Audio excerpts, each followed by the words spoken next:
As we get going, of course, I always like to start any kind of meeting with some ground rules. I put up some just kind of common ground rules that I use with other groups, but I'd like for you to take a look at those and see if there's some things that you would like to add for today's discussion. The one thing that's new on this set of ground rules that I've never used before, but we're going to try today, is all of you have a little light in front of you and a remote control. We're going to use these to kind of share your status during the day. So if you can all go ahead and turn on your lights. You can either press them on or you can use the remote control, either way. Yeah. Yeah, press them all sorts of things. Did you break it yet? There you go. So you have these remote controls. We're going to use these to kind of see how you're feeling about the conversation. For the afternoon sessions, we have a whole lot of learning. There's a lot of discussion, questions around water and distributed energy resources, and we'll do a valley debrief and all those kinds of things. And so what I'd like for you to do is, if you are feeling like, yes, I'm still in this conversation, I really think that we need to continue on, I want you to turn your lights to green. When you feel like maybe you're getting to the point where you've had you have maybe one more question, then you will want to turn those to yellow. And then you're like, you know what, I feel satisfied, I have the questions that I wanted answered, you will turn it to red. I think just go ahead and press any color on your remote control. You should stop. If it doesn't, I'll trade you. Oh, it's still going. Because you have to aim a little bit. There you go. Yeah. So if you're feeling like, let's continue on, green. If you're feeling like, I'm almost to the end of my conversation here, yellow. And if you feel satisfied in the discussion, then you'll turn it to red. And of course, during the breaks, you can be coloring. The idea being that because the afternoon really is a whole lot of learning, and we do not have specific times set for this agenda because we don't know how long it's going to take for council to really feel like you have the information you need. This is our way of being able to work through those conversations, and I can kind of get a little clue on where everybody is. Well, it helps staff presenting. So as we're watching this too, we can learn to do this or manage our comments as well. Also, you have some things to fiddle with, some Play-Doh and some stress balls. Just as a reminder why we do that is because there's three kinds of learners. There's audio, visual, and kinesthetic learners. And so for those who are audio, we have people talking to you. For those who are visual, we have slides and PowerPoints and things like that. But for those who are kinesthetic and learn through doing, sometimes it's easier if you're playing with something. Like Harold will destroy this Play-Doh by the end of this. I go through and through this. Yes. All right. Are there other ground rules? These are the ground rules that I kind of listed that are just sort of common ones around respectful communication, listening to understand, ask questions. Today's retreat really is about answering your questions about a bunch of different topics that you have chosen. Assume the best of intentions. All our ideas are welcome during brainstorming. Ask for that clarification. Be fully participative, of course. Form common understanding. We'll use a parking lot. I'll have a parking lot, a digital parking lot. That if there's something that you're like, hey, we should talk about this, but it's not really today's discussion. Bring it back for a study session or something to that effect. I'll keep that list as well. And of course, we're going to have a little fun. Actually, we're going to have a little fun with our equity work this morning, so that'll be great. Yeah. Are there any other ground rules that y'all would like to add? Go ahead, Marcia. So is there a light color for, I have a question right now. Ooh, that's a good one. We can certainly make one. What do you think? Purple. Purple. Okay. Yes, what's your question? Is there any way that we can see the parking lot? Because I would be nervous whether the issue that I thought should be parked got there. Sure, absolutely. I'm happy to do it on sticky instead of on my computer. That'd be great. I'll do that. So let's do parking lots. We'll do it as a visual parking lot. Now we know you're a visual learner. Yes. Or a visual communicator. Anyway. Yes. Yeah. Any other additions or changes you'd like to make to the ground rules? That's why. So obviously, there's a lot of stuff happening today. Restrooms are in the back. Erica has completely stocked us up for every yummy thing you could possibly imagine. So thank you, Erica, for all of your work. Don's back there taking notes on what's happening for the day. Let's go ahead and get started. Yeah. All right. Very good. I'm going to introduce one of the things that you all had asked. That's our agenda for today. One of the things that y'all had asked was maybe some activity or some way that we could learn about each other a little bit more and work together with each other in a deeper way. So some of you have done this exercise before, but at least half of you have not. And so I'd like to introduce Francie Jaffe, who's from our sustainability group, and Adriana Perea, who is from our community and neighborhood resources division. And they're going to walk you through an equity identity card exercise, which I think is just really fascinating to learn about. What kinds of things are we bringing to the table when we talk about making policies? Who are we representing every day? So, over to you guys. Thank you. Yes, absolutely. Thank you, everyone. Thank you for having us today. My name is Adriana, and my pronouns are she, her, hers. My name is Francie, and I use she, her, hers.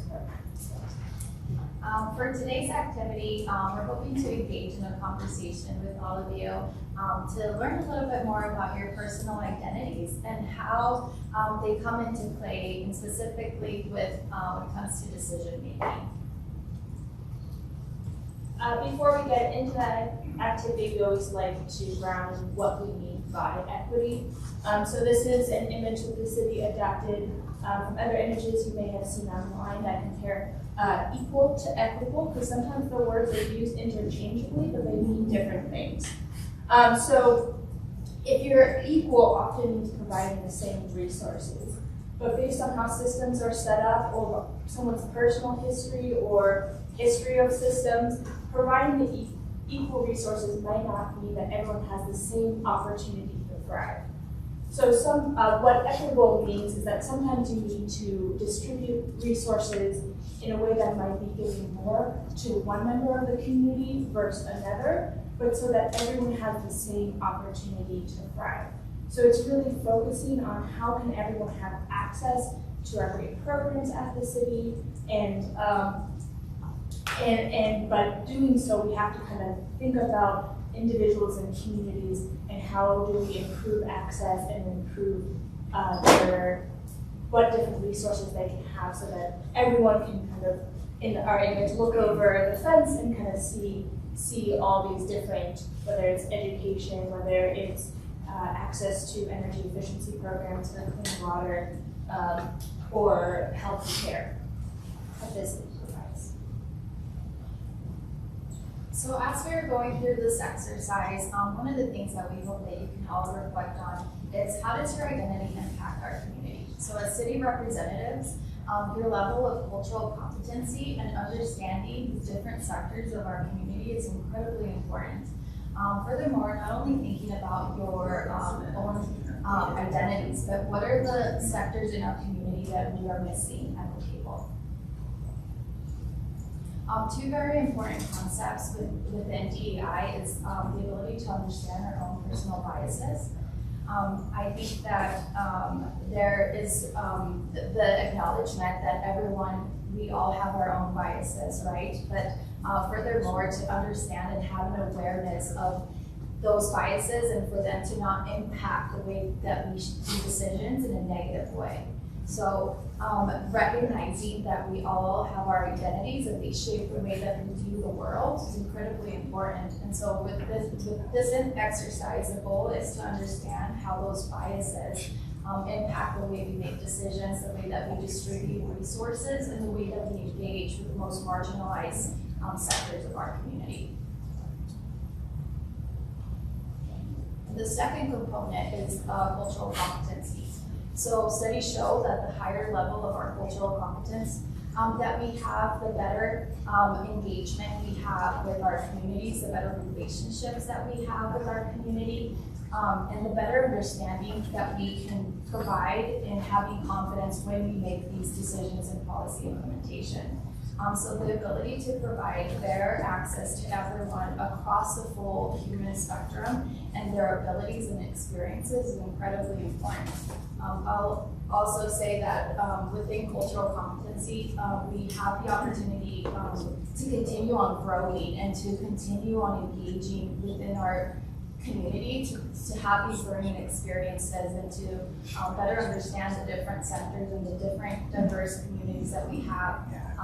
Within the city, we have great programs that we can all participate in. We have community events all year round. We have a library that really focuses on engaging and learning the different sectors in our community to have representation within our resources and our books that really connects what we're offering and the services that we are offering that truly represent our community. So to start thinking through kind of making those steps towards thinking about how cultural competence or personal biases, sometimes it's good to start with thinking about your own identities. So each of you should have a piece of paper that has all of these different cards. So these include 8 identity categories. We also have a piece of paper that has definitions, so you can reference the definitions as you look through it, as well as wild categories. So we're going to walk through an activity. Does everybody have one? So the activity is individually kind of look through, fill out all the identities. You can write them down. You can just kind of fill them out in your head as you're looking at it. And then what we're going to do next is select 3 out of the 10 to share. And I would really think about which identities, when you're working as a member of council, do you really bring to the forefront that really guide your work and how you think about your work.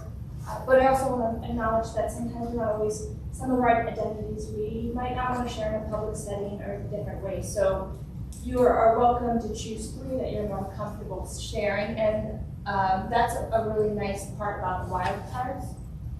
So we have 2 wild cards that you can really, so if those 8 categories, you only see like 1 that you'd like to share, you can pick wild. So we have some examples. You can pick what you do for work, so school teacher. You could pick if you're a parent. You could select things like I'm a cancer survivor or something like that to share with the group and really think about what identities do you might want to bring. So there's a huge variety. There's no wrong answer with a wild card. It is your own identity. And so we'll take some time for you all to think through that, and maybe we'll use the light. So when you're ready to share, turn your light to green, and then we'll have a discussion after everyone shares. Yeah, we'll probably do about 5 minutes for you to do that. Feel free to call one of us over if you have any questions during this as well.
Thank you, Cindy. You bet.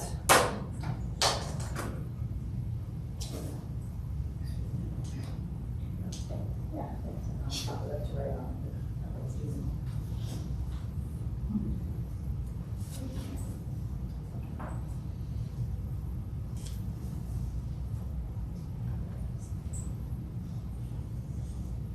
Does red signal you're done, or? Let's go with green. Green means you're ready. Green ready. Yeah, green means you're ready. I like the purple for question. Yeah.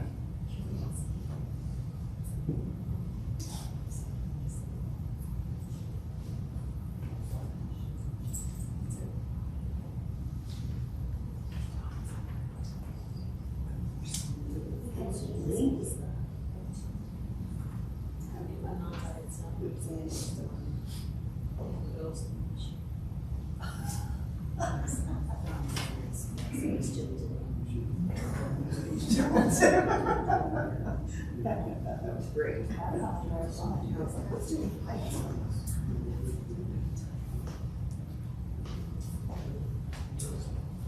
If you're ready and you fill out your card,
What? You ready for diamonds?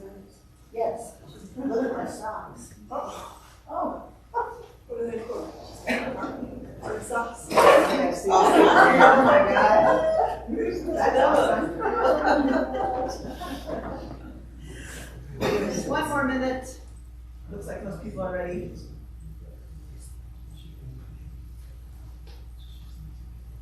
Oh. I'm all ready. Me too.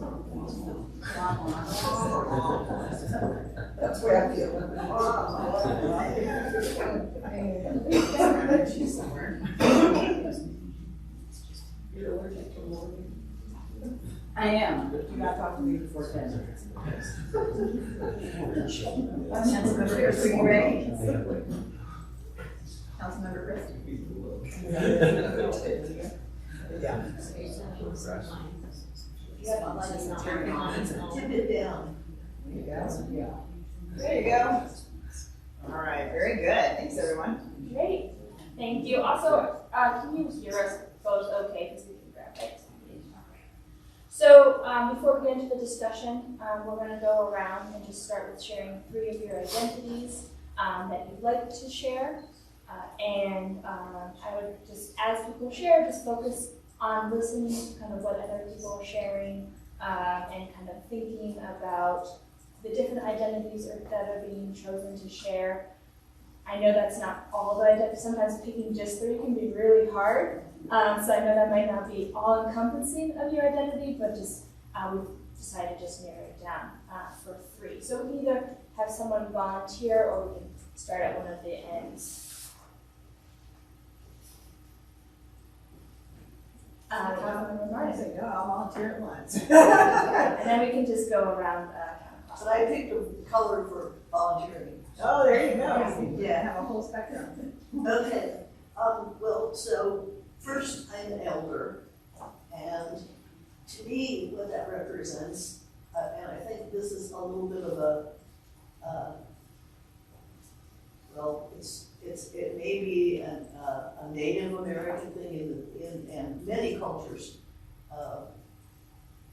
Respect elders, I think that the European culture that is overlaid on our Native culture doesn't so much. But to me, what it represents is an awareness of change. So that as an elder, one evolves from the youthful attitude of what I see is the way things are, to the elder attitude of look how different things have become. And that's something that I think everyone should try to understand. Disability, I have an invisible disability, and to me I think that means that I should talk about it, because otherwise people will not understand that and that everyone should be treated as though they may need help. And it's really easy when you see a person that has a visible disability, and I've talked to people like that, and they say, I hate it that my disability is visible because everyone is always assumes that I am lesser somehow. And that is not necessarily true. When it's invisible, you're in the opposite position. Sometimes everybody assumes that you have all powers, and sometimes you don't. So I remember being at a group activity, and we did go-karts.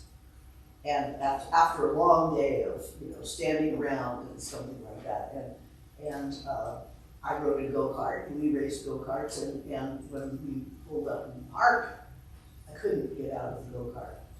And I was almost left behind sitting there because nobody looked at me. So disabilities are something that, and everybody is differently abled in some way or another, and we should try to keep that in mind and be sensitive to it. And then I pulled a wild card for the last one. I am a technocrat, and that is not a political position. It's a state of mind where you believe that there is always a solution. A physical solution, a technological solution, an organizational solution. And it means that I don't think we have to accept what's problematic in our world. So those are my three. Thank you so much for sharing that. So I'm going to start with my one of the wild cards, and that is that I'm a teacher educator. And there's kind of a mindset around that in the sense that you want to solve some problems and things like that, and you see your responsibility to society, and you try to make things better than you found them. So that side, and then I too have kind of a hidden disability, and I sometimes that's it, and then I'm also a caretaker a little bit for someone with a disability. So that's one of those things that I try to be thoughtful of. And then the last one is Longmont is a wild card again, and Longmont needs a sort of historian sort of thing when I think about where we've been and seeing, when this building wasn't here and that was just a fishing pond and those types of things.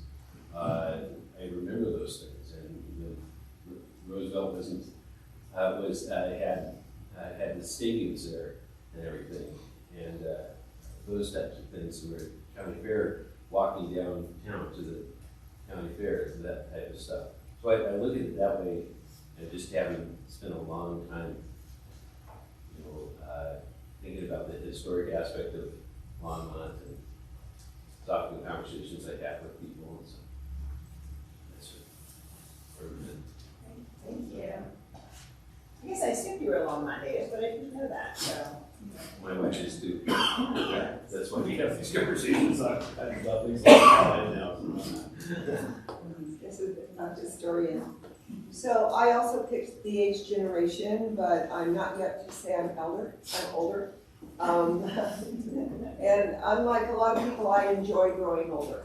I look at the things that I've done in my life and how when I was doing them, I thought, this is leading to nothing, what am I doing? But looking back as to how all the experiences converge and that you couldn't do anything more in that time that you were in than what you were doing, but how it leads to other things. And so I am curious as to what is going to happen next, and I look forward to that. And I also, I think it helps my kids too, to say, you know, I know you're frustrated right now where you are, but there's something that you're learning in this space that's going to help you later. Because, and I enjoy looking at that journey. My wild card is the most important thing in my life, and that's being a grandmother. Which is part of being older, I guess, for me. And I put political beliefs because as a progressive, that is not ideological at all. It's just how can we, kind of what Marcia said, how can we do things better? And I love being on projects. So, and see if they can come to fruition and how can we work together to meet the goal rather than arguing about the path. So those are my 3 things that I want to share. How many grandkids do you have? Just one, that's why it's hard. Okay, so, you know, it was hard to identify because hard to pick out which ones to pull forward because I feel like a lot of them intersect and, you know, they make up the composition of who we are as individuals. So, you know, I guess, you know, one that I'm going to highlight is, you know, identify as Chicana. So Mexican American, these Algos have been, you know, the ongoing conversation in our family is we didn't cross the border crossed us.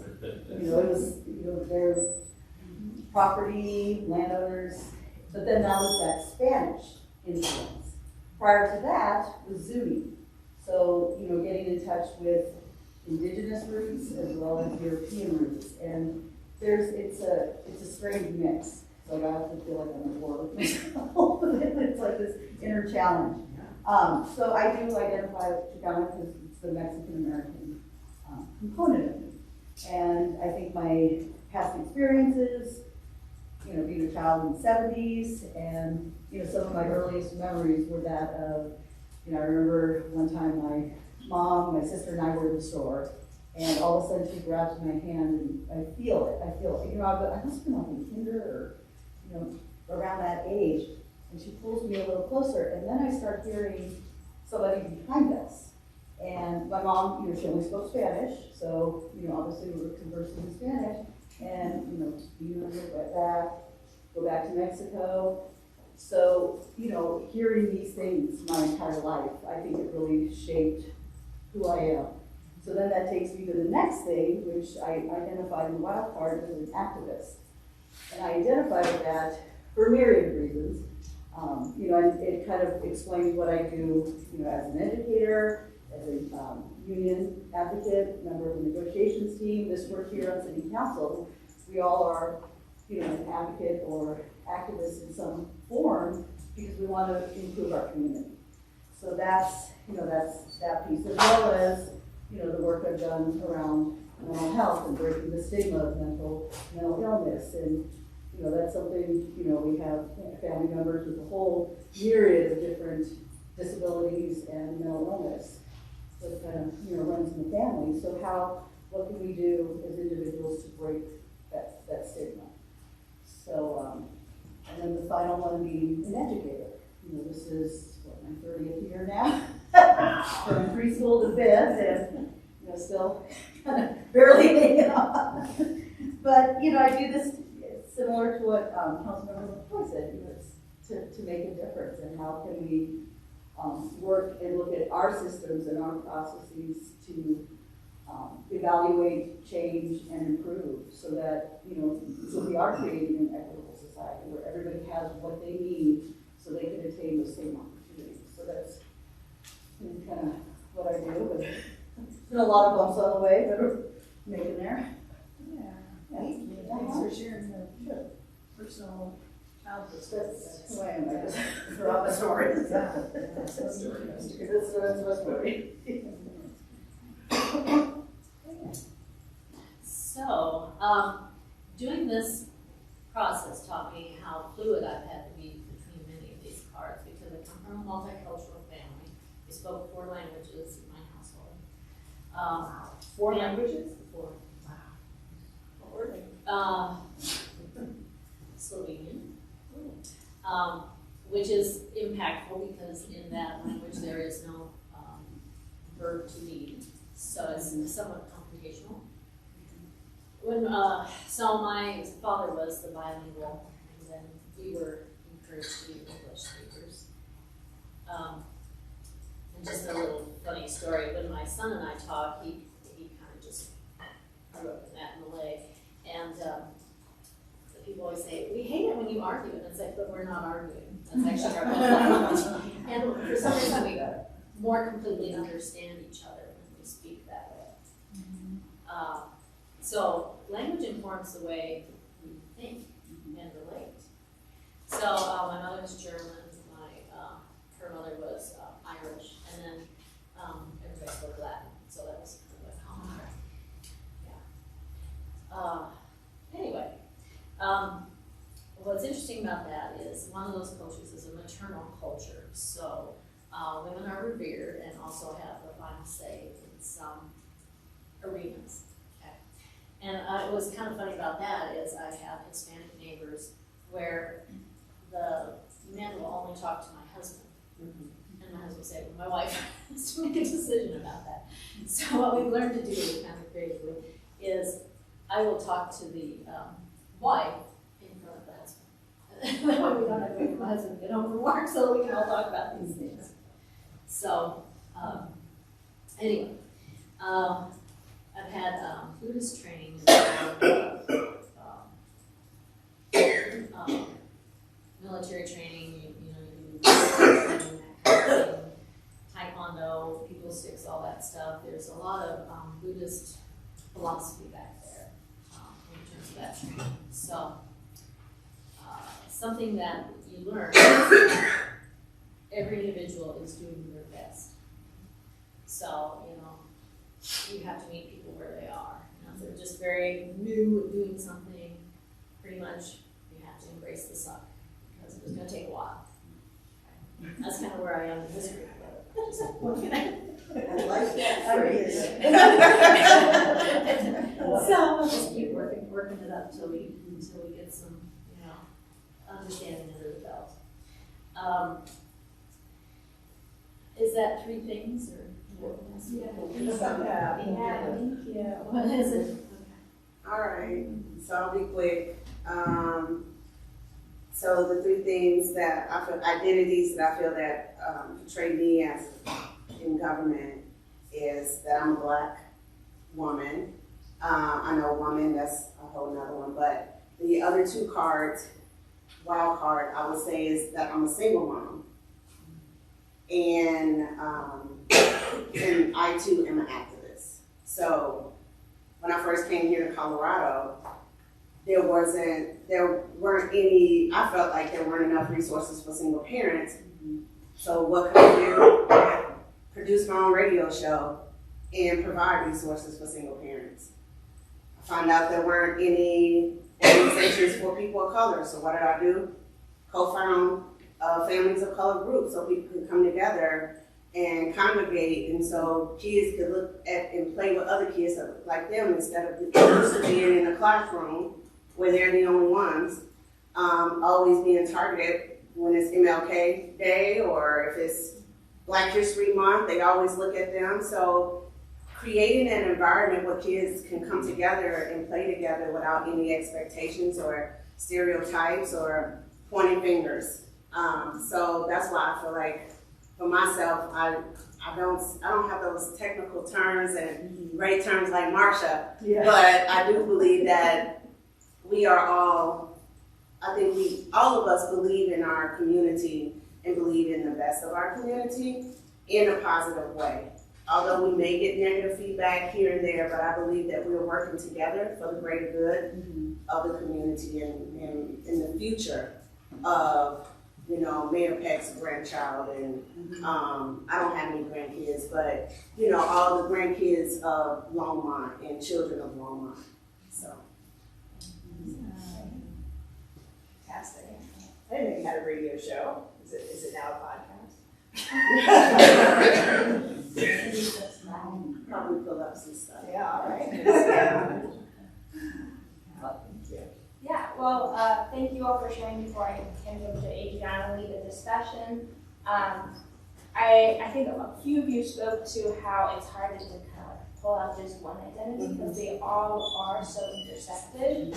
But I think sometimes it's important to sometimes when you meet someone for the first time, they may only see just a few of your identities.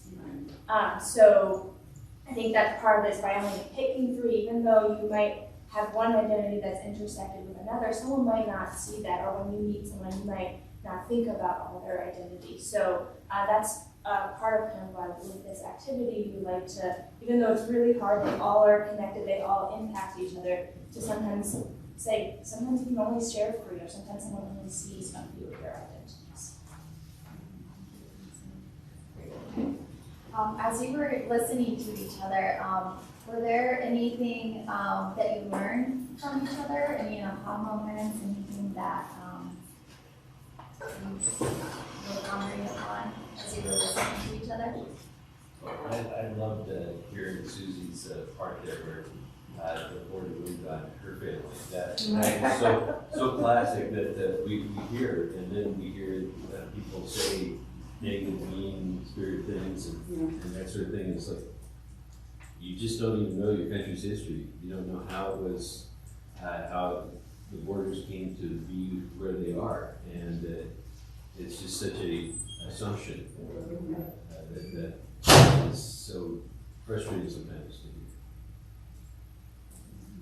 What I heard was what a diverse council we have, and how we kind of represent everything in the city. And I think that's very, very important, how we can bring the city together. But we're all different, and respect that. So that's what I learned. Hearing you say that we are a diverse council, are there sectors of our community that are not represented within council that you believe in? There always will be. To Marcia's point, she's a hidden disability, maybe some not hidden disabilities, people who are in wheelchairs, or not someone with Tourette's, though, that would be annoying. Hearing visually impaired are Yeah. visible. Yeah, and I want to thank the staff actually for making hearing disabled able to go to council and hear people. That's a huge improvement. Our Asian community, Yes. our LGBTQ queer community. So, something I realized as Marcia was talking about identifying as elder, is that that's also in my cultural background, so respect level. But coming from an immigrant family, I think one of the biggest discriminatory issues has always been poverty. It doesn't always matter what culture you're from, but when you don't speak the language, when you leave here, you have very entry-level jobs. Taken in, we had some Serbians that came during that skirmish, and I knew some of them were scientists, but they were working in a bakery. And it's just, and so you work a lot of hours, you don't have a lot of community involvement, you don't have a lot of ability to connect with your neighbors. So I think that's a barrier for many. And what are some of the steps that you have all taken or that you can take to hear those voices that might not be represented in council? Well, I know any time I'm invited to go to any of their events, I show up and I try to include myself if they allow me or if they invite me in conversations. So just meeting them where they are so that they know that I'm there, that I'm here and I'm there for them. So I think that's very important. I'm not expecting them to, expect me to do everything. I feel like I have to be invited for that space, but I also have to let them know that I'm willing to be invited and to show up. So I think that's very important. So any cultural events or any conversation that is regarding that particular group or any group, then I'm there, I can be there. So I think that's very important. Absolutely, yeah, representation is very important. I know that even for Mayor Joan Peck, every time she's invited and she attends, it means a great deal to all the cultural events and all the leaders that are putting up these events. And when everyone's there, they make sure that everyone's invited and that they're being supported by leadership. You know,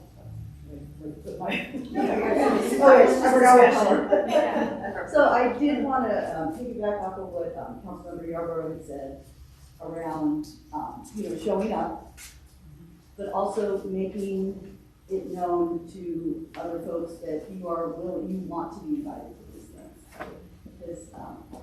Because, so we are meeting people where they're at, and it's interesting because when I took my graduate class on CLD, so culturally linguistically diverse, there was a component of one of our courses where we have to, get engaged in either we have our students kind of take us on a walk of their area, or show up to an event that you typically wouldn't attend. So kind of seeing that your students are really engaged there. So it's stepping outside of your comfort zone and kind of leading them in their culture, their area. So it was like, that was something that was really impactful to me because, I have my assumptions as a Mexican American, this is how Latinos are, and then there's a myriad of cultures, Central American, South American, that have different,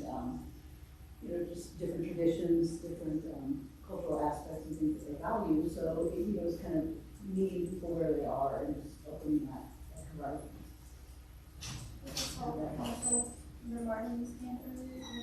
Yeah.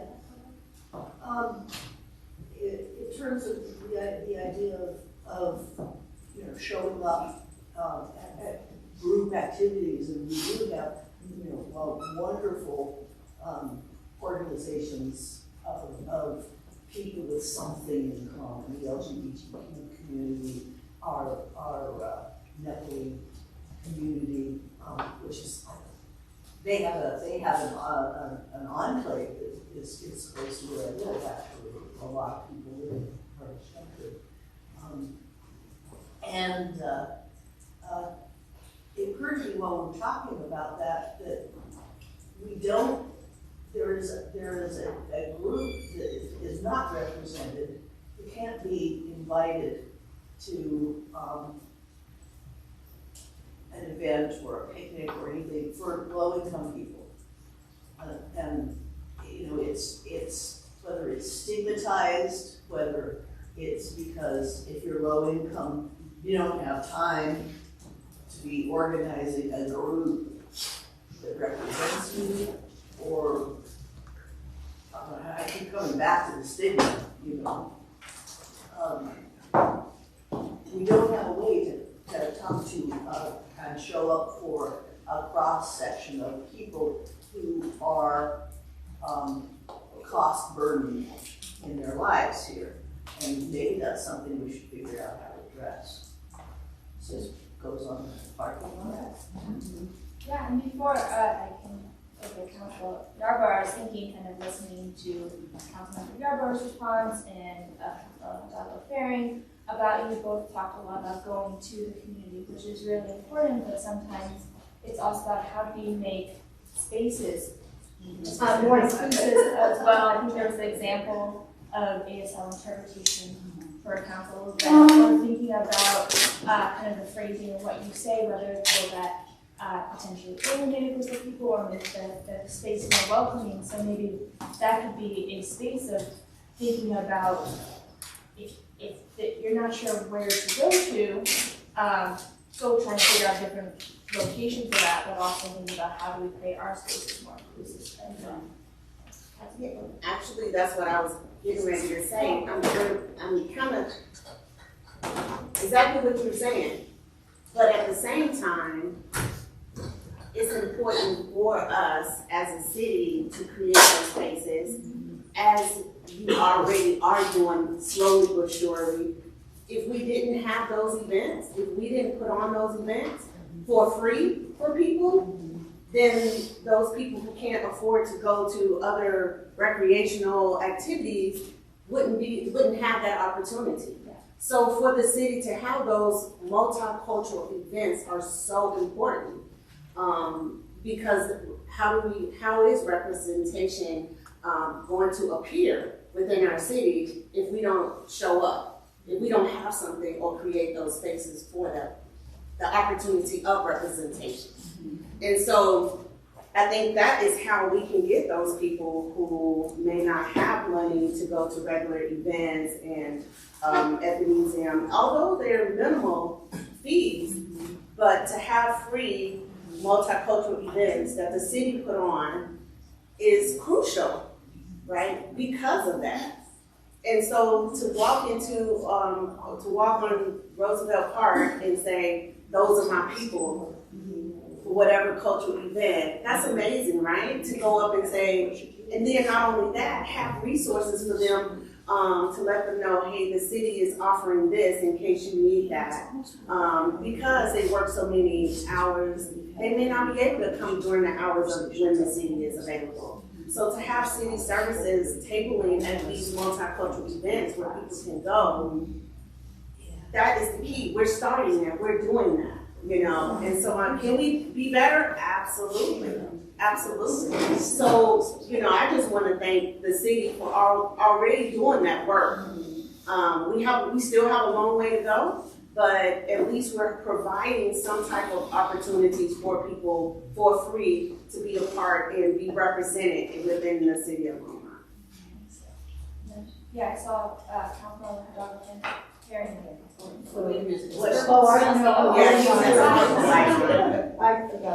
don't have a question, but Yeah, so I just came to the. yeah, I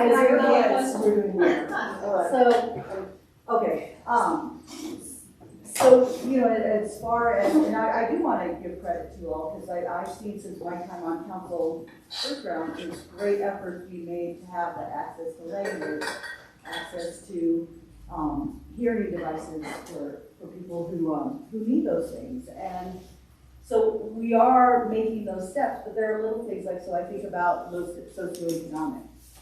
You know, I work in a school that's in the 90s, 92, 94% free reduced lunch. So, you know, we have a couple of areas, Casa Esperanza, Boulder County does a great job of organizing events within that community room.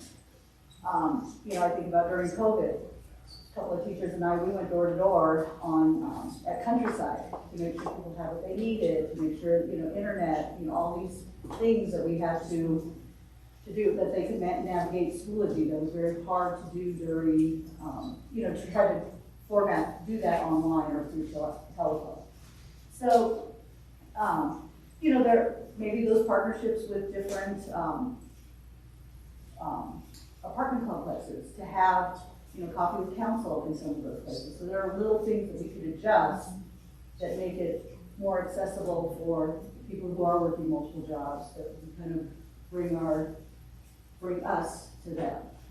So That's a good idea. yeah. So if we have our school board, council, let's have it at Countryside Village. Yeah. Community. I like that. a big place, I think. Thank you. Yeah. So, Councilman Martinelli, very kind of touched on that copy of Sandy probably remembers when we brought that on years ago about the idea of having that so that you could reach the community in some way. And I think we should be trying to do that more often and in the locations where, like you suggested, where we can. So that's a start because that has brought about so many things. It's just amazing how many times we have a coffee with council, someone brings something forward and you go, I never thought of that, or and it created an environment where people could actually, not feel like they were, even with these cameras on here, they didn't feel like they were getting on TV. They didn't have a big screen there like at council where you could see yourself and you go, that's going out to thousands of households. And that was a little bit intimidating. And so in this case here, I think that allowed people to feel, that they could be heard and putting them in the correct locations where we can hear a more diverse population and where they're coming from.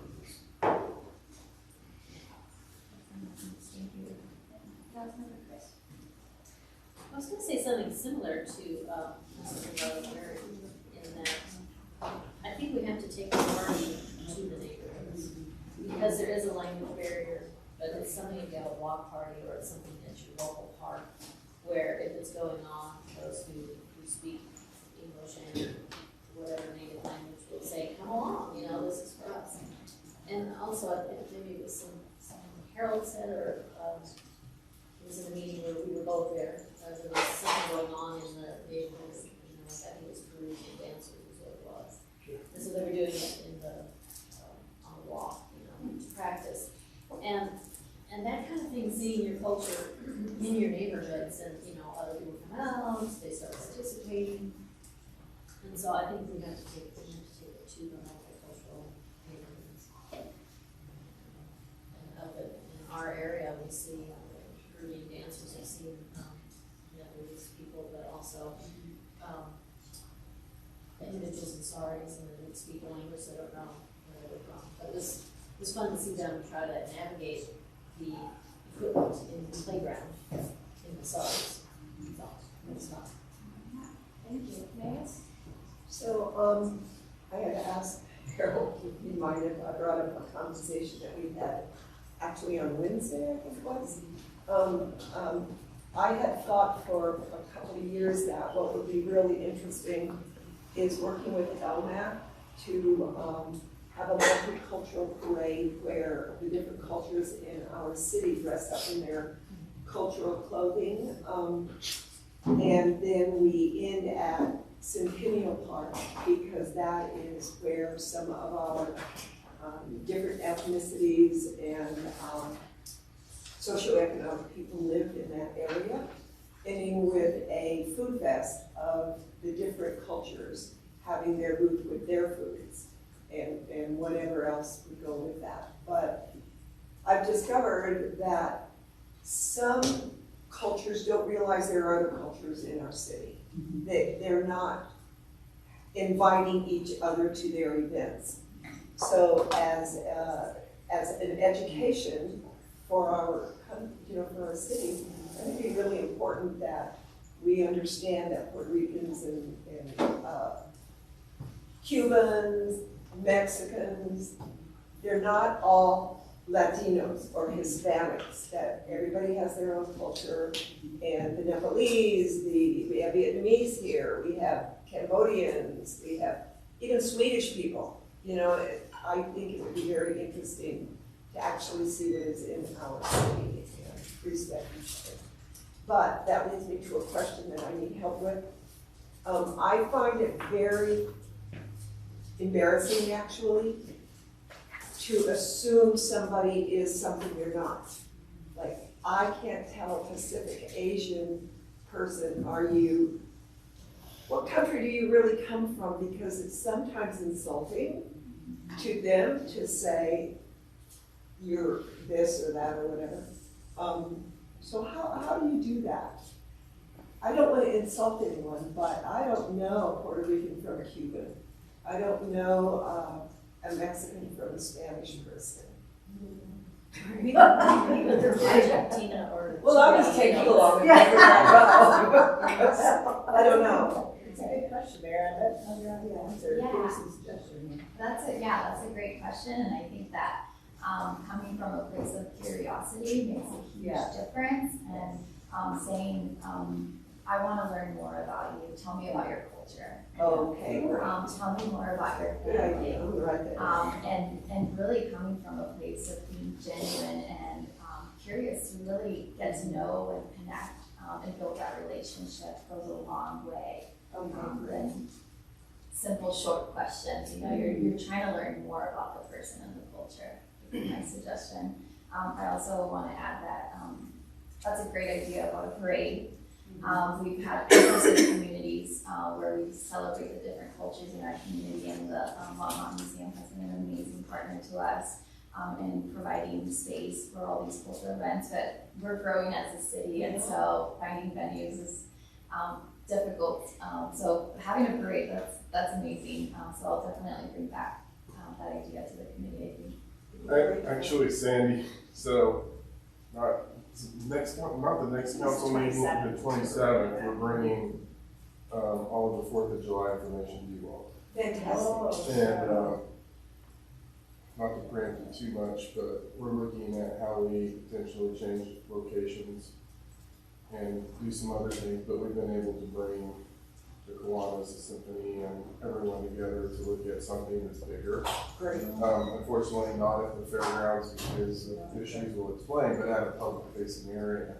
And Sandy's like, well, why don't we try to do this year at the 4th of July? Because what you all have touched on is, what is America? America is Everybody. every one of these groups that you talked about, and maybe we just try it out as part of that event to do something different. And so keep that in your mind as we talk to you in 2 weeks. Okay. Because there may be an opportunity to take that and move more quickly.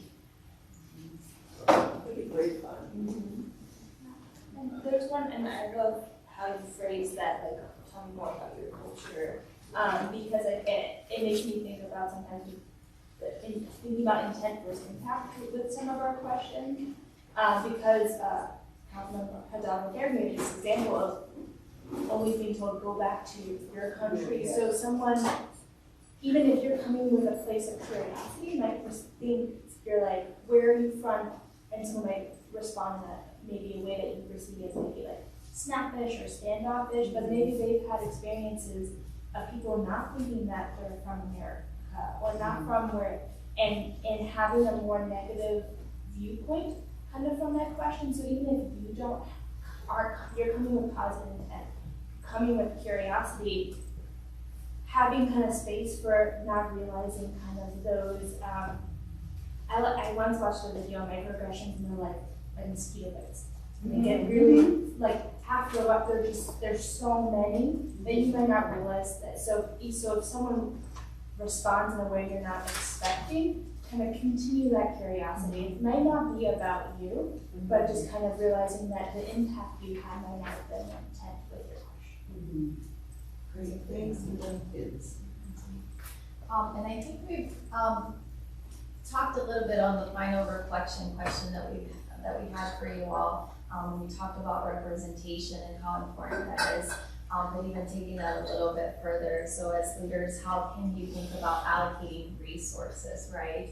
So how can you think about providing those funding sources or resources, and not just beyond just equally across the board, but fairly, thinking about all those different sectors in our community and really seeing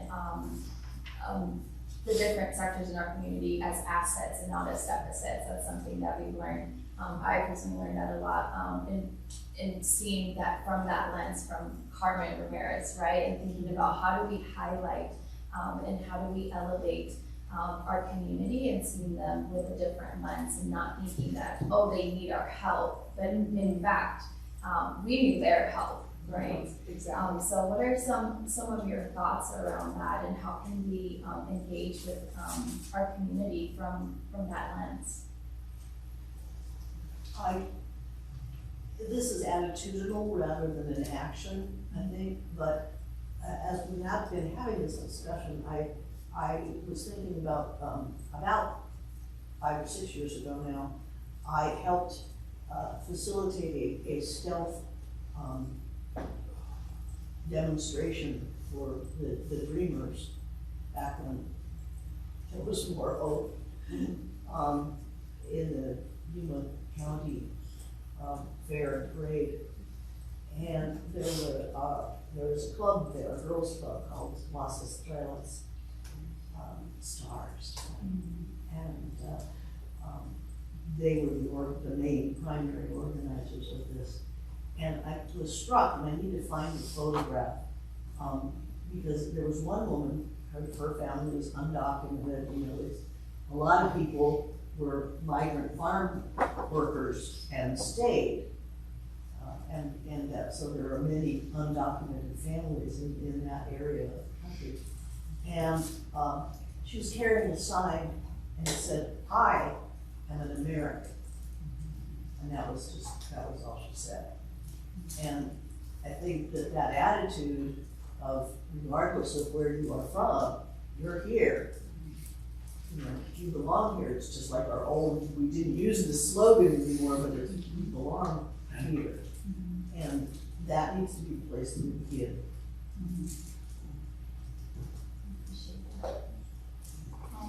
And lastly, we just want to thank you for engaging in this activity and let you all know that there are a lot of great resources available for you all to engage with and use as a resource for recommendations and guidance. Harold has done a great job in encouraging us to work with each other across different departments and being human-centered. And so I think that the Office of Sustainability and Community Neighborhood Resources has done a great job in cultivating that partnership and having groups like the Longmont Multicultural Action Committee, the Neighborhood Group Leaders Association, the Equitable Climate Action Program, Sustainability Business Program, and we also have an internal equity team that are here to provide support and guidance in any way that we can. We know that you all have very great big decisions to make, and so know that you have many groups that are here to support you in any way that we can. One thing we will be doing is, many of you remember taking the IDI, but I think a couple of you were not able to, what is that name? The individual Inventory. She knows it. Intercultural development inventory. Very good. So we'll make sure that those who haven't been able to take it will have that opportunity, and we'll bring back to you part 2 of that in the next few weeks. Let me let Carol wrap it up. Yeah, so what I wanted to talk about is, so you all have gone through an abbreviated version of what we've been doing internally within the operational side of the organization. And so you're seeing a few things. You're seeing how we're approaching the equity work. You're actually also seeing succession planning in real time. For many different reasons, but we would have done this anyway, as you're seeing these two step in where historically you would have seen Carmen step in. And so you're seeing a few things organizationally that we're really focused on in terms of what we're doing. And kind of to this point, when we go into these conversations, there is a lot of personal sharing that goes on as we're having these conversations, so that we as staff don't necessarily assume certain things when we're interacting with someone. And one of the things that they encourage me to talk about a lot is, don't assume just because certain people are in certain positions or make certain incomes that they're immune to these things. And I actually use myself as an example. When I was a city manager in another community, I did a live TV show every Wednesday. And one of the calls that came in, and they knew what I did, was go back to Mexico. And so to assume that just because you're in certain areas or doing certain things, doesn't mean that you're challenged. And so what we try to talk about is, why are we doing this work? We're doing it because the better we understand what people are going through and dealing with on an operational side, the better we're able to support them and interact with them and understand what we're potentially stepping into. So I just wanted to say that because this is a multifaceted approach that we're going through, because you never know the person you're dealing with and what they're bringing to the table and how that impacts their interaction with us. Well, let's go ahead and take just a moment break so that we can shift into the core services conversation. Yep. Pretty well. And I don't know, is this a good time for you to try to switch a camera? We're gonna try to switch a camera so you can see so the viewers can see the screen a little bit better. So please freshen up your drinks. We'll start back again in 10 minutes. Thank you, everyone. Thank you. Thank you. Thank you, ladies. Okay, so the next segment of the retreat discussion was around city priorities, core services, council work plans, to ground everybody kind of over. You may remember on January 9th, as part of Harold's evaluation process, you asked him to bring his priorities to you and show how they align with the city council goals. Becky Doyle is our special guest for this section because she also put together some of those timelines and high-level goals that you all asked for. So Harold's going to go ahead and start off with just a reminder of what we already talked about, and then Becky's going to share what those timelines look like and dashboards look like for not only the overall city priorities that Harold presented, but also council work plans. So take it away, Harold. All right. So as we go through this, I'm going to really move through this presentation really fast. This is really more of reminding everyone what we talked about, the grounding, and the information we provided. I am going to pull some things out of this. One of the things that I realized is that, we talk about disturbances or disruptions. Disturbances. And the last time we had council retreat, we kind of talked about what those impacts mean to the system and how that works. And so as I'm going through this, I'm probably not going to go into the detail I did, but I'm going to give you all some examples of disturbances that we're now starting to pay attention to, and how that can impact the work that we do as an organization. So again, when we talk about this, we kind of continue to stay rooted in council's workplace vision. If you remember, I went over this aspect of how council was seeing what we needed to focus on in that session. Council did indicate to continue staying on these core components of what we're trying to do.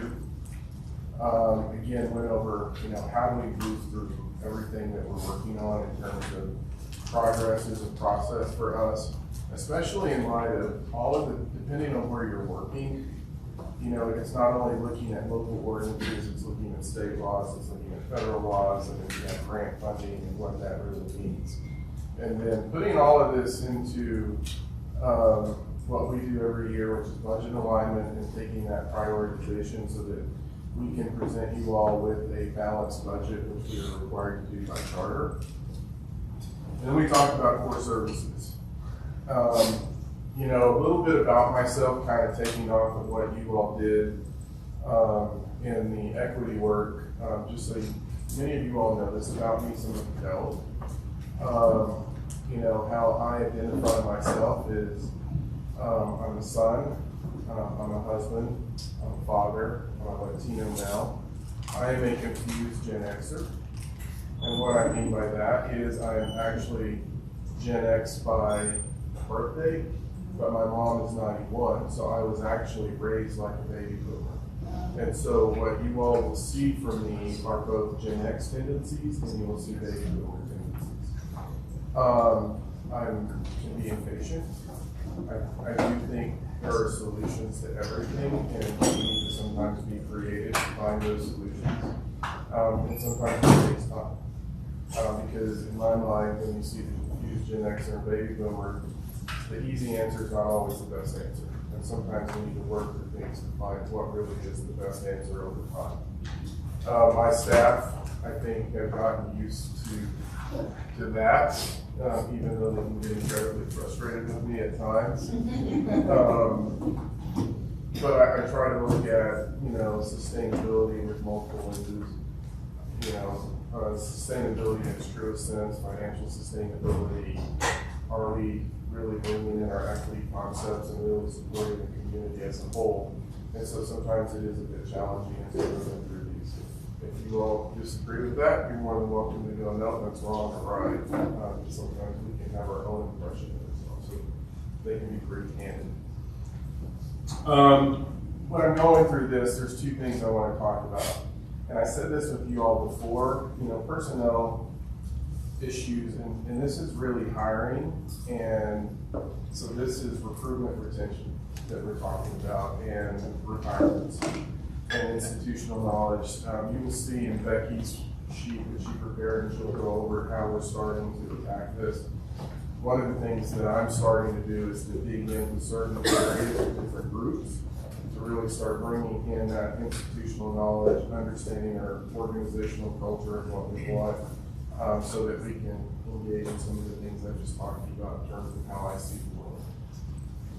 In terms of disruptions, and this is really to help you all get a sense of how we manage work and what we're doing. So when we talk about budget, Jim and I have said that we know that coming into this budget year is going to be challenging because it is a non-appraisal year, and we understand that the ratios are changing. What's starting to pique our interest in this conversation is the discussions that the community has been bringing to you regarding the grocery tax. Because that could have really, and I'm not saying whether it's good or bad. My job is to say, here are the facts. That could have significant financial impacts to the organization. Jim, roughly, what do you think the range is that could be? So we're still trying to refine a number, but the estimate I'm using now based on what we did 5 years ago when this brought up, and what we worked with some data from the state to narrow that down. So I projected that forward. I think this is probably maybe up to a $12 million impact, could be lower and higher. We'll try to refine that still. Right. So generally, and that is, if council chooses to move in that direction, you all are probably going to have a much deeper conversation on this, and we recognize that. Is it's actually going to start our budget work earlier in terms of how do we resolve this, because there are components of this in the organization that not every position is a dollar for dollar savings. So I will talk about, Jim and Sandy, they're in internal services, so UATF goes out. And so they get money from this area. Or recreation has an 80% cost recovery component to it, so it's not all general fund. So there are different nuances that we need to understand, because that will really change the work we have to do in the budget process and bring everyone in within the organization. We talked about the others. I'm actually in control of that. Next slide. So next slide. Myself. Just again, another look at what we're talking about core services, but I'm going to dive into one on internal services regarding the EV infrastructure. So if you all know, we've talked to you all about how we move into looking at more EVs within our organization. Specifically, we've talked about in our public safety department moving into the world of plug-in hybrids for our police vehicles. This is becoming a disruptor as we speak. And the reason it's becoming a disruptor is really nothing that we can control as an organization. We have been waiting 3 years for orders to come in for those vehicles. Ford has announced that they have shut their production line down, and that they may not open their production line until late this year. And we're hearing other things that they're not going to open up their production line. And part of what we're trying to dig into is what are our options. Why is that a disruption? Because we also have police cars that get wrecked and do all of these other issues. And so we're quickly nearing the point where we're going to have to start looking at some other solutions. And when we talk about other options, it's not just that can you get a vehicle, it's can you get a vehicle that is pursuit rated? Can you get a vehicle that they actually have the cages and everything that they need to put in it, because those are built for very specific pieces of equipment. And what we're starting to understand is that if 80% of the police departments in the United States are not moving in this direction, the manufacturers may not move in this direction. And so while we may have that as a goal, if you can't get that equipment, we have to think about different things. So in terms of a disruptor, Zach, Sandy, Cash, they're all having to move from where they were going to now get together and try to understand what the world looks like and what that means. And we're responding to something that we have absolutely zero control over. Yes, sir. Is called on at exactly the wrong time. Is pursuit of the same importance as it used to be? Because our policies about pursuit have changed, and it's not done in as many circumstances as it was before, not recommended in as many circumstances. What we mean by that, and Zach can help me, is it's really how the transmission's rated, how the brakes are rated. I mean, these are things that you may not do it as much, but if you do it, that equipment needs to be able to do it. Otherwise, we're putting staff in an unsafe piece of equipment in the instances they have to do it. So the answer is yes, even though we don't do it as often as we used to based on our policies. And I think the other thing that's important to note is that what Ford actually did was they let us know that they have canceled all of our hybrid orders and they're not going to make them anymore. Until did they change? They canceled all of our hybrid orders, and they said, if you want to reorder these and gas goes when, you're welcome to. Right. And so it's a very backward. It's a market adjustment that we're seeing, and to my point is, if 80% of the police departments in the United States are not going in that direction, and they're looking from their business perspective at what they're doing, I think what they're saying is it's just not a profitable section for them, and they're moving out of it. So we're trying to look at other options.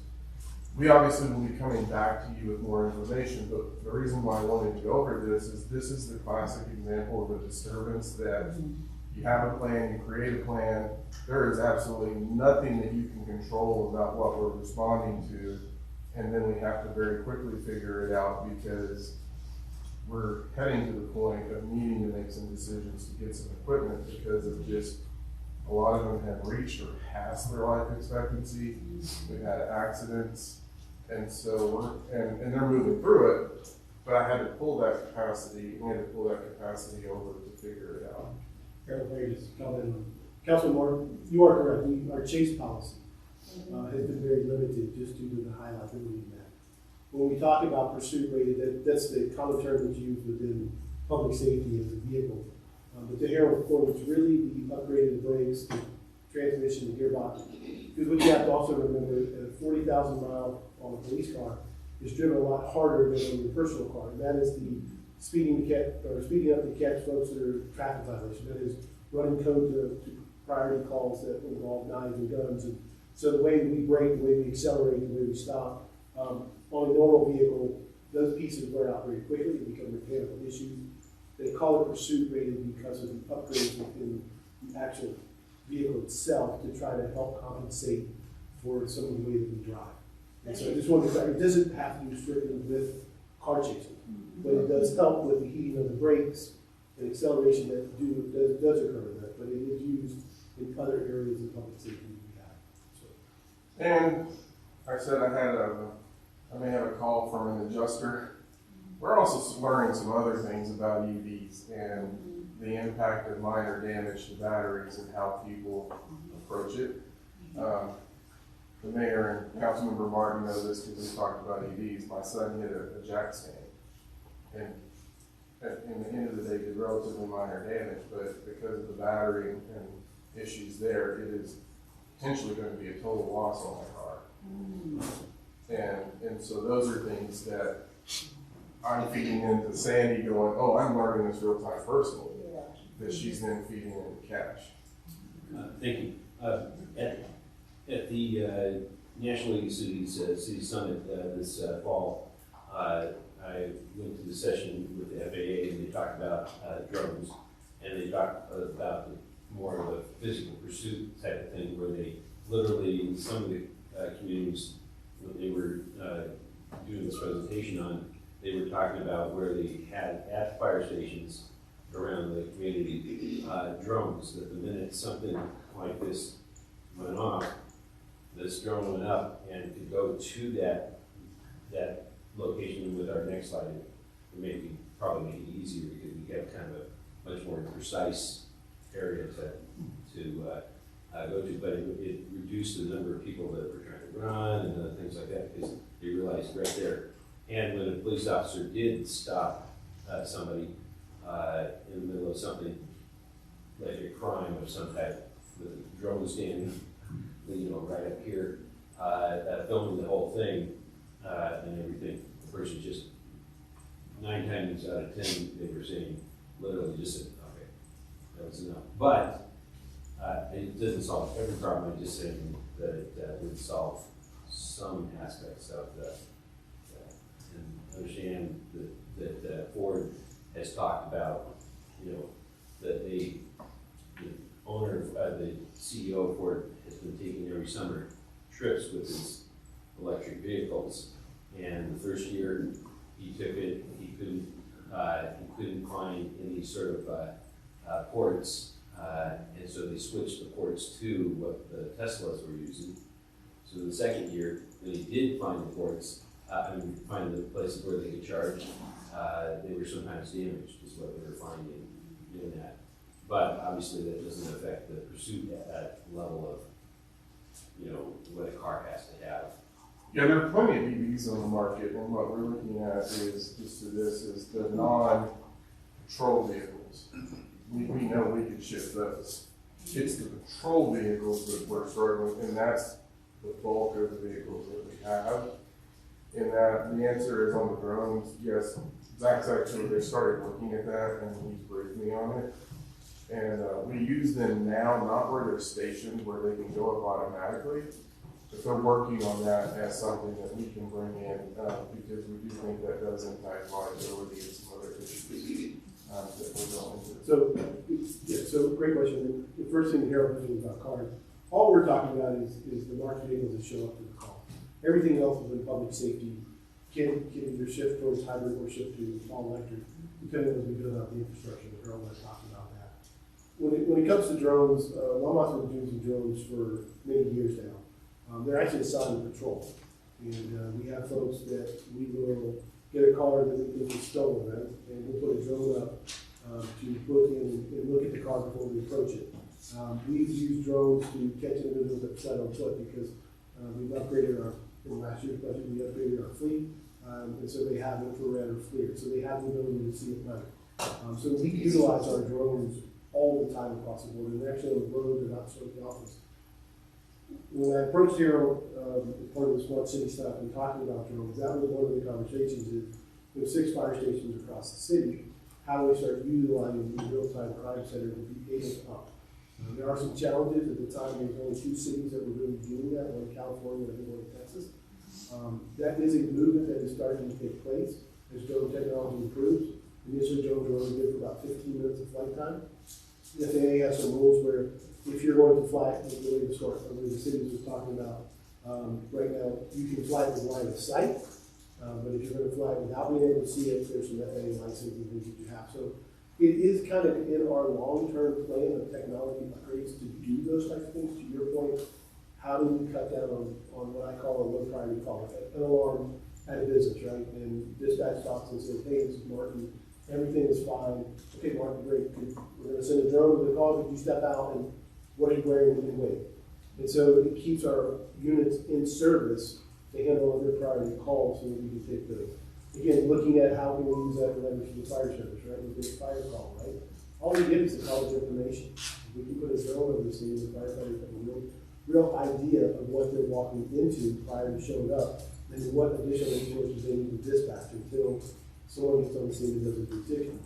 So all of those things are great, but all of those things cost money. And so that's the real cost. And so the technology is changing so quickly now It is one of those things that it's on the back burner, it's in our thoughts, but it's like, do we really want to make a huge investment at this moment when the technology is just changing so quickly? And making sure we spend our money wisely, if that makes sense. So all great thoughts and ideas and things that we are working on. It's just trying to take baby steps. So yes, sir. And part of it is, so yesterday I presented to a state conference on smart city technology and what we're doing. And so you all know the biggest challenge that every city has, and most city has with that, is the connection. And, you know, what we found is that Nextlight, 98% of the cities don't have a Nextlight. So that really has enabled us to do other things, but the connection issue still became a challenge. And the work that we did with the St. Bernard Valley School District on the LTE network so that we can enable students to have access, we're now starting to leverage that in a different way and producing more LTE locations so students can access internet from anywhere in the community, getting at the digital divide, but yet we're then using it for the camera programs that we have. And so we were presenting on that because that's really the domino that tipped over when we understood LTE that makes some of these other things more cost effective. And we'll present on this later, but you know, our gut was this was going to reduce calls for service at our parks.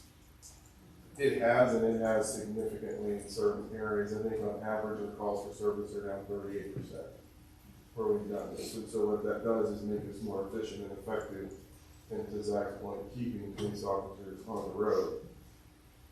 What I wanted to say in this is when we go through this, these are the high level core operation priorities. If you look in your packet, you can see our accomplishments at the end, and then you can see the work plans that are attached to this. That's the daily work that we're having to do on top of this high level activity. You know, Joni's great about telling me, yes, we need to do all these other things, but every day we've got to process roofing permits, water heater permits, building permits. And those are things that's not in this, but that's actually in the work plans that they have to do on a regular basis. Talked a little bit about this. We're still moving forward on electrification. Later on, you all will talk about distributed energy resources and what that looks like. Housing for all. You know, what I would say in this is actually construction projects we're working on. You all talked about zoning ordinance or ordinances that we can bring back to facilitate additional affordable and attainable housing in the community. And you saw me jump in and say, this is going to take time as we're focusing on one of your key goals for the community, in that we're going to have to manage a schedule of bringing those back to you, because the same staff that's doing that are involved in the building of these facilities, are involved in the daily work of planning and getting things permitted, getting things through the system. And so that is not a disruptor, it's an intentional disruptor, but one that we need to be cognizant of when we're looking at these things. Transportation. The one thing I want to talk about this, and I'm going to be, what's the word I want to use in this? I'm going to talk at a really high level. Here are all the transportation things that are going on, and you see First and Main Transit, you see micro transit, you see RTD and front range passenger rail. There is a potential that there could be some changes coming really quick, really soon. And I wish I could go in more detail, but I can't. That if those things come to fruition, what that's going to force us to do as a city is to accelerate First and Main Transit Station, micro transit, and quiet zones. And so again, in terms of a disruption, we said, here's the schedule. And then all of a sudden something changes, and I'm gonna have to go to staff and go, I need to compress this schedule. And so again, where we're moving people based on, again, something that's not in our control, something that could potentially be very positive for our community, but yet we have to react to that. I'm not going to spend much time on this. Places and amenities. You know, this is another good example of where you see those disruptions where you're kind of moving down a path and all of a sudden something flies up, and not only is it sending you in a different direction, you may end up taking 5 steps backwards in order to figure a challenge out. And so that is something that's constantly a back and forth. And again, I want to thank council for allowing us to add some additional staff so we can be more focused on that. And then now we're going to go to Becky to talk about her slides and what she did. And this is what I'll start off with. This is going to be ongoing in terms of what we're building for you all and providing for you all to see this. Can I ask a question, Gordon, before we get into Becky's? This has to do with the cars, the police cars, patrol cars. Have you thought about, or maybe it could be a parking lot, of converting to methane like some of our fleet is for those patrol cars? Mayor, we've always been taking a look at our RNG opportunities there. It's usually better for bigger vehicles because it takes an overnight for a refill, which is tough for police vehicles. Thank you. So we actually just bought a snowplow to try that with, to use some of the RNG methane with. But we're also doing a biodiesel pilot this year to try to see if we can do something like that for smaller vehicles as well. Okay. So always looking for that kind of thing. You're totally right. Yeah. All right. So, starting from the slides that Harold shared that you all went over on January 9th, we pulled all of those activities into a spreadsheet. Where all, great ideas start. Becky's philosophy on the world. Yes, they do. Yes, they do. Things are a spreadsheet. I agree. We're aligned. So we pulled that into a spreadsheet and we asked all of our department heads and leaders to tell us, okay, when does this start and when do we anticipate that this will finish? And then tell us about how far along in that process are you? What's the percent completion? So we normalized some of those dates, so we're kind of looking at quarters. Obviously, some of these projects have started far in advance. Like you can see the ones that are closer to completion down near the bottom, like the AMI project, obviously it's been several years in the making, but this is just a really quick snapshot of like those big items kind of separated by department. How are we doing in the delivery here? This is also in your packet. So when you receive your agenda packet from Dawn's with us, or you can look it up online. This is, because it's a little small, but these are also. Yeah. And I have to give credit to Anna Castro on our data analytics team for pulling these dashboards together. So lovely work. The other thing that Jill asked for was what were the kind of high level goals around these particular projects, and that's what you see also in the packet.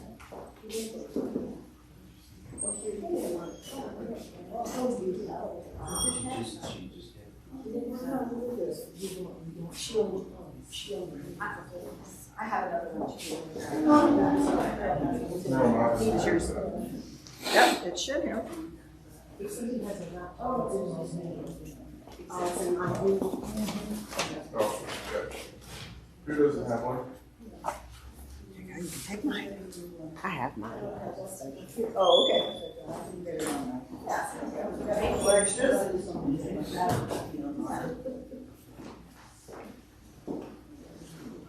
So on these pages, you can see kind of the high level goals as well. So as Becky's talking about this, part of what I was talking about the disruptions is we set these plans and we set these dates, but that's then where the disruptions will slide in and the dates will then start sliding because of these different components on this. So for example, the electrification of vehicles in the police station, that's going to slide because the market's changed. And then that affects a lot of sort of our higher level goals around sustainability. So, then this council priority dashboard you've seen previously, which has the strategies from the 3 pillar components of the house graphic. So around early childhood, housing, and transportation. And we just have status updates, so this is something that we plan to provide on a quarterly basis.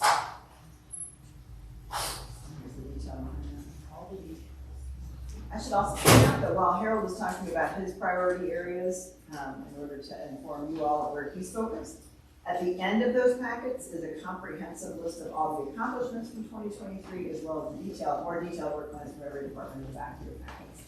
So what you're seeing is this snapshot, of what Harold's really focused on.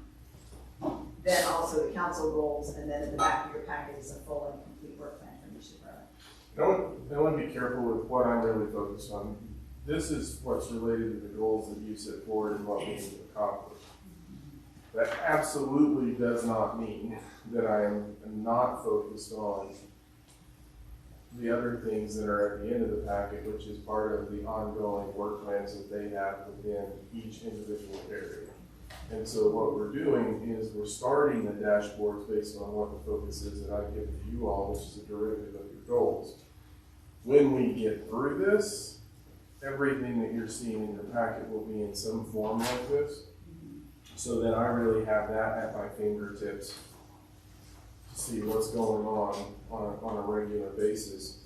And at the end of the day, as we move through the creation of our project management office, and what we're doing is actually then utilizing the software where we're getting real-time information on projects where if something happens, it will actually signal it up to go, there's a big change here, dates are going to slip, or we can start seeing it sooner rather than later, so that then, depending on what's coming forward, I can engage with council a lot earlier than I've been able to, because I'm seeing the problems on the front end versus when it's way down the road and then all of a sudden we're scrambling to fix it. So that's the long-term goal on this. Councilmember Chris, you changed your color? Yes, I'm gonna create a list. Do you have, is the RFP for microtransit out there? It's going out at the end of March. So I think Phil said, yep, I remembered it correctly, Phil. Thumbs up from the back corner. Are we making that a priority? Because Yes. we're the same one's gonna go live in the summer, perhaps, the earliest. Yes. We can hopefully have a way to get down to that connection. And we're talking about methane, are you talking about compressed natural gas? It's renewable natural gas, so this is from our wastewater treatment plant, the methane that comes off of us. Just Then, recycle. yeah, recycle it, that's right, and use it, we currently use it for the fueling of our trash trucks right now, and some of our recycling trucks, but we're continuing to expand that program, and we've been working with our partners at DPW to continue that process. Because there's more recycled natural gas than we are using today, but up to this point, we are saving about $500,000 every year in diesel, plus the diesel fuels, so. That's why on the side of the trucks, you can see there's sometimes a big sign that says powered by you. And part of that kind of go back where I said sometimes I frustrate people. One of the things that I've asked David to look at is when we're talking about distributed energy and how we need to approach it. I would like to actually see an ROI analysis of if you could get a generation unit that actually uses the methane. What's the overall financial impact and operational impact versus continuing to use it on trash trucks and things like that? I don't know the answer to that, but I am curious to see, is there a larger return on investment if we went this way versus this way? And does that mean it's going to happen immediately? No, because we still have to recover the life of the equipment we have.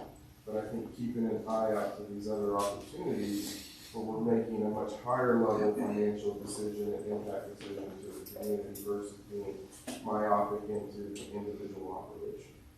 That's a great idea. It's on the core services, and I don't have any color versions. The indicators and sustainability, I just couldn't tell what was included in that.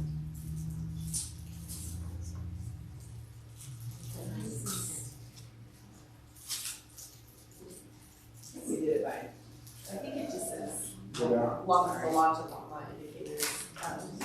So we have a very robust report. We're about to see it. We will be before you shortly with our annual sustainability report and the launch of a tracking website, that has all of that information. It is called the Longmont Indicators. So you can get a sneak peek by searching our website now, but that formal presentation will be up I believe in March. March, did we get through your list? That's all I got so far. All right, very good.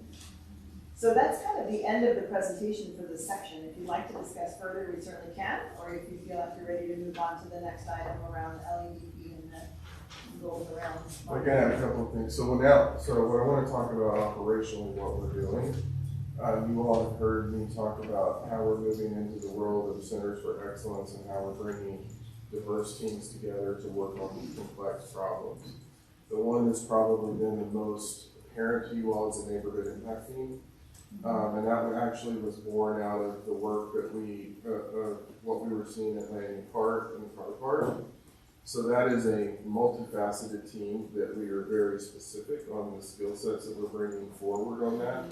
So that when we have these significant issues facing our community, we have the right people working on the right issues, bringing that forward.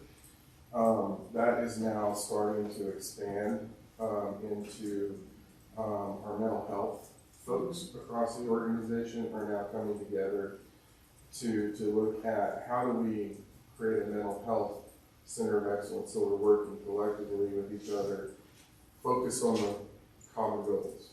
Because where we've seen that blow up on us a lot of occasions is when people come into this work, but they're not focused on the same goal. And so then it starts actually creating more workflows. And so we're being very focused on that as we move forward. And what we're finding is in terms of core services, that actually is starting to have a positive impact on workload and how fast we move through certain issues. So before, and I'll use Landing Park as an example, I may have had 5 different areas of our organization dealing with the same issue. And those 5 areas weren't necessarily talking to each other. And so when you think about the volume of work going into it, when you look at efficiency and effectiveness, it's extremely inefficient, and it was ineffective because we weren't seeing a change. What we found is that the end result of that work provided a very narrow window of making change, and change that now I think has proven to be sustainable in these locations and engaging the residents of our community in that. And so we're now working in partnership at a different level. So we're constantly refining how we're trying to tackle these issues, but moving toward really focusing on an organization in terms of how we work together, how we communicate with each other, how we build relationships not only within the organization with each other, but external to the organization with our community. I'm going to engage in a pretty significant customer service component to this in terms of how we work with people, how we communicate, because a lot of times what I've seen is we start becoming on these goals more inefficient and ineffective because we haven't taken the time to build relationships, focus on customer service, get really good at how we communicate with each other and with external partners.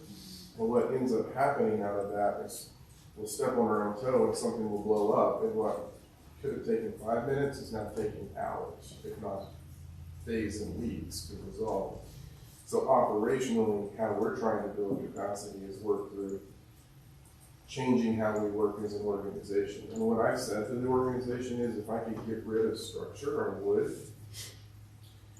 Structure's there for the ministerial functions, how we're going to work as an organization, as a collective body, and losing the parochialism that we see, the silos that you will see develop over time. But again, we're focused on goals, the right people, the right place, the right time. And all of that is a derivative of the council goals that you have set for us. Everybody, just chime in to your point. What we saw at Landing Park is that was kind of 2001 for a public safety standpoint, and this is really the highlight where you're talking about the partnerships across, whether it's open space and parks that they develop with staff or working with Carbon in the community. In 2021, we had 137 calls at Landing Park. And that really began where we had to come together as an organization. 22, we saw that number drop to 110, which is really not what we hoped, but we were still in that progress of working with the community, working with those issues. But in 2023, we saw 57 calls. So it's a 58% reduction in calls for service at that park. And that's really the testimony to the work that staff has done and the technology we're using in different pieces that Harold's highlighting to really see that we're driving that down. We'll continue to still work on what those calls are, but you can really see that there was a drastic reduction once the team got together and started working together and addressing the different issues all across the city to try to resolve these challenges and solve the park versus just public safety throwing time at it, Parks and Rec throwing time at it, and vice versa. So just wanted to highlight that because I have that down. That's great. And well, what does that mean, right? So when we talk about core services, what does that mean? We don't necessarily have to have the extra patrols, which actually leaves more officers on the street to respond to calls. It reduces vandalism and the cost that we're putting into vandalism. And so we're seeing improvements across the organization that is actually giving us more capacity to then try to deal with some of these other issues. Is that me? Yeah, okay. Harold, you brought up shared services and CIS and the effectiveness of our systems. And there's a question that has come up in my interactions with residents about that, because when they do their part of the job, right, and complain, bring a necessary service issue up by using the website, they never hear anything again right now. Because what happens is that a trouble ticket is created and the person who picks up the trouble ticket gets feedback, or the supervisor, but it doesn't go back out to the original resident who raised the issue. Is that going to be part of the process of moving it to the cloud? Oh, Becky is not. You see us reacting to that because Should not be. that should not be happening. It should not be happening, and I think that that's something that we are, whether we have really said this publicly or not, undertaking the process of digital transformation within this year. We are redesigning the website, we are launching a new utilities billing portal, we are going to be using new customer experience, we're gonna do our customer satisfaction survey in a new way that allows us to listen on an ongoing basis, and this trouble ticket piece is part of all of that infrastructure. Okay, because my instances of this could be more than a year old, so maybe it's already fixed and I just. Not yet. I can see that. Is she talking about service works? Service. I'm talking about all of them, because Okay. you know, the, Right, that should I'm from there. a resident point of view, lots of them don't know that everything operates on a complaint basis, so they're mad that code enforcement didn't catch this by patrolling. Oh, yeah. You know, and then I explain, no, you gotta raise the issue and then it'll get fixed. But, We what should they talk say is, it never comes back to me whether any action was taken or not. When you all, We should talk about it. you know, let's take that offline, but I would just That may say be true to, with code, but it shouldn't be true with parking lot. what I would say to you all is, when you have those issues and you're hearing it, let us know. Yeah, I do. Because it could be something in the system, or it could be just somebody not doing what they need to be in the system, and so let us know and we'll troubleshoot that. Becky, do you want to talk about the customer service center of excellence also, real quick? Yeah, so we Yeah, that's needed another one. another center of excellence that we're establishing right now is around customer service. We're focusing first on call centers, or folks who take calls out of queues, essentially. How are we doing that? How can we do that on a more consistent basis so that it feels like the same kind of experience no matter who you call in the city? So that's something launching this year as well. So what Becky's also talking about, and Herman talked about Salesforce. Salesforce is going to be the base platform that we're going to use in terms of that customer relations management, CRM software. Because what we found, and this has been sticking in our heads, I think, at least for me, almost since we got here. We have a rec truck system. we have a utility billing system, 2 utility billing systems. One for everything but NextLight, one for NextLight. We have the work that we're doing in the social service world. There is no connection. And that was the point I wanted to make, was, the resident sees one thing.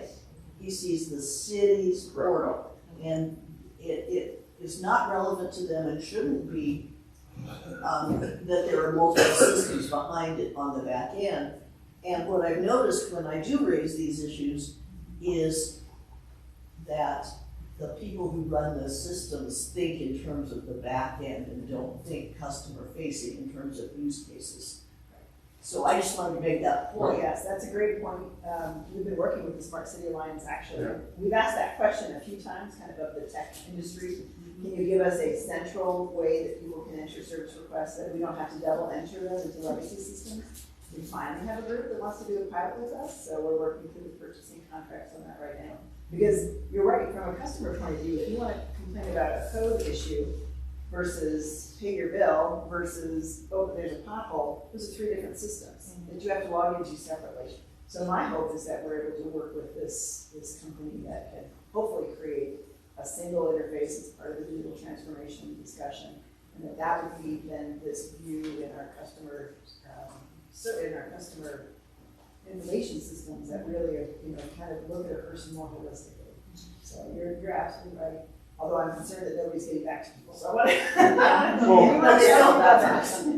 The information gets lost about who complained. Sorry.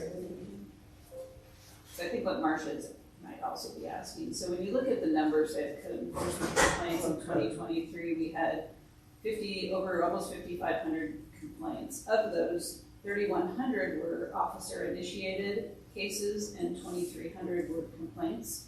So, and only 400 of those complaints went through our online system. So that's kind of the numbers breakdown, but certainly some of the online pieces, when you think that we have 6 folks who are doing 400 cases a month and 700 inspections a month, divided between 6 people, sometimes I think that yes, the return phone call to say, yes, we got your online case, or here's the resolution to your case, as opposed to the case getting resolved. So I think that's what Marcia might be talking to me specifically about. But then you can slide back into the budget conversation, as we're looking at all of these needs and we're trying to budget. And I understand, I'm just saying that this is the perception of the residents. Right. And in fact, really the ones that I had talked to, it's the other way around. The expectations of people who use the portal are higher, and so it bothers them more that they didn't get back.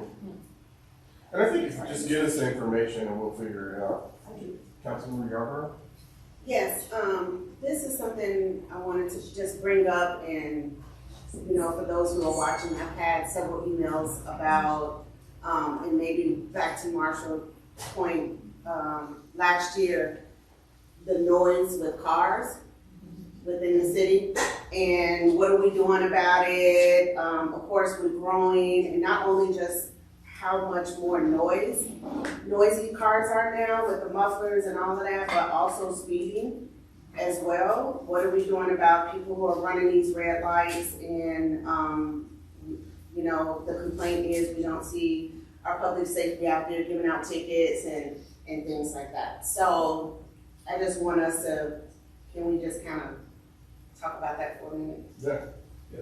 Absolutely, we're happy to. Thank you, Councilman Yarborough. So noise has been brought up, I think, for the last 2 years, particularly in the downtown area. If some of the council members remember, we actually went out and got this camera noise box thing that we actually, I think New York PD was using in some of the boroughs. And we came and tried it, and we came and reported back to council. We talked about some of the challenges with the technology, just wasn't there yet. And so we have kept up with understanding what the technology is and how it's growing. At that time, I think we had ran it on Main Street, and then I can't remember one other location. And when we really looked at the decibel level based on what our code was, we had very few violations at all. Some of those violations were actually police, either running code or fire, coming down from above those decibel levels. And recently, I believe just at the end of last year, there were some requests that came in with some complaints about noise in certain areas. And so just to give council an update, what we did back in December, we ran this from December 12th to January the 7th. So just under a month. We put officers at the locations of Lashley from 3rd to 9th. We spent about 365 minutes. So in their downtime where they're not hearing calls, going out and listening and trying to observe infractions, we did not observe any noise violations based on our current orders. So we did issue one side warning notice for a speeding ticket. We did Pace and 3rd Avenue tonight. We did that for 450 minutes, no violations for noise there. We did do Pike Road at South Main to Hover Street. We did get one loud muffler. We spent about 500 minutes there. We did do 9th Avenue from Hover Street to Airport Road, 350 minutes. The times we were out there, we did see it. We did Clover Basin Drive from Fordham Street to Grandview Meadows. Did about 135 minutes there. Didn't see any violations. We did 17th Avenue from Main to Hover. We did about an hour there, just a little over an hour. No violations there. Then we did 9th Avenue from Main to Hover for about 90 minutes, and really no violations there. I say all of that because I know the violations occur.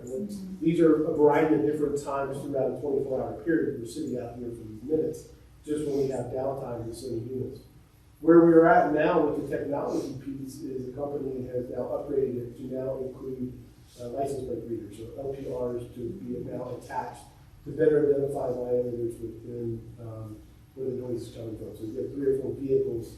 They are trying to implement AI into that camera piece and tag reader to better identify the vehicle that is violating the noise ordinance. We have reached out to them and looked to do a demo. It's about $5,500 that we would have to come up with to do. The actual product itself is somewhere between $40,000 and $50,000 to buy. There is an organization, or there is an agency, I believe it is in, don't quote me on this either, Arizona or New Mexico, that is actually going to demo the product. And so we are staying up with them to find out what they're seeing and what challenges they're having, and kind of what they're seeing before we either spend the $5,500 or we spend the $25,000 or the $40,000 to $50,000 on the device. Councilman, I'm waiting on the data. I thought I had it here in front of me. I do have the data for the traffic stops we've done and all those types of things for the speeding issue. We have had our traffic cameras out. I haven't pulled that data lately. But we have had, I mean, we have 2, and I think maybe you guys have, Jim, you guys have more? And then we have 2, do we have 4 total of those speed cameras? Do you remember how many we had? We got 2 more, but we've also been converting the existing radar units to collect data as well. Okay. Plus the new signal system on Main Street. Okay. As we change the adaptive system over, cameras that will be able to collect data. Thank you, sir. Sorry to put you on the spot. So we are using that, leverage that technology. So if you're if you have specific locations, we are happy to move that around to different locations. It takes just a little bit of time to get those set up. And we can begin to collect real-time data within about 3 hours of what that traffic looks like and then when those areas of really violators are there. When we put it on Main Street, we're finding that somewhere around 90 to 95% of folks are within that range of speed, right? It's a very small group. So helping to identify times in certain areas is important to us because, as you can see, we just through time, manpower, and resources at different locations across the city that we receive complaints. It's a hit or miss, right? The more data we can use, the more technology to leverage when something is occurring, the better chance we have of catching those violators. So if council members have a location where you're concerned about speed, I know Airport Road got brought up. We put that out there for quite some time on Airport Road. It didn't really show us kind of what we were hearing or what we were hearing, we were seeing as far as data. But we really are trying to leverage. If speeding is between 5 and 6, having folks in that area between 5 and 6 to be able to do that, unfortunately. Yes, sir. So what about red light cameras? That's different than what you've been talking about. Correct, it is. So there are options. We had, I think, maybe the last quarter of last year, Chief Saturn met with a company and talked through speed cameras and red light cameras and what that looks like. There is an initial cost to that. The company we talked to doesn't charge an initial cost for that. They basically take a collection of the fee piece of that. The state recently last year changed some of that as far as what you can charge and then also how you can go after someone to recoup the cost. I'd have to go back and reflect my memory on that. If that is something council wants to do, we are happy to get all of that data and get all of that ready to go, but understand that comes with a cost. And so there is a piece of cost for that. Again, it would take a camera depending on where you're at for the red light piece, depending on if you need multiple cameras for different intersections. So depending on how much you want it, where you want it. I actually think I have the old data in here, and at a break I can bring that up and share it with you from the last time we talked to council about the cost of red light cameras and what that looked like. So I'm happy to do that. There's also speed cameras that exist. So there's a lot of technology there, but again, we talked about it costs money. And the question is funding those initiatives and how to do that. I think the number that Zach gave me on that was, so if you had to make, let's take Maine and 119, you would need a camera on each one of those. In that location, you need four of those devices. That, I think, at the time was about $40,000 per camera. So the cost to get into it would be about $160,000.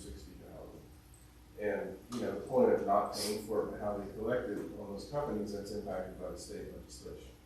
So I think it's still a bit of a moving target, but they're definitely can bring that forward. In terms of the general issues with public safety, I think I would be remiss if, I think one of the things that we have to be cognizant of is how and when they respond literally changes by the minute, and where they are changes by the minute, because we're also evaluating calls for service. And so, and I've talked about this before with different councils, so each type of call for service really requires different numbers of officers. So for example, a domestic violence call, at a minimum, is 2 officers when they're on the street. And as the severity of the calls go up, and I'm looking at Zach to make sure, 2 could turn to 3, could turn to 4, turn to more than that. And so when we're working these issues, and he talks about they're out there when they're writing, when they're doing reports or something, if you turn a call that requires more officers, they're going to that. And so that's a piece of the puzzle. The other piece of the puzzle is, and we talked about it as part of the core piece in terms of hiring. Well, we're seeing things change. I think in the fire hiring cycle, we had 100 applicants for the fire side, or over 100 applicants. About 130. 130. We're still seeing the limited number of applicants in the police side. And so you take that issue, you take retirements, and then the other thing that often gets missed is injuries. And so if you generate enough injuries and you have enough retirements, and then you have just the normal vacancies, in a fairly short period of time, you can go from being down 10 officers to being down 30 officers. And so how they're managing shifts, because they have minimum staffing levels and what comes in, not only daily is the call volume of what people are calling in for comes into play, staffing daily is another issue that they're having to manage. So I think what I would say to you all is it's a much more challenging issue when you're looking at the system as a whole as to what are they doing on any given day. And Harold, I just want to, Kevin, you had asked about traffic citations and enforcement, and I don't have these broken down specifically on what type of violation it is, but I can tell you that we did, it was 5,400, or there was 9,212 violations last year. We wrote 3,700 tickets, and it looks like there was about 5,400 potential warrants. I'd have to verify those numbers. I just got them from my chief. So it looks like there's about an average of about 700 to 750 traffic stops. It appears to be every month. So there is traffic enforcement going on in some capacity. And I do want to verify those numbers for you, and I will send an email out because I don't want to be incorrect, and I don't want to say, well, it's only 37 of them. But I have total summons we issued. Total summons is 3,729, but the number of violations is 5,483. So I just need to verify what that is, and I'll get some clarification on that. But there is traffic enforcement.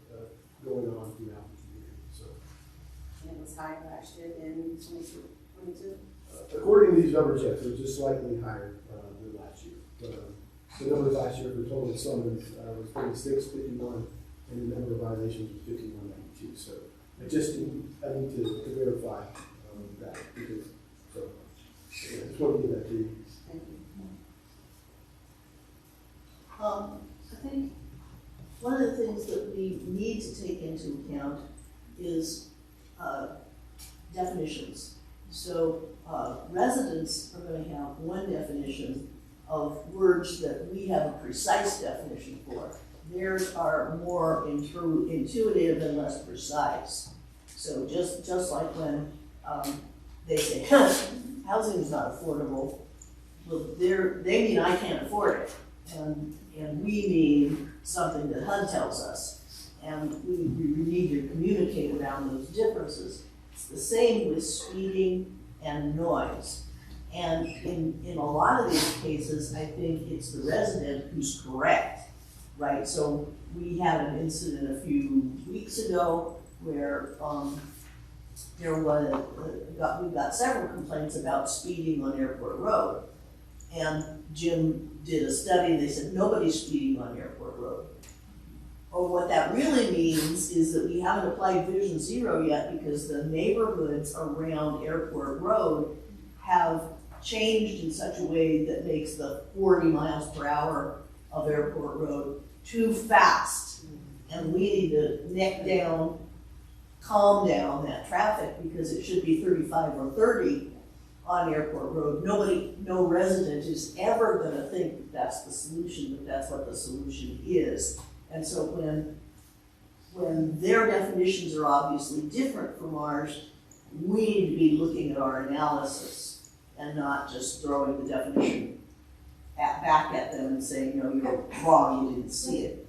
And that happens a lot with noise, I think, because our definition of noise, and I don't know this, some noise definitions, the noise has to be a violation, the noise has to be sustained over time. Well, what does that mean with a noisy moving vehicle? But because do our cameras detect the spike or what? And then do they Doppler into quiet enough, even though they're making just as much noise as ever?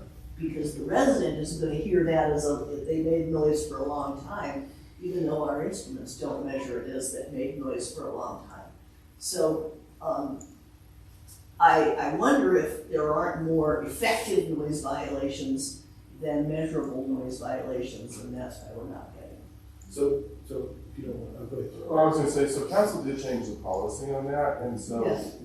we did work with the data to say if an officer can hear it from Basically 100 yards. 100 yards, Yeah. then that's considered a noise violation. And it To doesn't have to be sustained? No, Oh, great. to get at that issue. Correct. And that was the way it previously was written. You had to have basically a noise meter, you had to measure certain things at certain points. And that's just not practical. So the ordinance was changed. We looked at several ordinances around and adapted the ordinance for council, which was, I can hear it, and I can see it coming, and I can hear it 100 yards away. And so that makes it easier for the observation of the officers. All of us had heard a car coming before we saw it. And so that makes it easier as they're going about their business. Where what you're referring to is the cameras which we don't have, which is the noise cameras. And that is scientific, and we would probably have to even come back because our current ordinances don't cover noise cameras. So we would have to create an ordinance in order to be able to use cameras for enforcement. And we need to check with the state to see if that was something that the state would allow us to even use.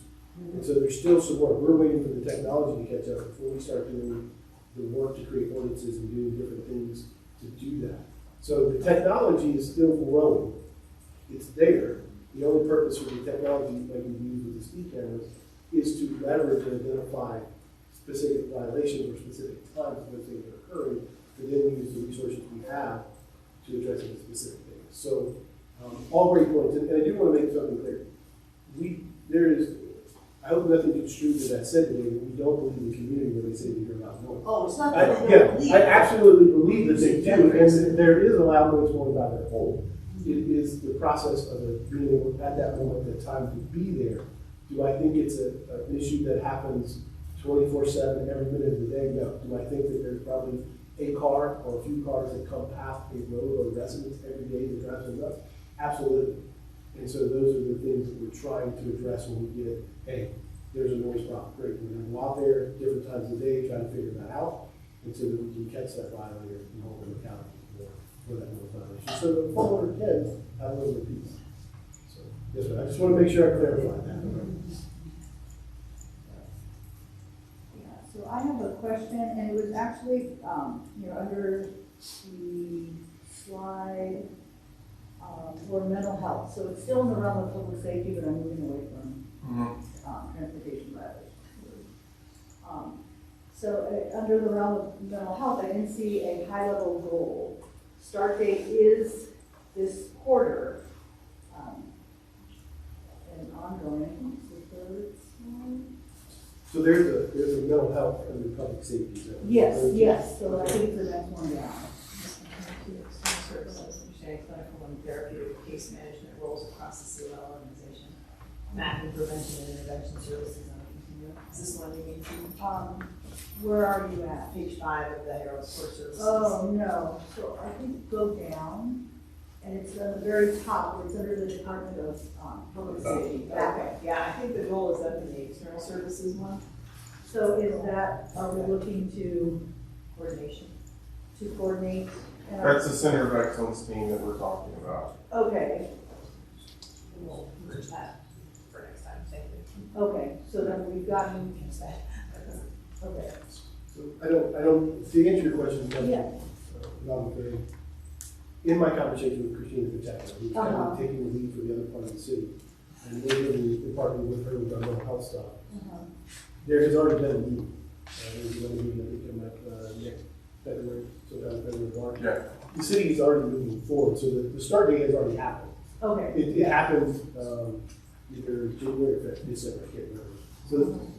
So it's already started. It's just in the very early stages of taking the public safety mental health programs that we have, working with the city's mental health, and then how we start to Harold's point, working together as we did with our neighborhood resources to try to figure out how we address the mental health crisis we have across. So it's gonna go through, it's kind of, mental health will be interwoven throughout multiple departments and. Correct.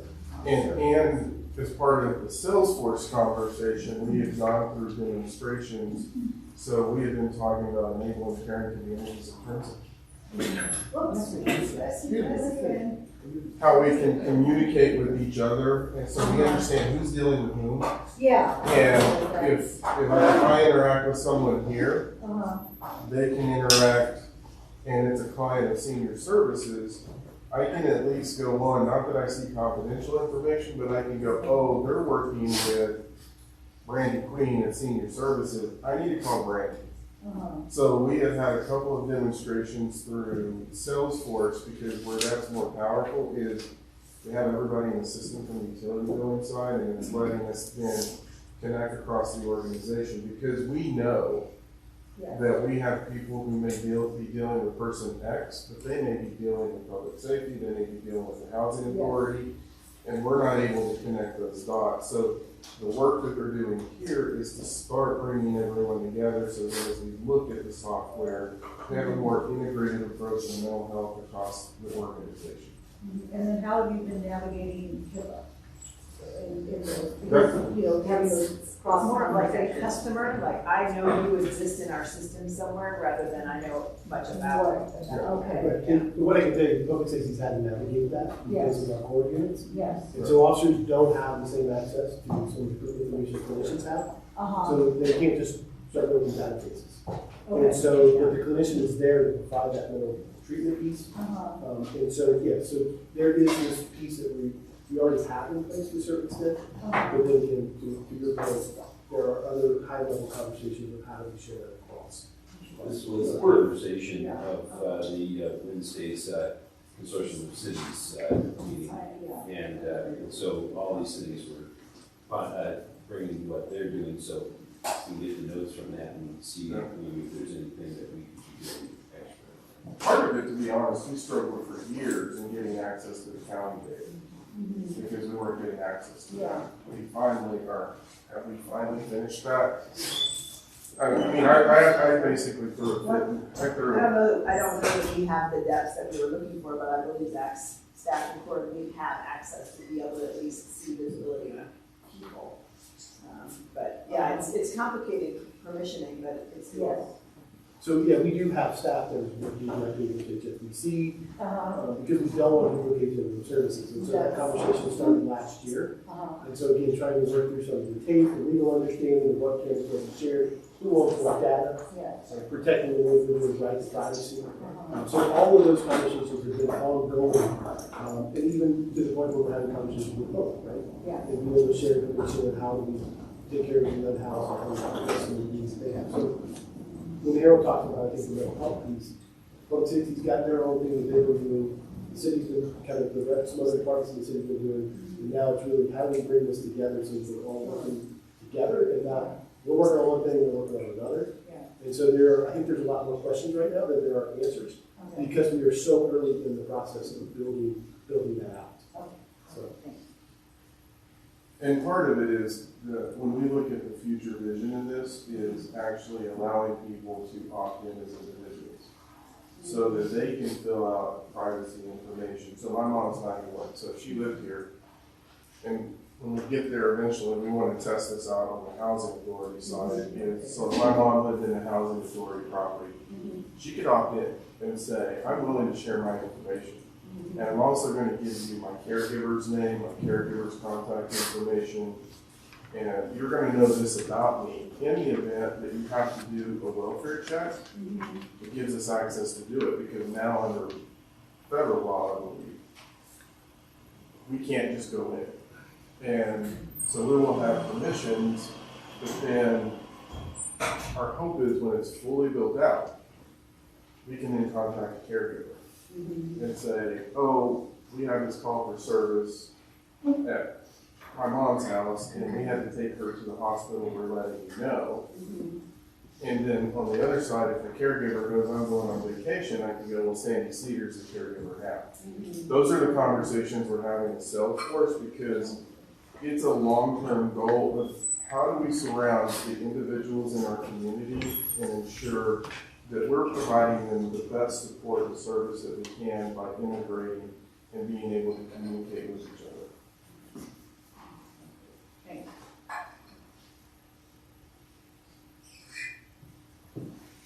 So everyone's lights are still green. How we feeling? Marcia's feeling almost there. Are there any last questions before you want to wrap this one up? What I will say to you all, and we kind of had this conversation internally, this is as much for my staff that's here is, and Sandy probably said it best, is I'm just being very transparent with you. What probably irritates me the most is not talking with each other, not taking 5 seconds to ask a question, not working as a team through those issues, and coming in with that parochial view of here's what we have to do. I think everybody's getting a good sense of that because at the end of the day, to be the best organization we can be, we're going to need to do that. Now, how do we do that? Very clearly understanding what we're trying to do, making sure that we have the right people at the table to have those conversations. Because if I don't bring the right people in, I start getting diverted and it ends up taking longer than we need to.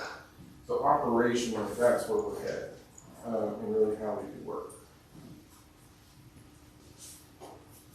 Forgot to add break to the list. Any other questions for this section? All right.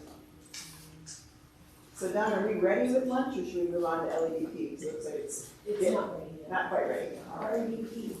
Sounds good. All right, you need 5 minutes or are you ready to just jump right into it? You ready? Let's go. All right, ready. Come on over, Aaron. So in your packets, you will find the current contract between the city and the LEDP. I believe that's kind of the conversation. Yeah, feel free to bring around a couple chairs and let me write this one thing down and I'll look at our screen. And so when the council brought this up, I believe that it was really about understanding the services from the LEDP and also just making sure that we're aligned on what that contract says and are those clear expectations on those kind of things. Do you all have a presentation? Yes, we have a presentation. All right, hang on just one second. Okay, right there. Let me just put in parade. I heard it's on a laptop, but I don't know. Yes, I'm sure I have it. I just want to make sure I don't miss the multicultural parade.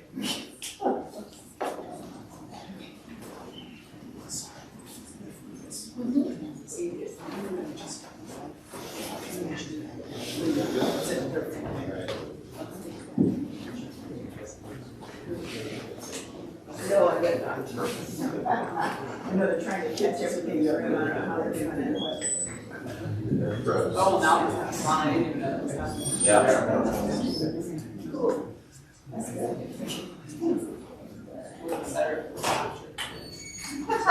That's true, yeah, that's right.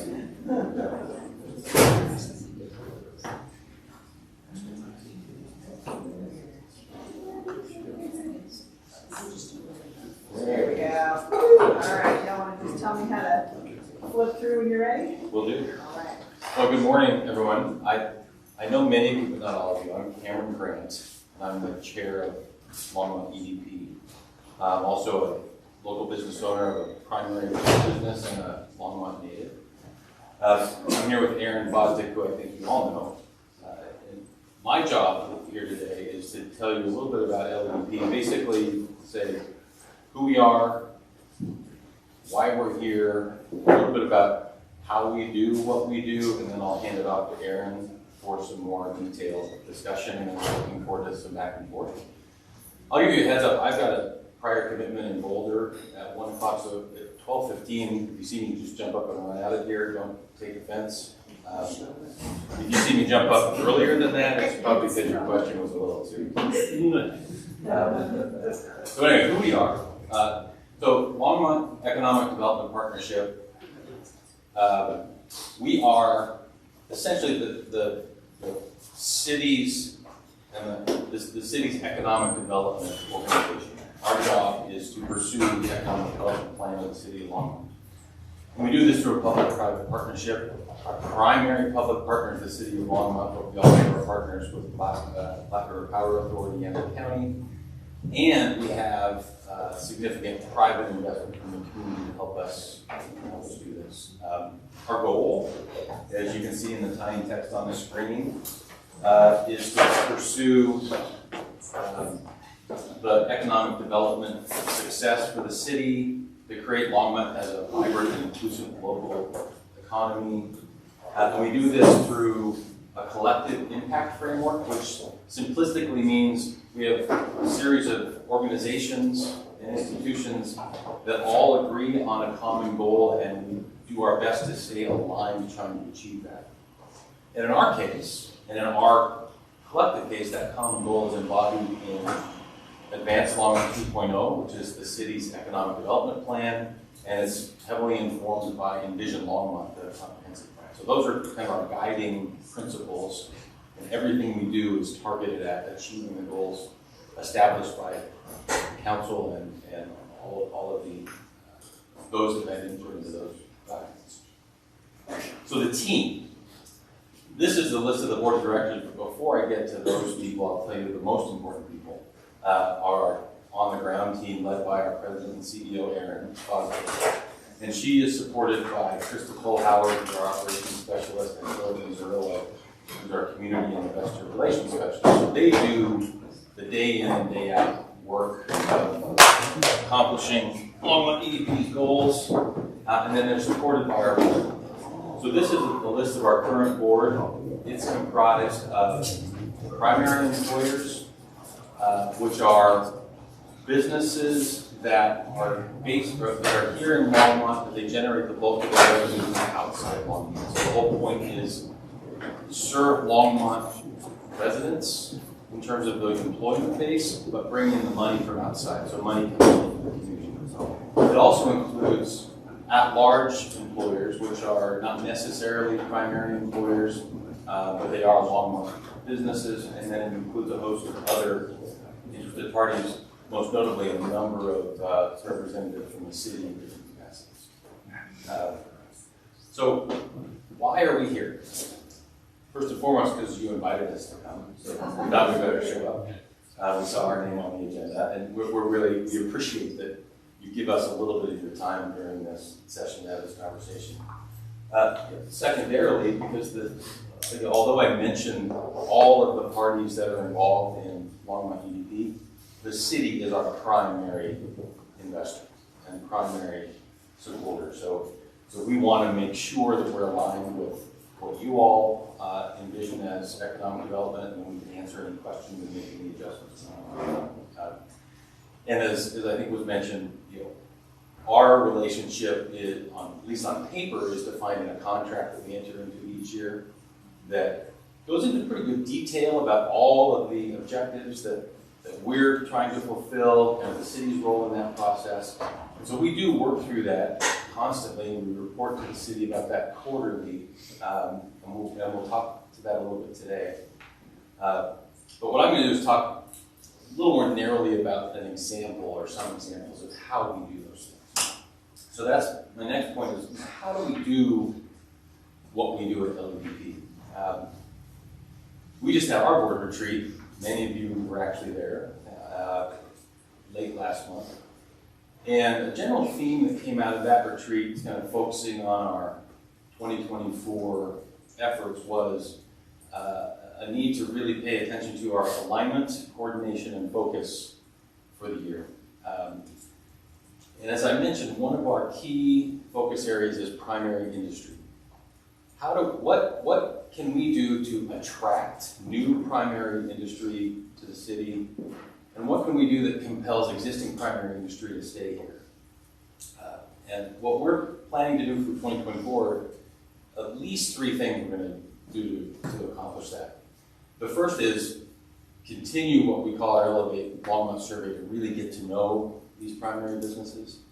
The second, I'll tell you a little bit about a really exciting new communication and marketing, national marketing and outreach program that we're involved with. And then thirdly, I'll talk very briefly about kind of our ongoing marketing efforts. But before I do that, I want to tell you a story about something that happened that really speaks to the importance of what we're trying to do. And I won't tell you the name of the company, but there's a company, a primary employer that was founded in Longmont and a number of years ago. And it's in the tech industry. It grew, it became very successful with kind of a small, locally based team, but their reach was national. They were gaining more and more prominence, and like as often happens, they get the attention of others in the industry, and they became the target of a buyout. And so a firm from out of state came in and said, we really like what you're doing. We think we can help take you to the next level by putting you under the umbrella of our larger organization. They all thought, well, that sounds great. That's kind of where we wanted to go. And they completed the process of selling to this out-of-state based organization.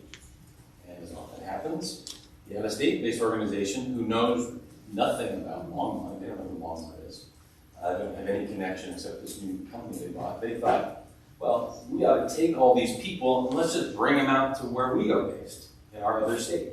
Put them right next to headquarters. And it was about at that point that we got wind of it, LEDP and the city, and started engaging with the local employees and the founders that created this business.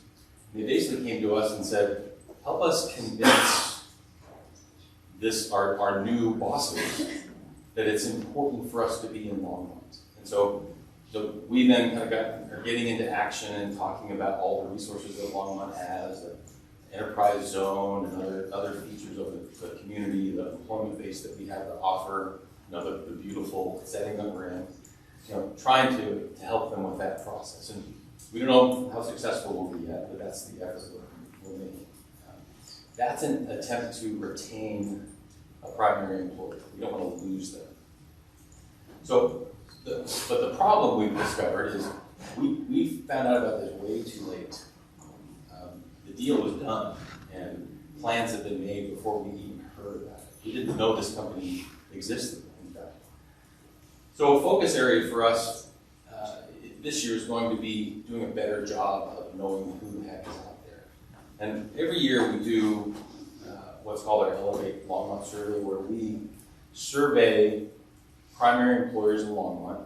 We'd love to survey every primary employer, but we don't get responses from everyone. We have over the years been pretty successful about that. And then COVID came along, and our in-person survey had to go all online.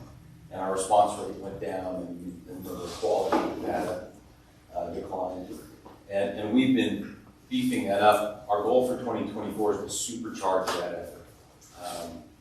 Get out, the reach goal is eventually connect with every primary employer in Longmont and create a relationship with them so that they know who we are and we know who they are. And why do we want to do that? We want better data. We want to know what challenges these employers have so we can communicate that back to all the players in our collective impact effort so that policies can be adjusted and incentives can be targeted to retain these people or attract more people like them.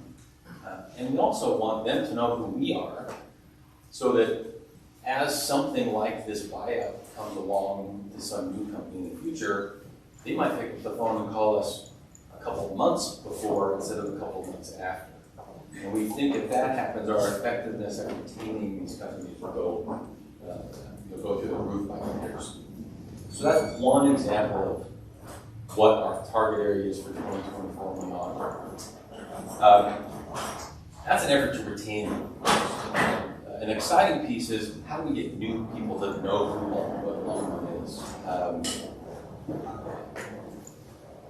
We just recently, with a pretty exciting partnership with St. Mary Valley School District, got involved in a national marketing effort sponsored by the Colorado Bioscience Association. And we're a significant partner in that statewide venture that is targeting the bioscience industry nationally, convincing them to come to Colorado, and our involvement is going to be specifically to convince them to come to Longmont. Colorado is great, but Longmont is where they need to be. That's going to take a lot of effort on the part of Aaron's team, and so between the Elevate efforts, this Colorado Bioscience effort, we're filling up the capacity, and we got a little bit left. So what do we do with that little bit that's left? A third piece is our ongoing national marketing effort, not just on the biosciences area, but for all of our target industries, and Aaron will talk about those shortly. So that's kind of a quick study of how we tackle one element of what LEP does, and I think for 2024 that might be one of the primary things that we try to tackle. And now what I'm going to do is hand it off to Erin. She's really the driver of this bus, but at least until 12:15, I'm around to answer any questions I can answer. Thanks. Thank you, Cameron. I've never actually driven a bus, so that's a big responsibility. I think Cameron did a great job sort of setting the stage, and I want to reiterate what he said, that we're really thankful that you invited us here to engage in this conversation, because we think the work that we are doing collectively as a community with the city, again, as our largest partner, is really important. Obviously, to continue to support the economic health of Longmont, but really, I think what you'll see as we go through is the work that we're doing in conjunction with the city and our other partners is really having a broad impact on our community. So Cameron gave some great examples of sort of the how we're doing things. This slide has been up, so I'm sure you all had a chance to read through this. I'm not going to go through everything again, but we do get asked a lot, especially for me. I'm 9 months into my role. What is economic development? What is it that you're doing day to day? And this is really it. It's a pretty broad set of strategies, again, aimed at making sure that the community you're working in has economic vitality, has opportunities for residents, has opportunities for businesses. And so most of our efforts are really focused around that business retention, expansion, attraction, making sure that there's jobs for the residents in our community, also within our region. And then I think another really important piece, and this is where the city's partnership is so important, is sort of that place piece, right? We have to have the appropriate real estate, the right utilities and infrastructure. And because of the work that you're all doing and the discussion you just had on core services, Longmont's in a really great place because of that. So this will all be pretty familiar based on what Cameron and I just talked about, what we're doing and how we're doing. These are our focus areas. Cameron mentioned our economic development strategy, which is called Advanced Longmont 2.0. Many of you were probably involved even in the early iterations of Advanced Longmont. And we are looking to probably need to update that to, a 2.5 or 3.0. But we think that our strategic focus areas are still really well aligned with what our community wants and needs, as well as what Council's policy in Envision Longmont already promotes. So our strategic focus areas are around talent, place, industry, connectivity, and impact. And I'll go through those a little bit. And you'll notice a lot of the elements of our contract are really rooted in these items. And so a big piece of what we talk about when we talk about Advanced Longmont and our strategy is really rooted around growth, prosperity, and inclusion. And we know that's really important to our community as a whole, and so we think that should be reflected in how we approach economic development. And really the core tenets of this are that if we succeed as a group, everyone in Longmont will succeed. And so what does that mean?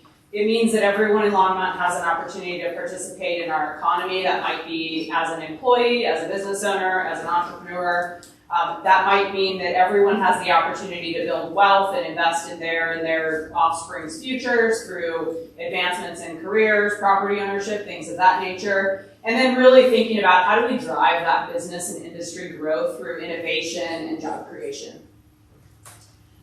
I know you all have a copy of our contract. Trust me, I'm not intending to go through every little piece of that today. We can certainly answer any questions that are here. That's something we work closely with the city manager's office and Joni Marsh to bring to council each year. And again, appreciate your continued partnership. But the core pieces of this are really centered on kind of 5 main items. These are our core services that we're carrying out for you. Again, these are the economic development services that we're providing. Really around strengthening our competitive position, marketing Longmont. Cameron mentioned some good examples of how we're doing that, and we have some other examples we can share. Retaining and creating jobs, advancing on entrepreneurial and innovative opportunities, and then really that advocacy piece. How are we making sure Longmont's a great place to do business? So I'm going to give you a little sense of kind of what we're doing within each of these focus areas. As Cameron mentioned, we just had our board retreat last week, and so we're taking all of the great input that we got and digesting that to create more of an actionable work plan, which is something that we heard from our board. But generally, we can talk a little bit about what our board's priorities and what some of those subsequent activities are. Important to note that you'll see some reference, and some of this will look familiar because it's language from the contract, so that guides a lot of our work. Some of the things that we do, we lead. Some of the things that we do, we'll support. So talent is a great example of where LEDP works with our partners to lead efforts around job creation. And really what we're focused on is attracting and retaining talent, building industry-relevant talent pipelines, particularly in some of our key industries. And so making sure that we have those right career pathways for folks. Some of our partnerships that are really important here are partnerships with the St. Vrain Valley School District, our partnership with Front Range Community College, Workforce Boulder County. And so we want to make sure that we're inviting new talent in. So some of what we're doing is marketing. Cameron mentioned the campaign that we're engaged with CVSA in. Certainly there's an industry component to that, but there's also an employee component, right? We all know Colorado and Longmont in particular are great places to live, they're great places to raise a family, they're great places to have fun, and so we want to share that with folks and bring more people into our community to fill these positions that are in such need. One of the things that we're really interested in working on, and we haven't really started this yet, but we've been doing a lot of national and even international marketing. We also think there's a component to figuring out how we upskill and train local talent. And so we've been having some great conversations with our workforce partners, our education partners, and even some of our nonprofit partners like the R Center about opportunities to engage with residents that are already here that may be wanting to have a career potentially in one of our key industries. And so we'll be working throughout this year to figure out what that really looks like. That may not be something that LEDP leads, but we feel like we're in a great position to make some of those connections. And then the other thing I'll mention quickly is that we monitor the perceptions of Longmont as a place to work, Longmont as a place to have a career. And so we conduct, in partnership with the city, a workforce perception survey. And so we share that data back out with council. What we hear is that Longmont continually ranks well, kind of based on career factors in innovation, presence of industry leaders, and training and professional development opportunities. So those are things that are on our radar that we want to keep doing. Industry is another area where we really lead in. This is probably one of our main focuses, as you can imagine. And we want to make sure that we're providing an environment for primary, local, and startup companies in Longmont, that they can have the access they need to real estate, to financing, to mentorship, and obviously to talent, which we just talked about. And so you can see what our priorities are here. I'll talk a little bit about some of the initiatives that we'll be going through in 2024, and you'll see some crossover again with our contract. Really, we do market as it relates to industry. That primarily relates to some of our real estate and, again, those community and infrastructure assets that we have that are really attractive to our key industries, which I'll talk about in just a second. We are also really excited about an opportunity to work with the state on attracting, retaining, and helping companies that are already here expand through CHIPS incentives. And so many of you are familiar with the Federal CHIPS Act, and the state's been doing a lot of work. And so in December, or maybe it was late November, Council approved the CHIP zone for Longmont. That's going to the EDC next week for designation. And so we're really excited about opportunities that might bring again, both for existing and new companies to Longmont. And then finally, Cameron mentioned the Elevate survey. This is something that we've done on an ongoing basis. So we have a great, kind of historical data set about how is it for industry to do business in Longmont? What are your top concerns? What are the biggest opportunities? How is your work going? But we're really excited to get back out and work with many of our partners, including partners in this room, to start visiting with businesses and making sure that we're addressing needs and identifying things as they come up, rather than waiting until the end. Erin, Yeah. quick, on that last slide there, on the Elevate survey, do you have any idea why somebody wouldn't want to do it? Is it just time consuming, or is that the primary reason that you think is why they're not going out? It's not that they don't want to share data, or? I think you're right. I think there's a couple of things. Cameron mentioned that historically we had a committee that really went out and did this, and I know there's people in this room that sat on that committee. And so it was something that people could take, 45 minutes and you're done. I think sometimes with online surveys, people have a bit of survey fatigue. And so it's like, didn't I already respond to a survey? Or I'll wait until later. Oh, my HR person's going to do that. And it just slips through the cracks.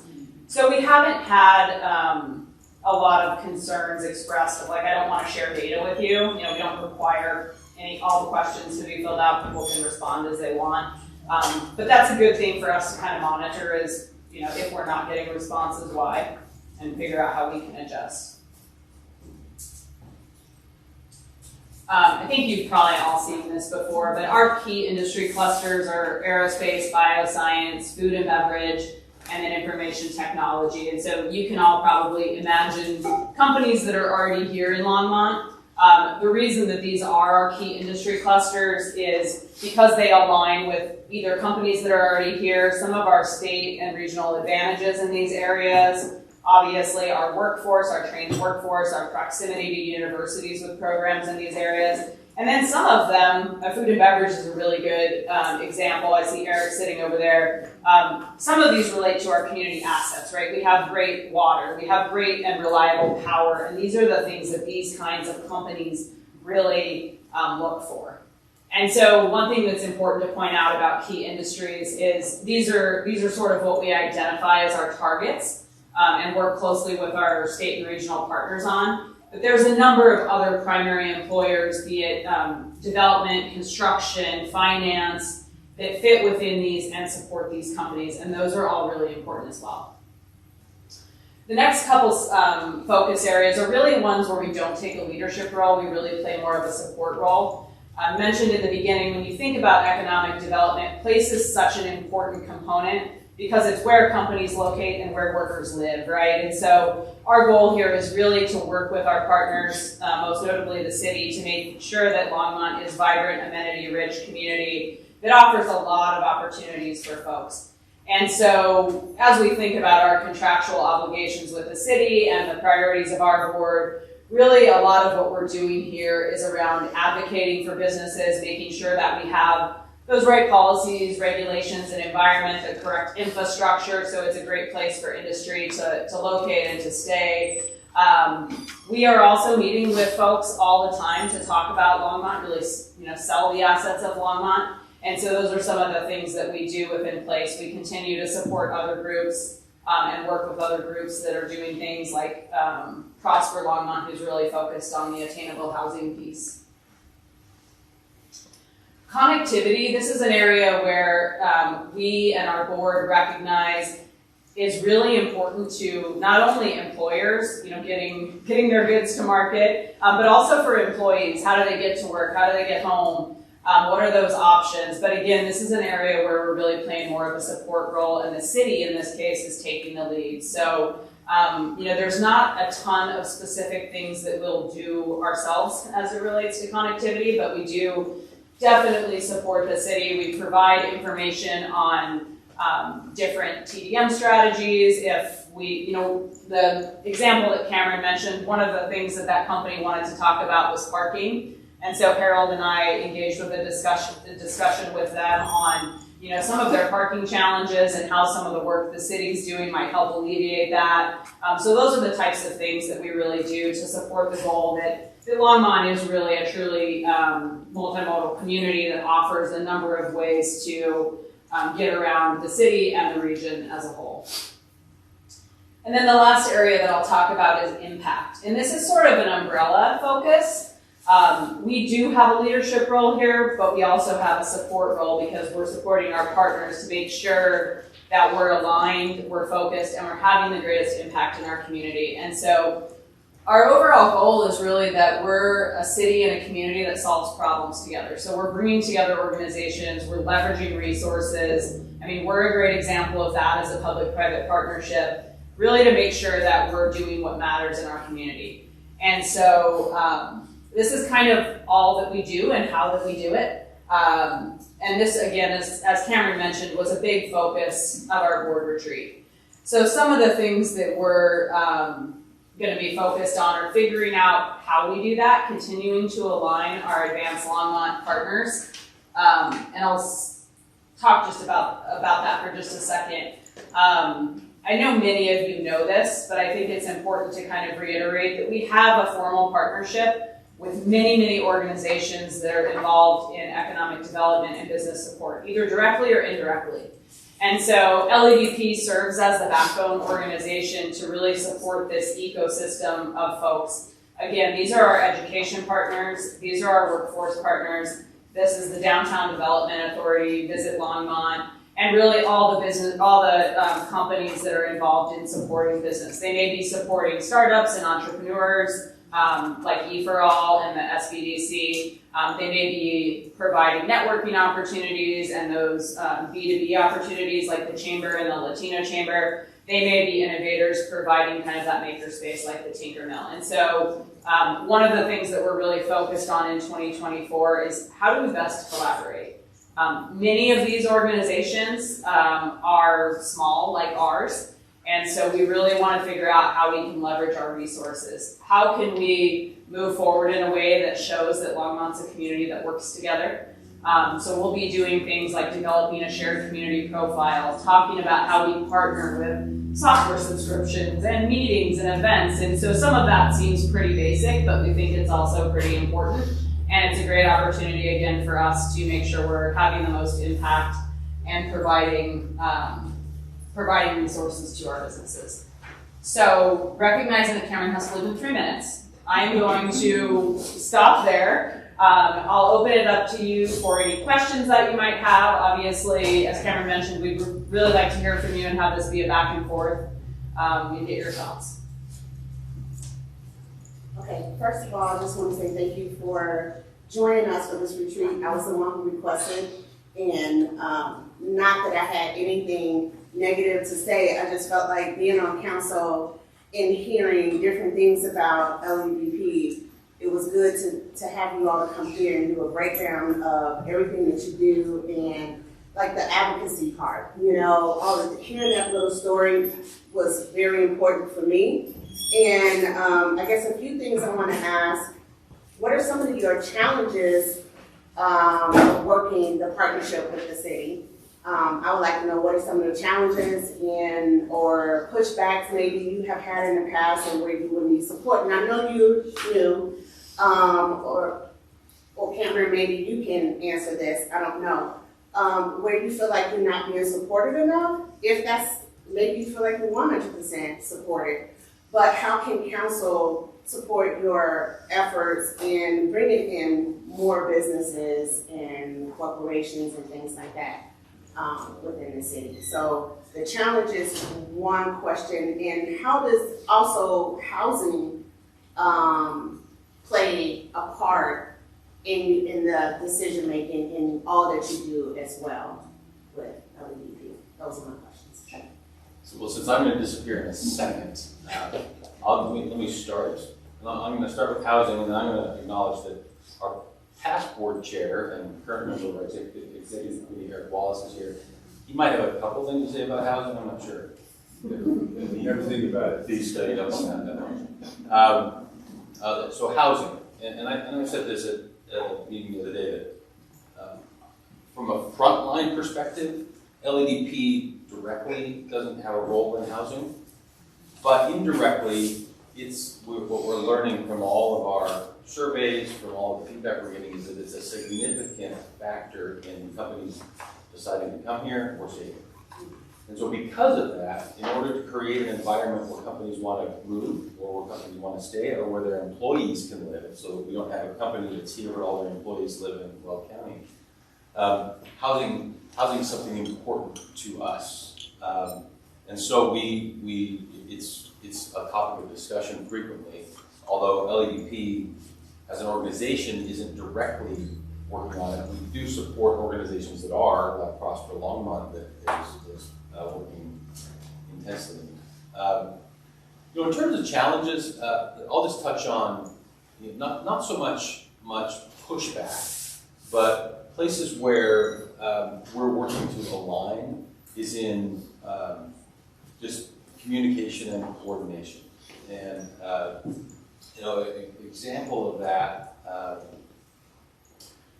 one of our goals, you saw on the slide, one of our goals is to create a no wrong door ecosystem, so that no matter who a new prospect talks to, that prospect can get them to the right place to get the answer. And so one way we leverage that at LEDP is when someone comes to us, a potential prospect, an industry, a developer, or whatever, with a question about how they do something in our community that we're hoping to encourage, we help them connect them to the people that we think can be most impactful. Where we need to collaborate on that, and we've been working with Harold and Joni directly on this issue, is we know a lot of the players. We know we've got their cell phone numbers in a lot of cases. We know how to go knock on their doors, but developing an arrangement where we know how to do that appropriately, where we're getting them to the right people, we're bypassing the bureaucracy when it's appropriate, but we're not taking advantage of some of those connections, and that just takes communication and practice. So that's not so much pushback as it is just developing a good feel for how that interplay works. And now with that, I'm going to not point out, but thank you for your time today. Sorry that I got you early. I think what I can add sort of process to that, and how at least it works here, is the prospects come in, or the businesses connect with Aaron, or before that with Jessica. depending on what they're doing, they then start bringing the people in to the table that needs to be there. So for example, I'll use Smuckers as an example. They call Jessica, they go, we're coming in for lunch, and it sort of didn't know what was happening. I mean, it was all of a sudden, can you be here? So yes, we're there. Once the prospect, and sometimes we know about it, sometimes we know who they are, sometimes we don't. Once they get to a certain point, there then is a handoff. And that handoff actually shifts into the city system because that's the incentive conversation. And so when it shifts there, that's when you will see the utility directors, Jim, finance director, Joni, and other aspects within the organization, because we're framing the incentives based on the need. LADP is still working with the prospect and coordinating communication and information coming in, but there's a distinct handoff on the retention and expansion and attraction piece where it slides from LADP into the city system because the incentives are city driven, and that's in when we talk to you all in executive session about here's this company, here's what they're looking at, here's how we see the numbers, here's how we look at the incentive, and then it shifts to Eugene, and the attorneys take it as they're working in the development agreement. So there's steps within the broader system. And so sometimes is it not as smooth as you wish? Could be.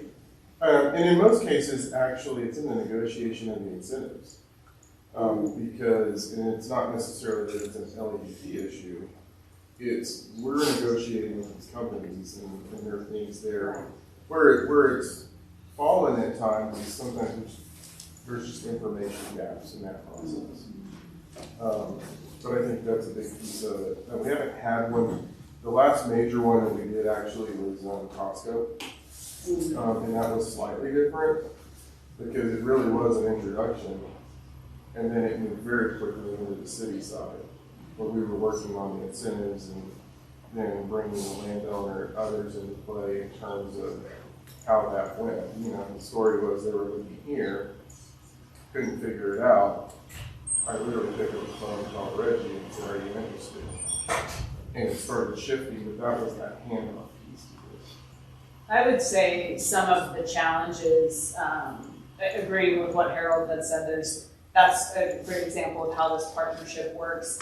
Some of the challenges are really around the speed of government and the speed of business. And that's not a criticism, but you know, the prospects are a great example. Like the way that it works is we get notified from either the state, our partners in Northern Colorado or in Metro Denver, or sometimes from our local broker community. And you can imagine a business is ready I want to start operations in Q4.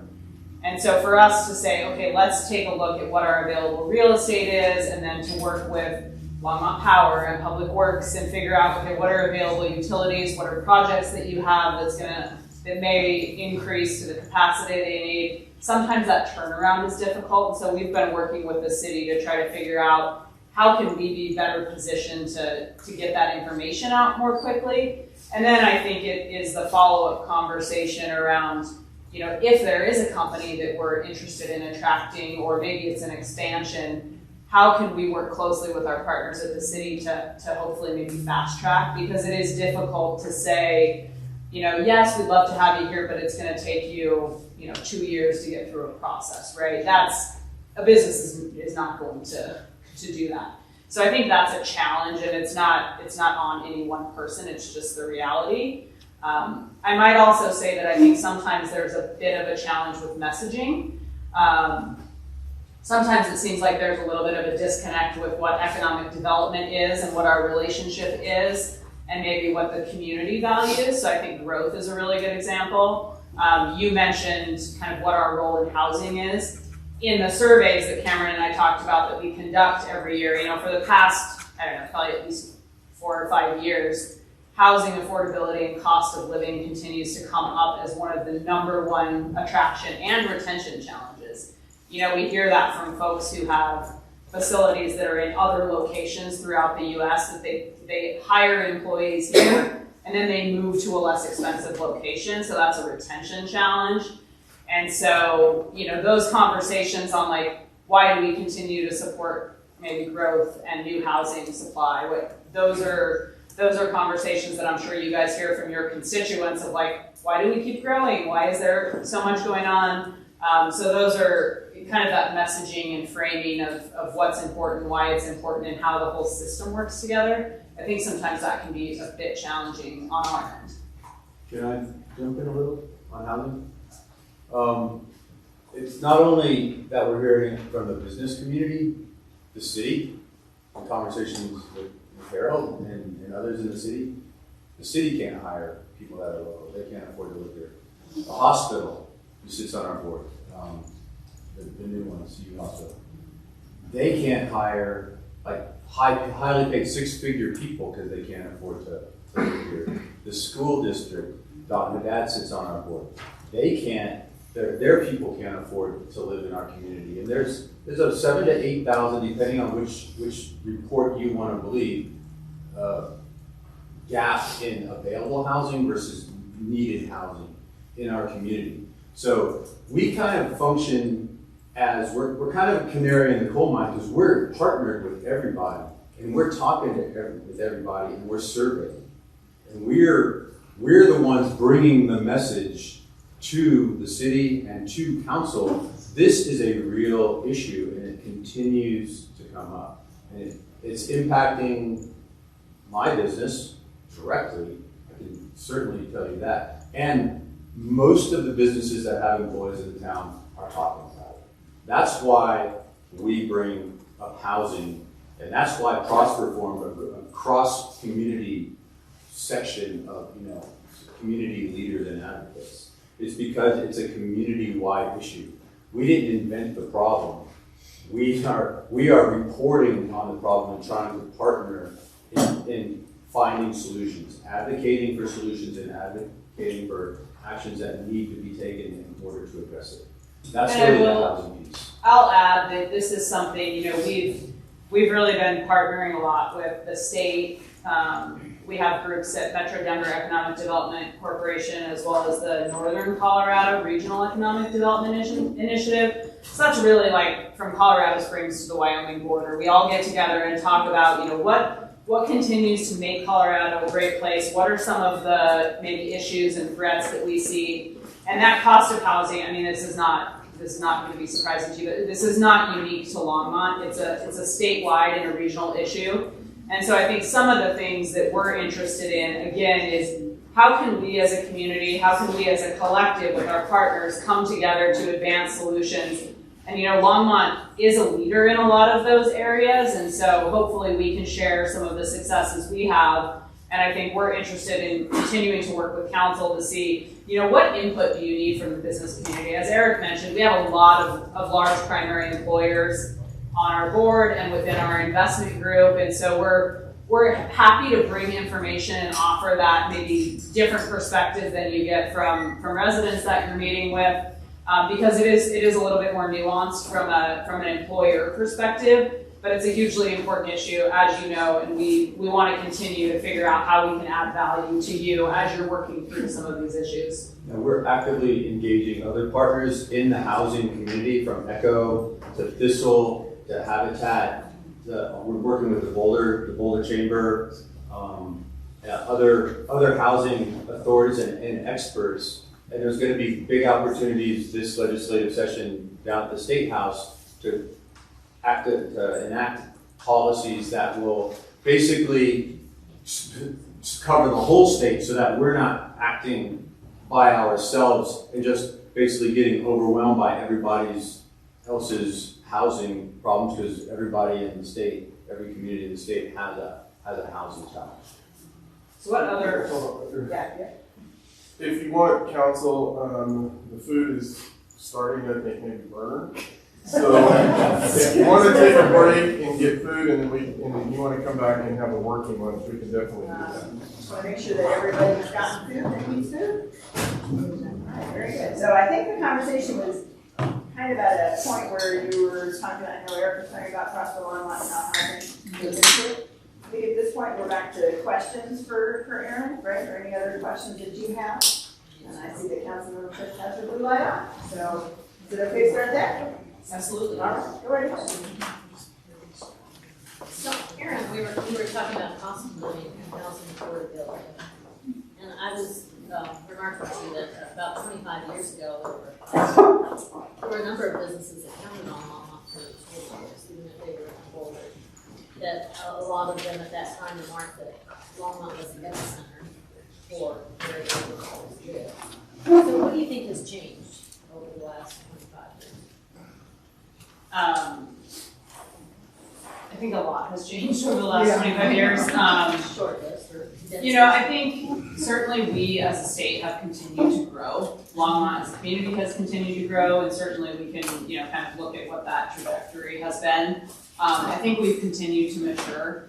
You know, it's interesting when you look at, I mean, we're still the most affordable community in Boulder County, which is great, and I think we still do provide, you know, I don't know what the exact number is, but we still have, 40,000 housing units in Longmont, right? A lot of our workforce lives here, but a lot of our residents commute out. I think what we've seen is there's been a lot of regional growth as well, and the growth over 25 years has probably shifted a bit and will continue to shift.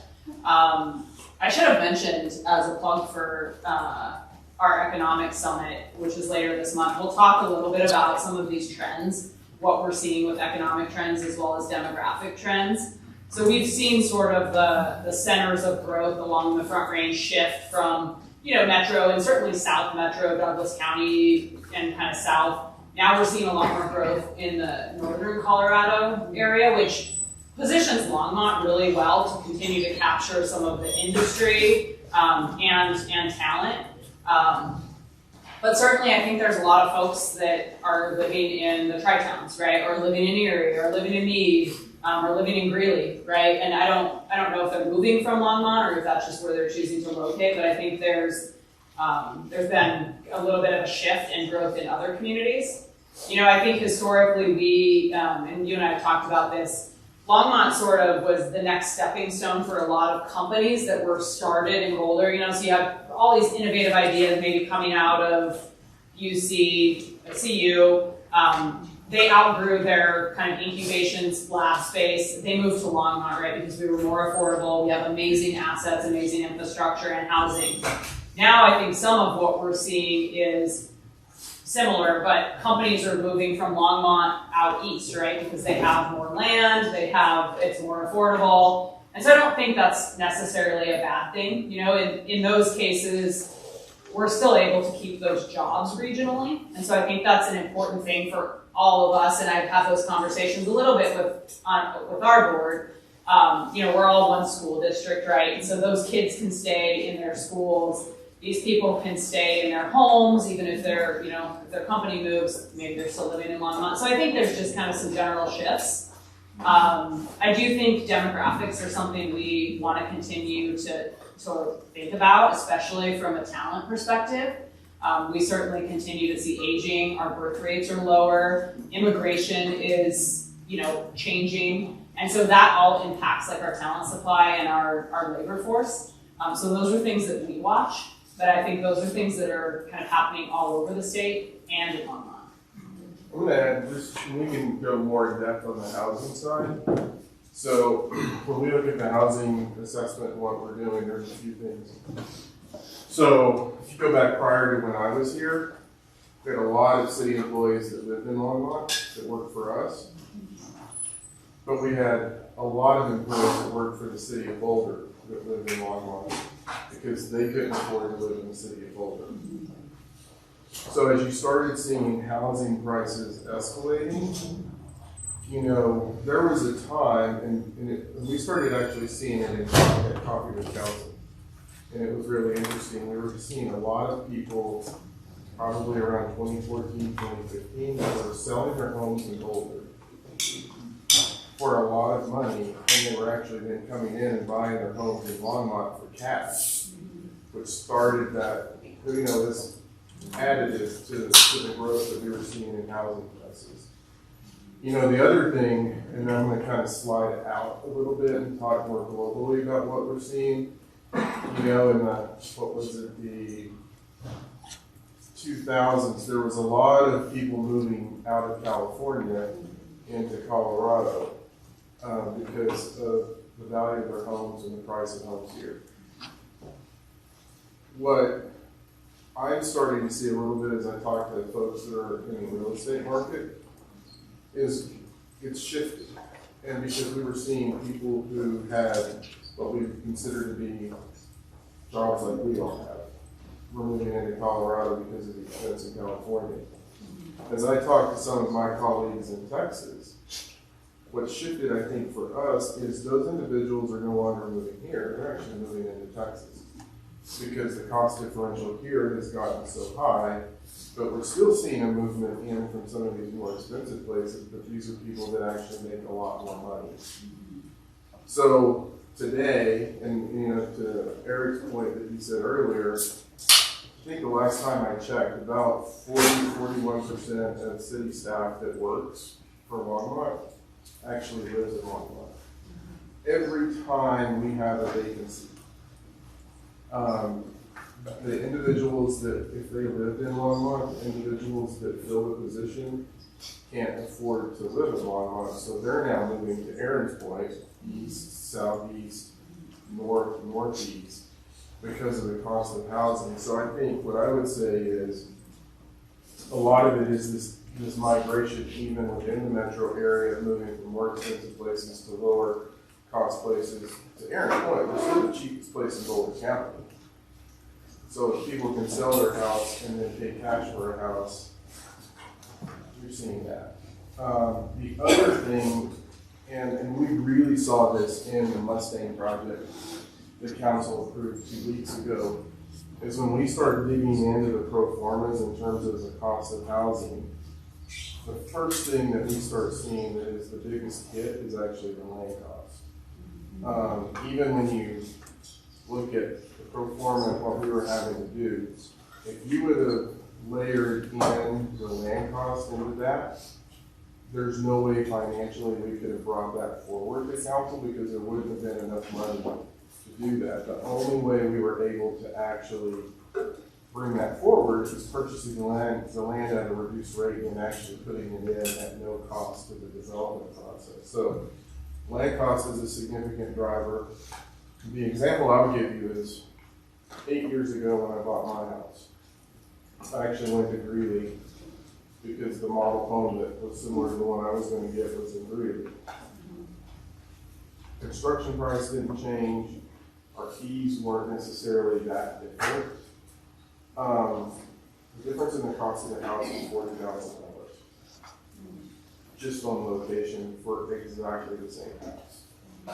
And so that's when you can start digging in and to see those nuances. So I would say it's the pressure of people coming in to pay cash for houses that starts driving up the cost. It's the cost of land. And so there's a lot of factors that have really put us where we are today. The other thing that I would say that I should have mentioned, it's not related to housing, it's related to cost in general, is I think what we've heard, and I'm sure if some of the chamber folks were here, other folks that work particularly with smaller businesses, there's just increasing cost of doing business. Some of that is related to things that we're doing here in the state, here in Boulder County, here in Longmont. Some of those things are outside of our control, certainly with supply chain, with materials costs, with labor costs, all of those things. But I think what we do hear from businesses and what I think we need to continue to watch is what are the cumulative impacts of regulations, policies, costs either that we directly control or don't directly control, property tax valuations, those types of things. All of those impact the business's ability to do business here. And so, again, not a Longmont specific problem, right? This is something that we're talking about throughout the state. But I think those are things for us to keep an eye on, certainly to continue to engage with conversations with council about as you're considering new policies, new regulations, as the county's considering those things, as the state's considering those things, and trying to look at things sort of maybe as a whole rather than individually, so looking at the cumulative impacts of things on business. Again, not all of that relates to primary industry. In some ways we're lucky because especially with some of our key industries, what does Andy call it? Someone on our board, our worthy rivals. that are located in other markets. Some of those markets, like the Bay Area or Boston or even Research Triangle, they may have costs that are higher. They may have less labor. There's things that we still show really well on, but I think those are things that we're watching to make sure, Texas is a great example, right? They have a different way of doing business that makes them really attractive for companies that are looking to relocate.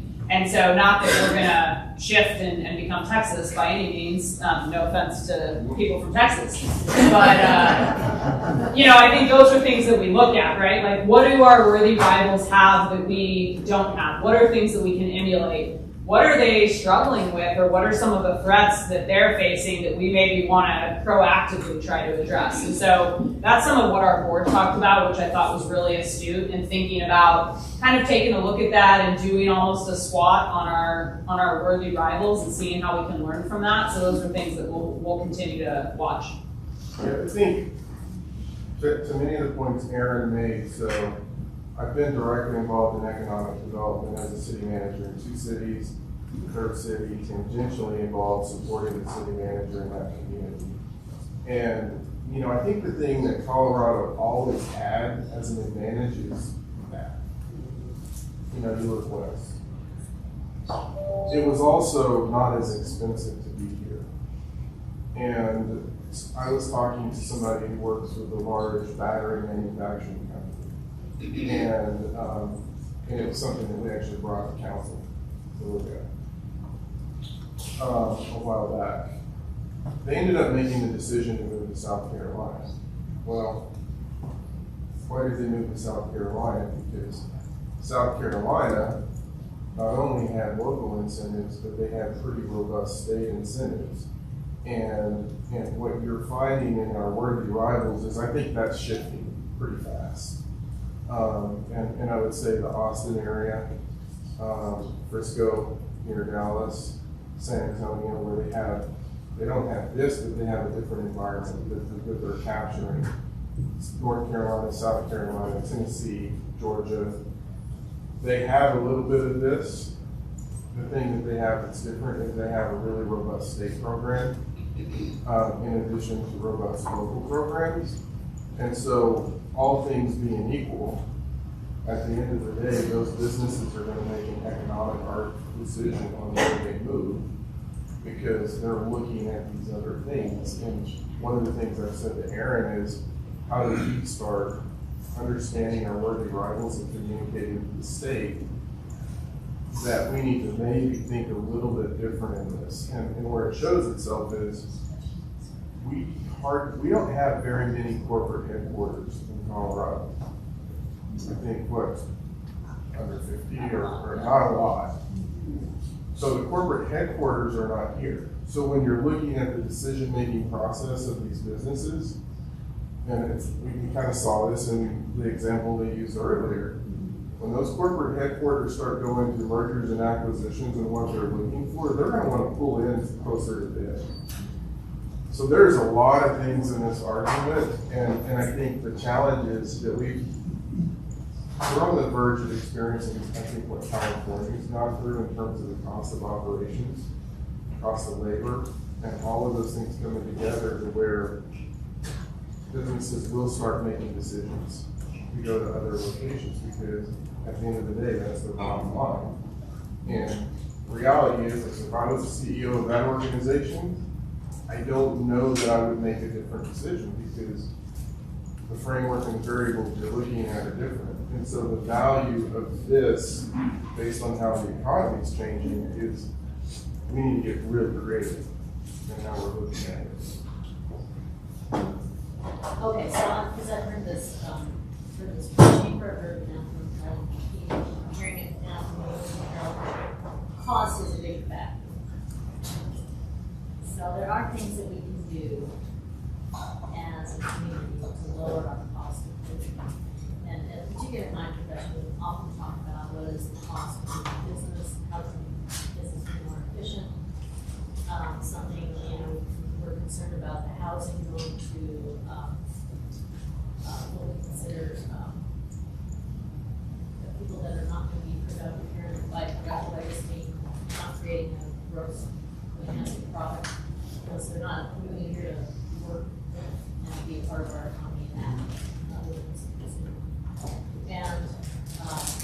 and as we talked about a variety of things, one of the interesting things was the idea of portable tax, property tax. So if you move in from California, you actually bring your property tax with you for a period of time. One of the reasons why that came up in my profession is there's a revenue optimization curve. I don't know if you've heard of economics.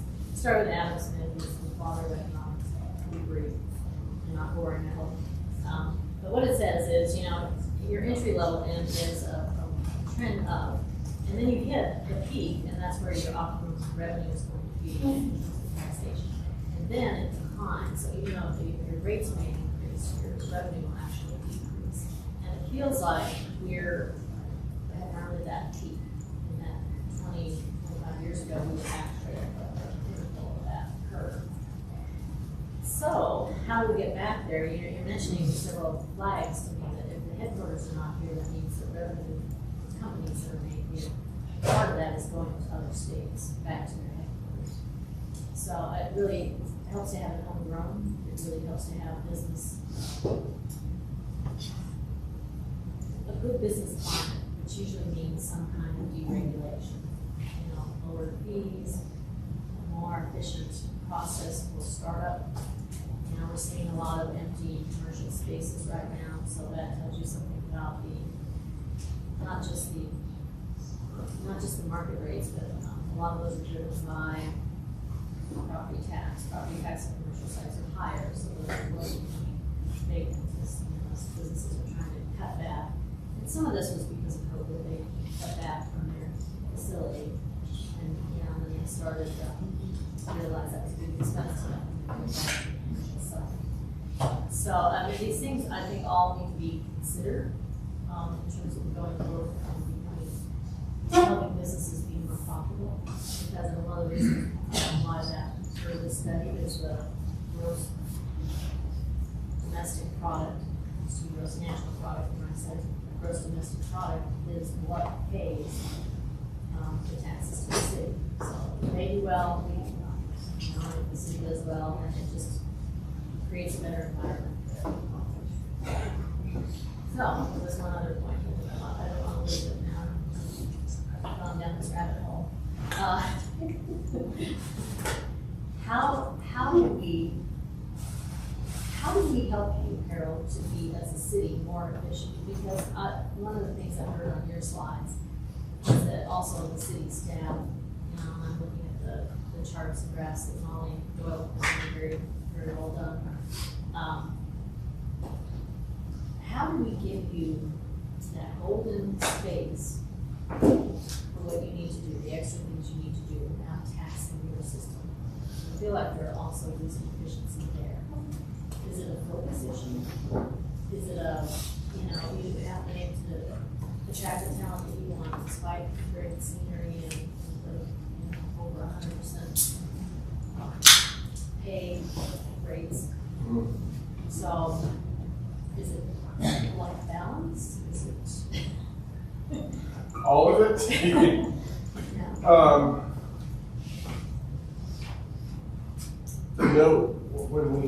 think I'm going to kind of step back a little bit, and all things being equal. So what's interesting to me is as I evaluate what we're paying into the system here for property and sales tax and what that looks like, and I think back to the cities I've worked in before. At the end of the day, the number's roughly the same.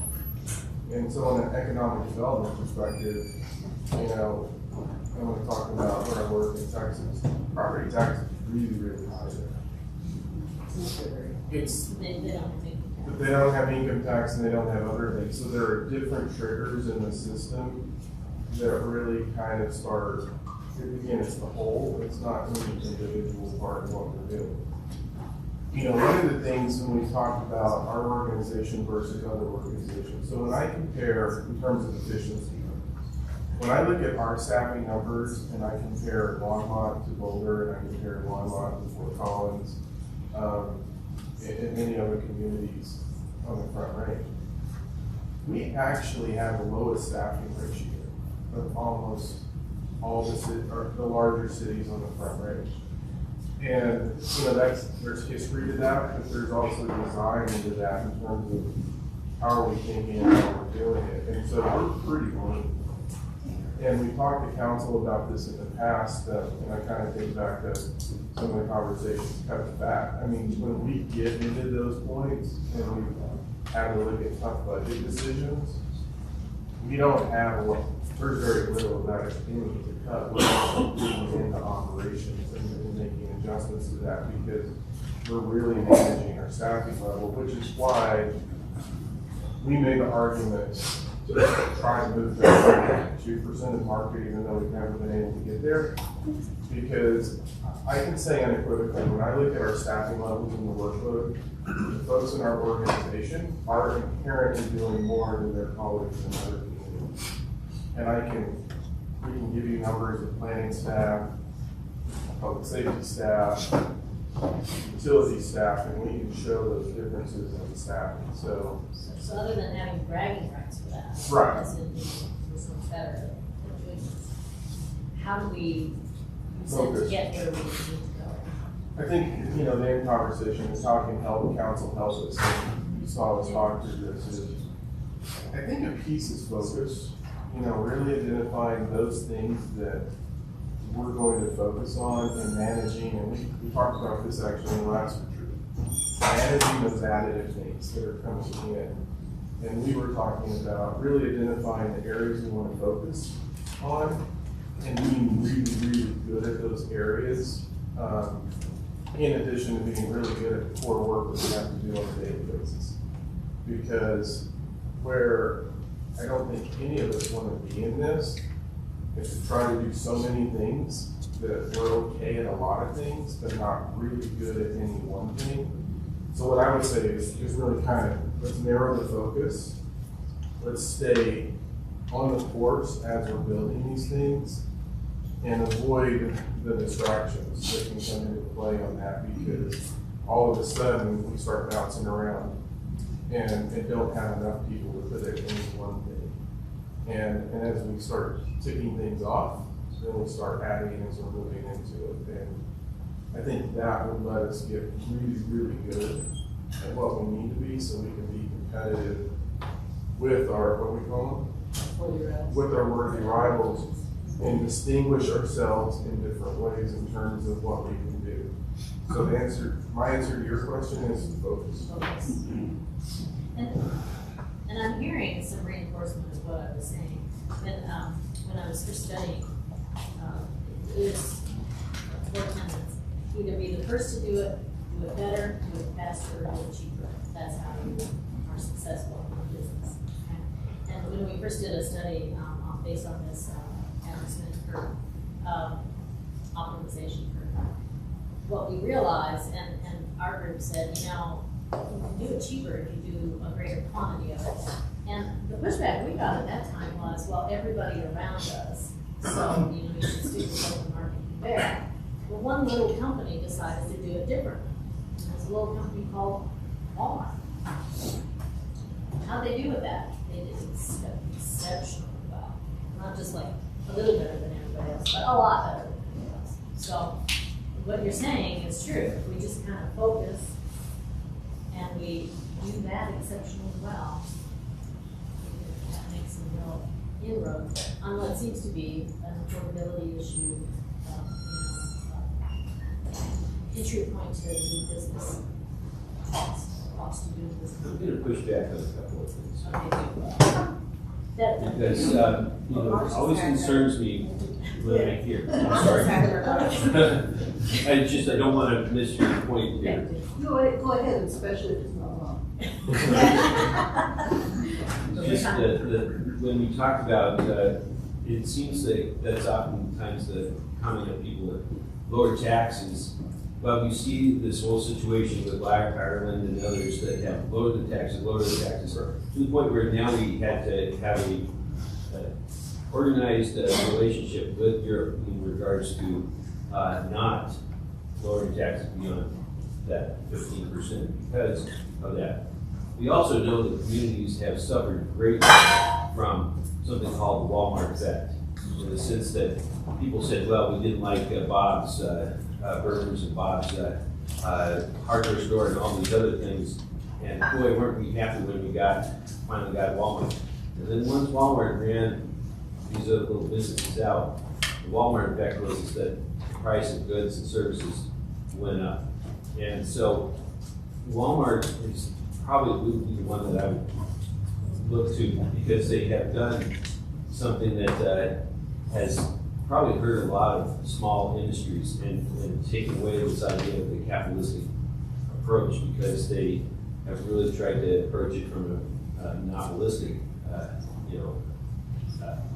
ideology approach. So I'm a little concerned about that, because it hasn't always served me. You look across Europe, and many of them have kind of sent the targets in the Walmart back that they didn't want them there. And so that's all I have to say. Yeah, no, And I'm only using that as an example of they drew the map.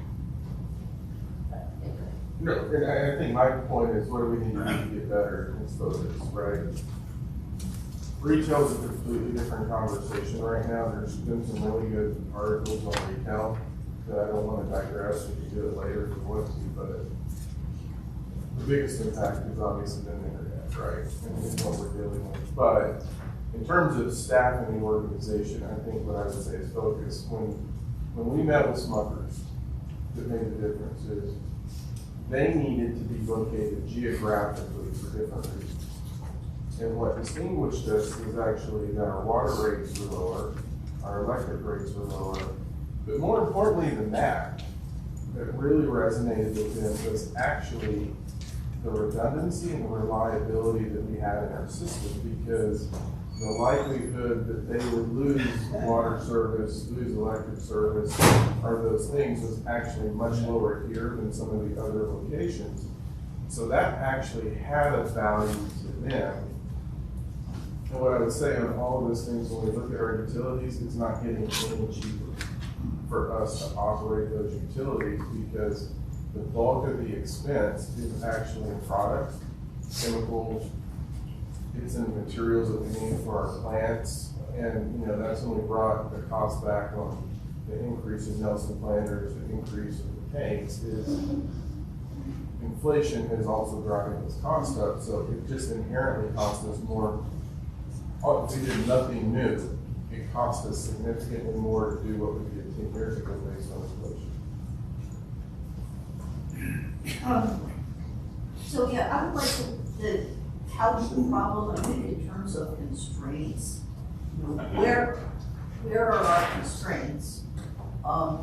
And what do we focus on to relax our constraints? We are not, living in Boulder County primarily, going to compete with most cities in Texas in terms of the ability to have a three-story house and big backyard.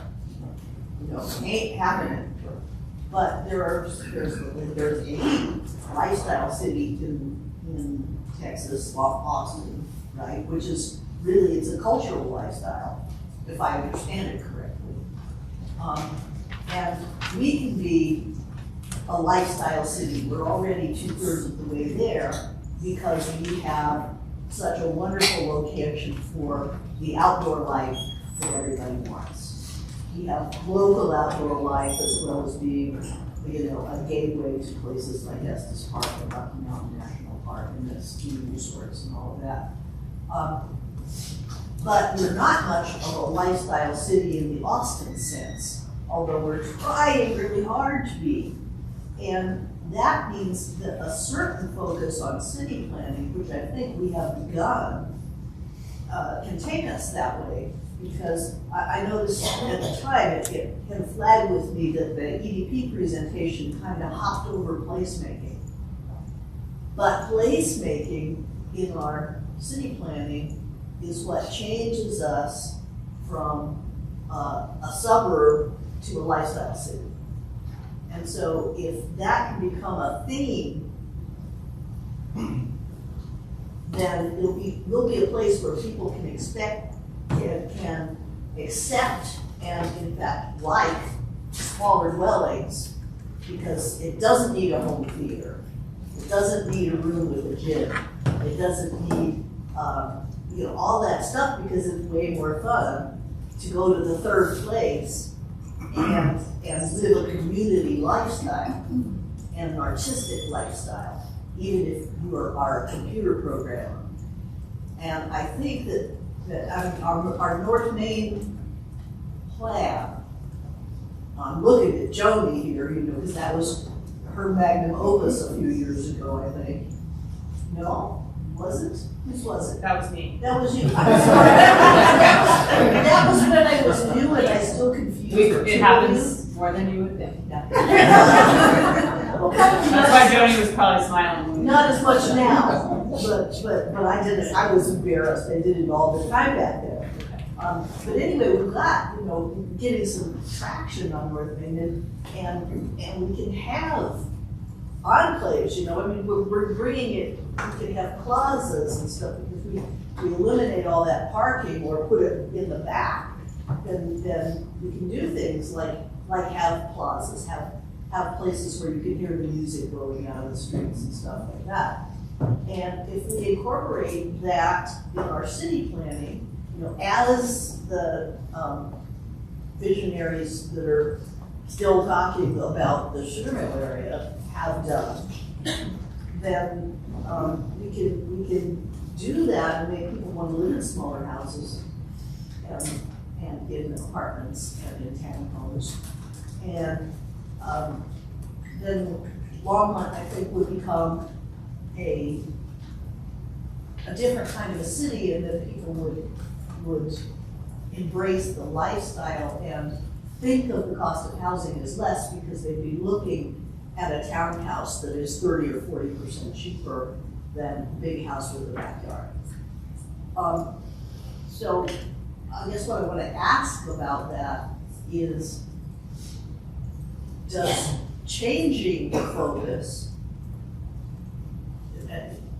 do you perceive that as piling more on, or is it just changing the focus, or can it be just changing the focus? I think we'd have to have a conversation of what we stop doing. Now changing the focus means that we naturally stop doing certain things. I think that's a different question, but I think changing the focus and continuing to do what we're doing, we're gonna have to have a conversation about what are the goals and what to stop doing. Because we just don't have the bodies at the core of this. Or is it what the bodies that we have do?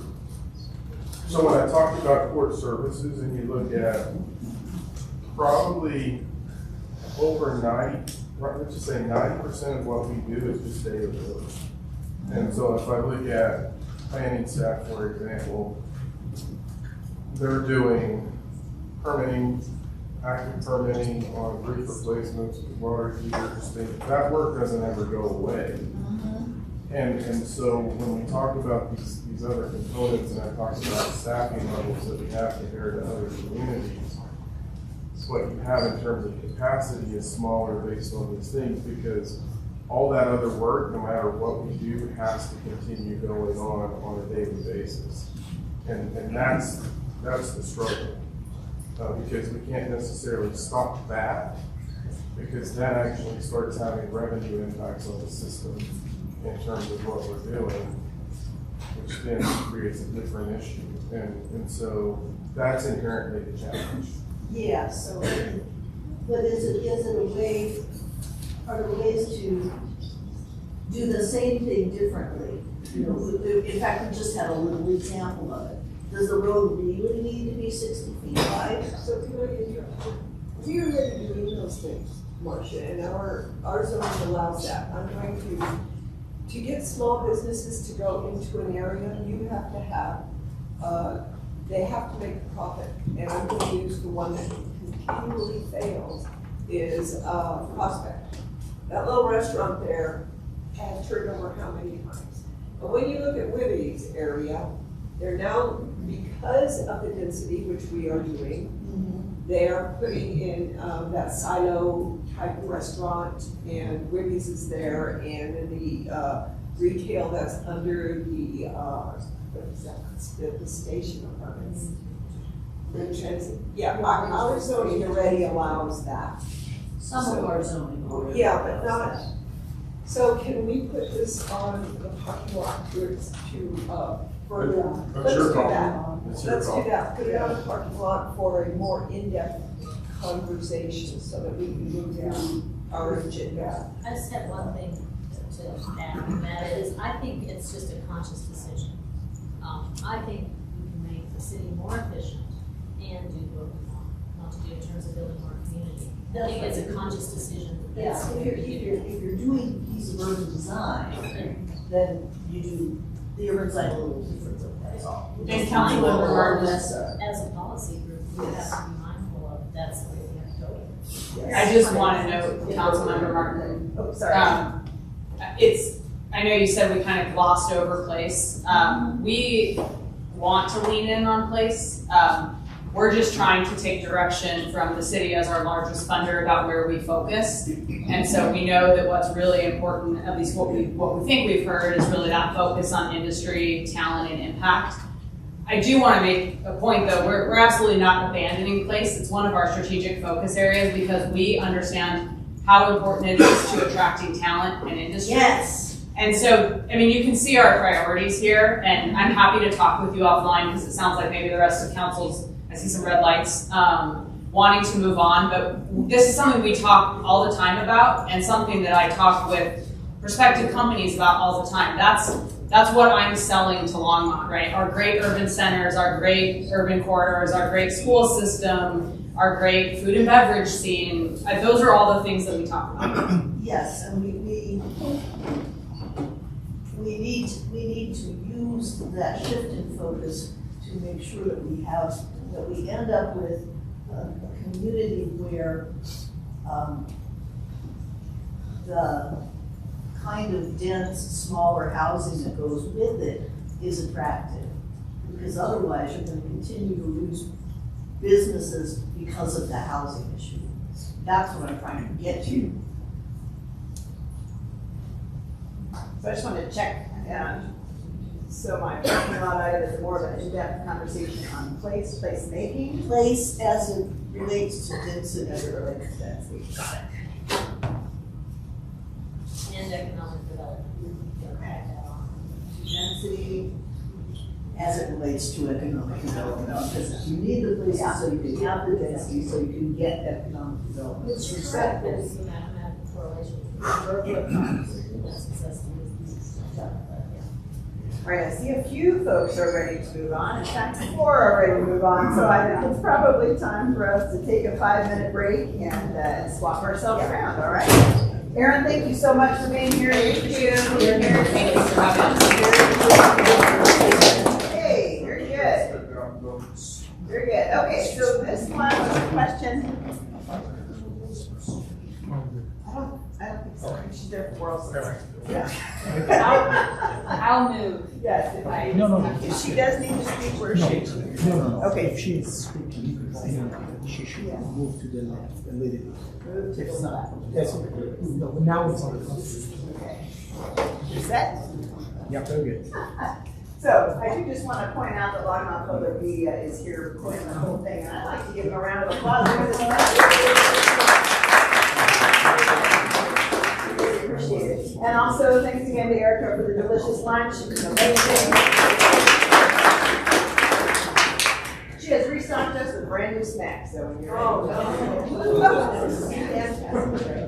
Okay, so this question came up around the impacts of water on our future. I think a few folks are interested in this, and so Ken has a very short presentation, and then we'll get into questions. Just as a reminder, your lights right now should be green if you really want to continue, and then as you go, feel free to just let me know that you're ready to wrap up the conversation by this hour.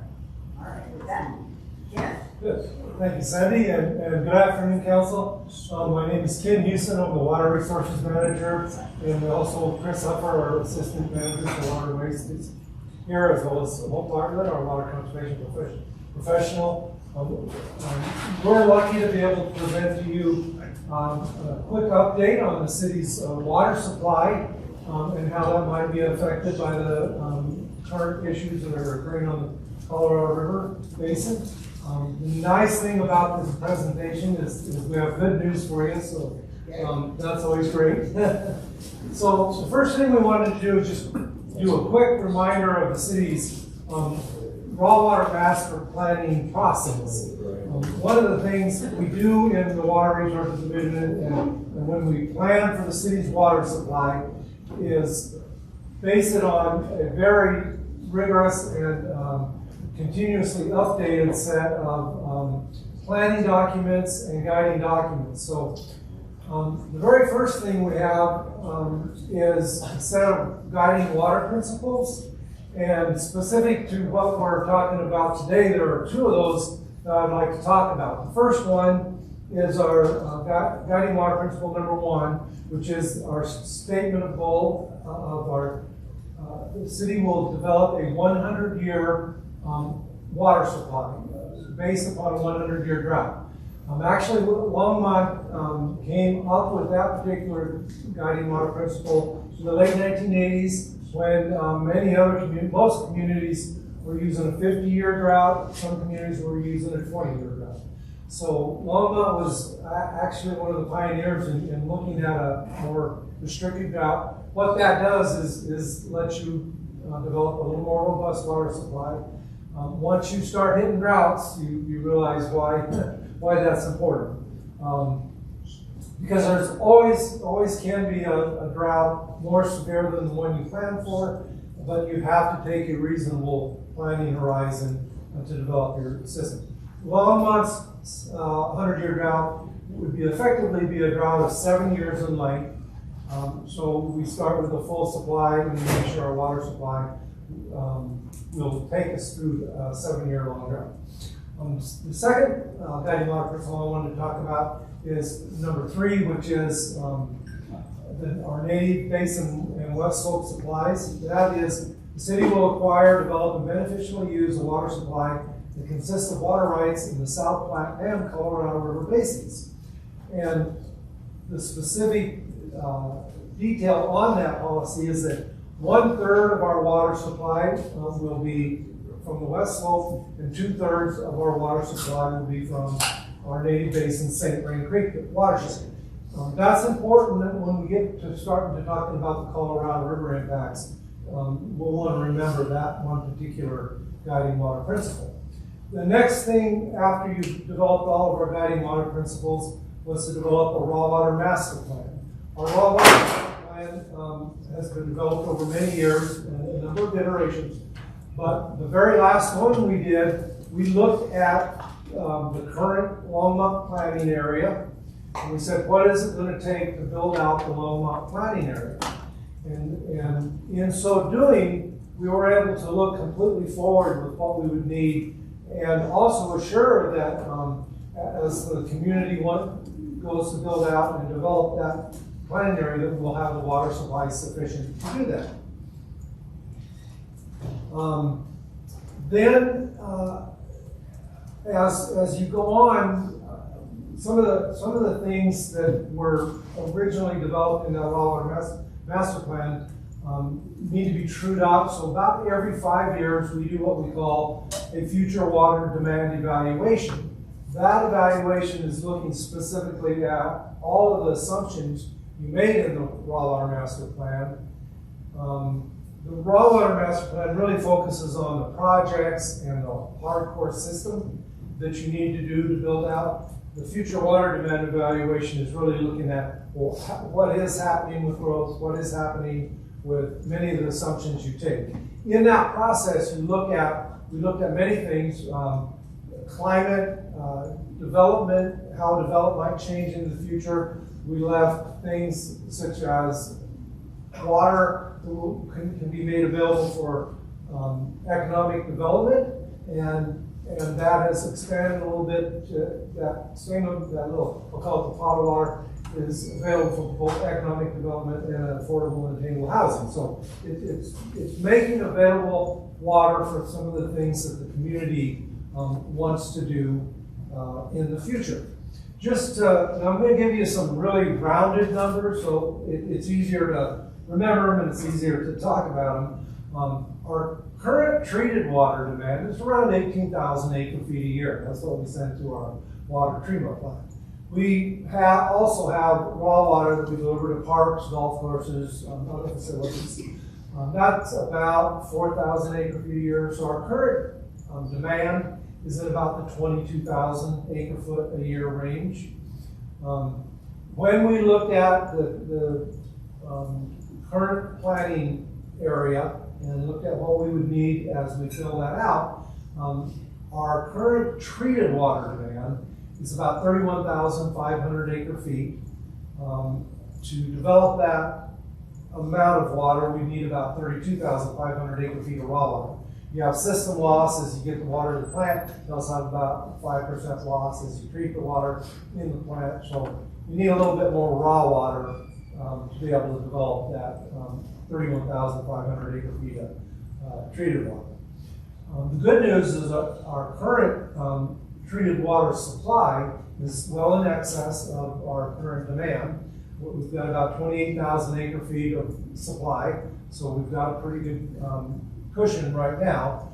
And our current raw water supply to firm that up is 28,750 acre-feet. So that's enough water to take us well into the future, really close to build out. Now, our projected raw water supply at the planning horizon, and keep in mind, as if any property in the planning area annexes, it has to dedicate it to historical water right. We also have a 3 acre-foot per acre minimum dedication, so developers can either bring in non-historical water and bring in cash in lieu of water rights. But looking at the planning area, looking at what we feel we'll get, we believe we'll have around 30,500 acre-feet of water with the current, if we build out the current development. It's not quite where we need to be to build that out, but it's very close. Many of the current council members were on when Longmont chose to participate in the Windy Gap Firming project. That's the current water supply increase that we're looking at right now. That will get us up to about 33,000 acre-feet, so that actually will get to and just beyond what we'll need at current build-out. That's, of course, there's a lot of assumptions with water supply that we will truth it about every 5 years or so and look at that. But the good news for Longmont is we're there. We will be there. Council's going to be able to go forward with many of the planning and the community development projects they want without having to worry about that future water supply. That last kind of little increment, Windy Gap Firming, is about 50% done. The project just hit the 50% mark, so actually if you ever want to go up and see it on your own, if you just drive up past Carter Lake, go up the road from Flatiron Reservoir to Pinewood Reservoir, you can now see it in the Chimney Hollow Valley. You can't miss it. It's pretty good. So with that, what I believe is good news. We did then want to talk a little bit about, and probably one of the questions I get asked more frequently than many is, what about the Colorado River? What's going on with that? You do hear a lot in the news media about the Colorado River. Probably the most recent one was a study done by Colorado State University where they projected that there could be up to a 30% diminishment of flow in the Colorado River. What does that mean to Longmont? What does that mean to our water supply? To understand that, first I'd like to talk a little bit about the historical perspective of the Colorado River.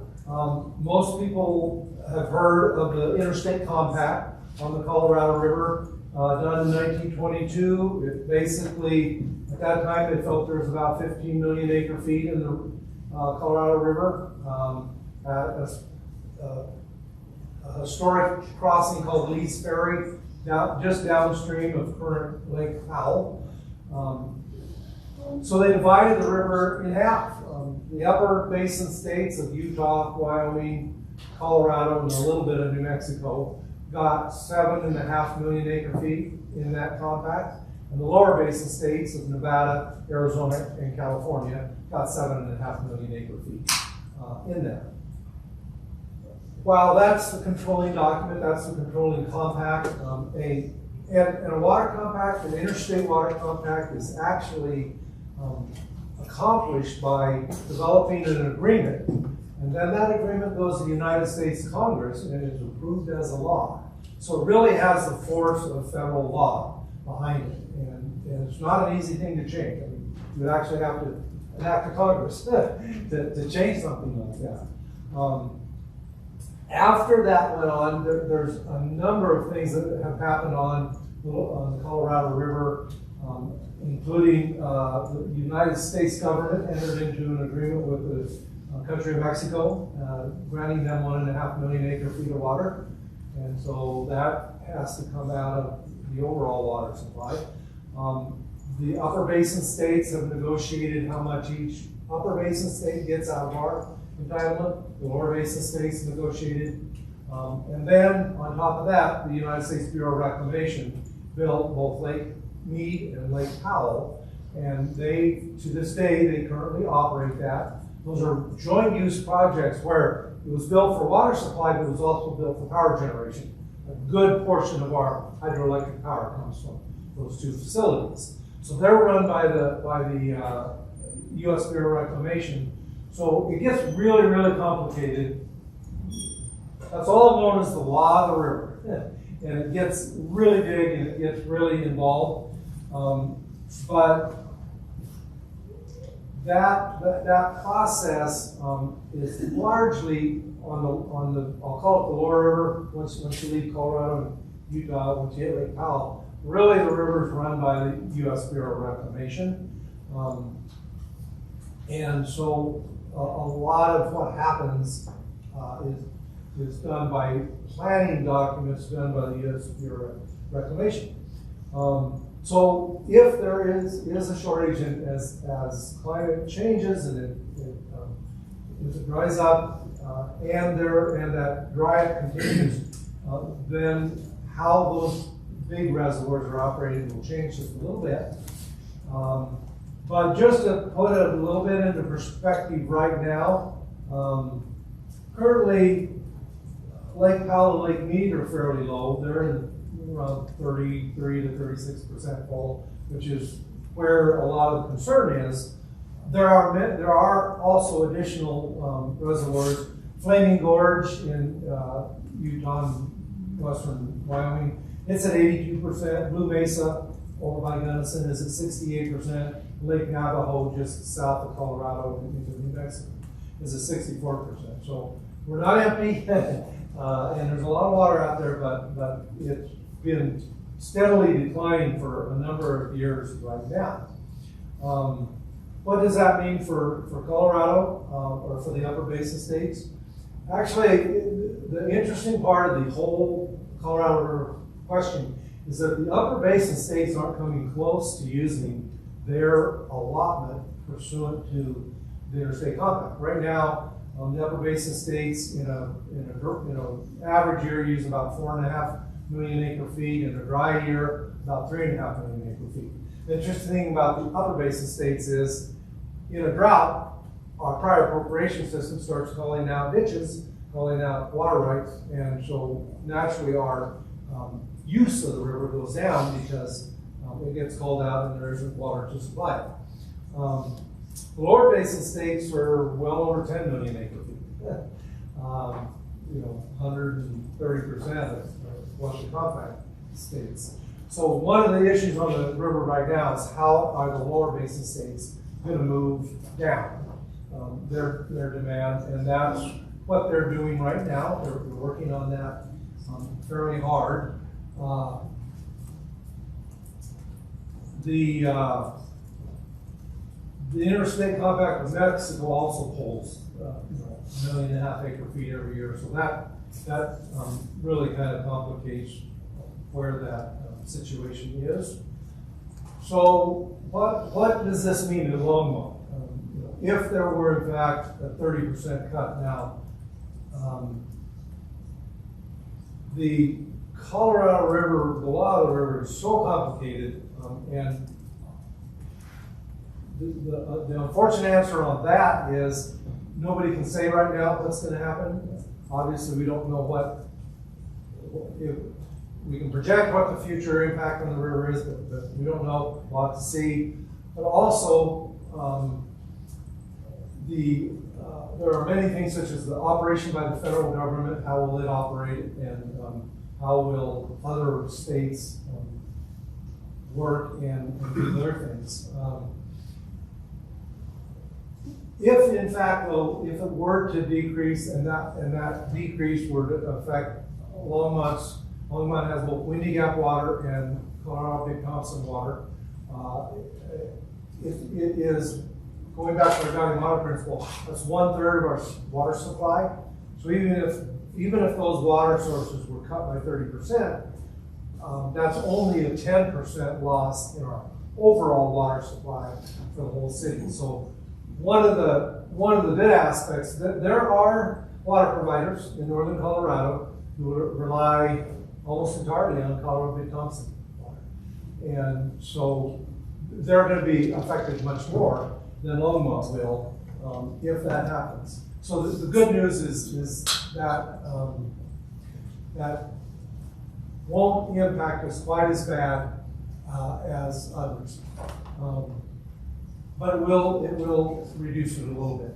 So kind of the wrap up of the question is, what do we do? What will we do in the future? We've got a slight excess over what we project will be our needs in the future, but you can eat that up pretty quick.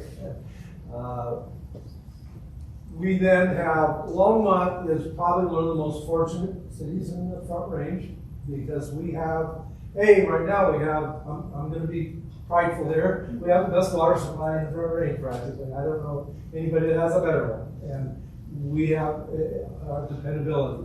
A little bit of that comes because of a natural location of Longmont. We actually developed around the very first cabin was right over here at Old Town Burlington, and we grew.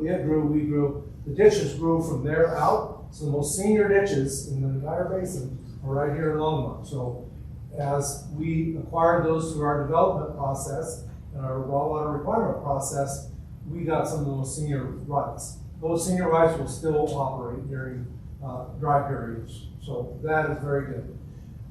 But we also, the second thing is years and years of City Council and Water Board and Water Pioneers in Longmont. We've come up with a number of projects and a number of ways, if we need more water, if we need to do additional projects. We have actually a pretty good list on the books for doing that. And the conditional water rights that we could firm up and do it. So we are very fortunate to have a lot of options that will allow us to move forward in the future. The first is water conservation. Quite simply, we could, if we were to increase water conservation by just 10 to 15%, that would yield 3,000 to 4,500 acre feet. That would yield enough. If we were to have as big of an impact as is possible on our western slope water, if we were to lose 10% of that, 10% of our water supply, because that'd be about 3,000 acre feet. So the concern is, could we lose that 3,000 acre feet? And if we lost that 3,000 acre feet, where would we get it? So the first is water conservation. We actually could do significant dent in water conservation. Ken, I'm gonna interrupt here for a second, just to give some context. So right now, 20 years ago when I joined Longmont, our indoor water use, that is the water use that we really have no discretion over, was about 8.5 to 9 million gallons per day. That has actually declined through these conservation efforts to about 7.5. So Longmont has really no discretion over that. Our peak day was almost up to 40 million per day. That's in July. That's declined down to about 35.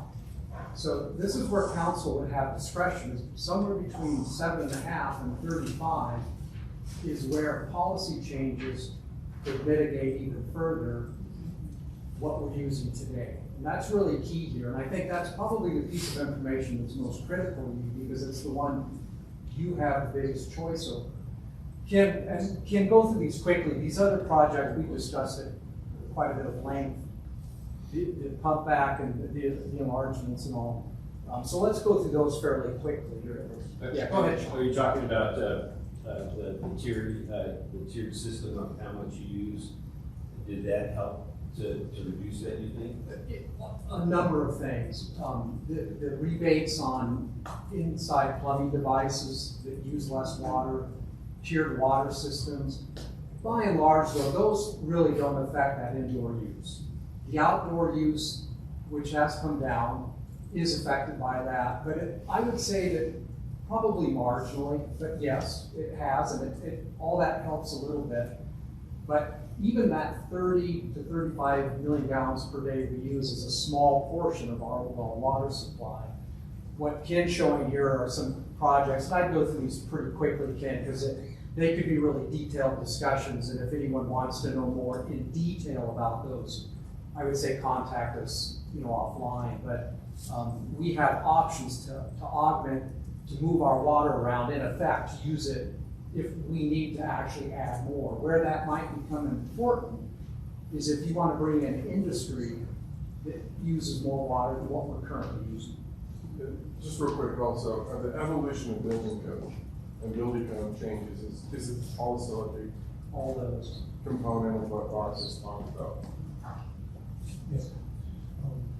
And some of those are happening generically and they will continue to happen. And some of them we can look at in the future, especially lawn, turf, those types of things. So also in addition, we have what we call the Union Reservoir pump back pipeline, which would allow us to pump water back into upriver, even as far as the plants. We probably would never do that, but exchanges on ditches. We have the Union Reservoir enlargement conditional filing that we could move forward with. And then we have a conditional filing on Button Rock, dates go back to 1967. There are many others that we have. I won't even mention them all, but we do have other filings and other things. So Longmont is lucky that we have all of this in our portfolio that if need be, we could develop any one of those projects. What's most important about that whole concept is that those are all projects that are controlled entirely, would be controlled entirely by law. And our council can make the decision to do or not do the project, or we're not contingent upon other entities or other projects. So that's really good. And they would require minimal, if any, additional water to actually make them work to augment our supply. So they're a lot like Chimney Hollow. They could be used to firm what we currently have in our supply, make it more useful to us. So anyway, I hope we're bringing good news today that we are doing well, and because there is a lot of angst out in the community throughout our western United States about what's happening with water in the future. So we're in a good place. So, Ken, thank you very much. It's answered a lot of questions that I had. But the other question was, I may have gotten this wrong, you had said that a build out, we would need 30,000 acre feet of water. Yeah, it's about 30, treated about 31,500, raw water about 32,000 acre feet. Okay, how many people? My concern is, what is the number that we are going to grow to? It was, the last time that I heard, 120,000. How many people would the 31,000 something acre feet support? So, what it would support is the build out of the current Longmont planning area. we didn't actually, we don't do our future water demand projections based on population anymore, because a better indication of how much water you're going to use in the future is land and land use. So it's basically a little easier for me to say it's complete build out of the land that's in our planning area based upon the current zoning. So if we were to change that zoning, if we were to increase density, that would go up some.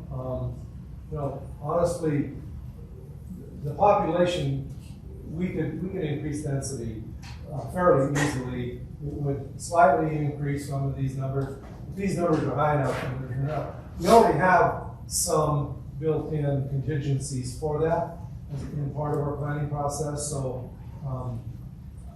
I hate to not say here, you know, honestly, it was probably, you know, in the 120 or so range, but we don't have a number because we base it on land use and land areas. I'd like to respond to that quickly too.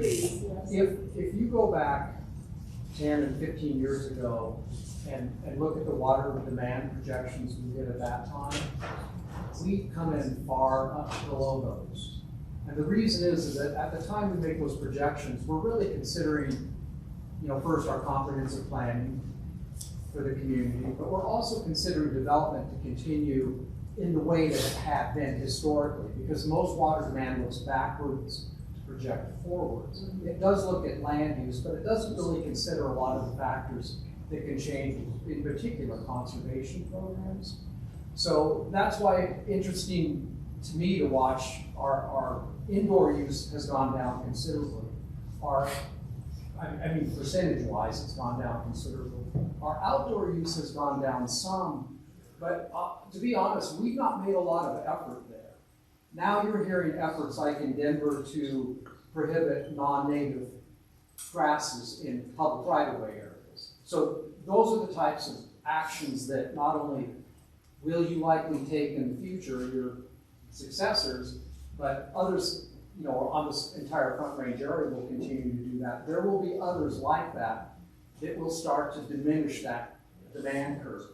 So I feel very strong about our position in the context of how we projected out and where we sit. So we projected demands that are much higher than what we're actually seeing.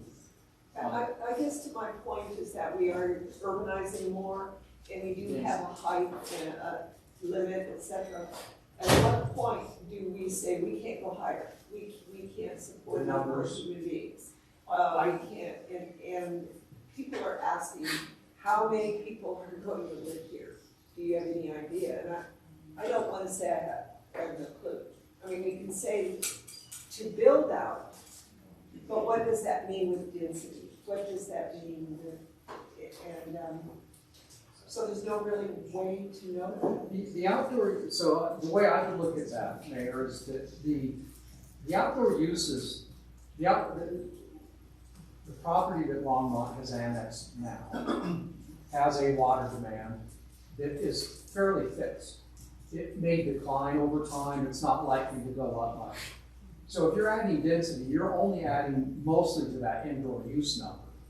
So where we would be challenged would be if we were annexing greenfield and developing a lot of single family, as was traditional back in the 70s, 80s, and even into the 90s. That does not look like the trend, but if Longmont wanted to go to that type of development, that would become challenging for us. The higher density development isn't as concerning because that's really adding more to the indoor use without changing much on that outdoor use number.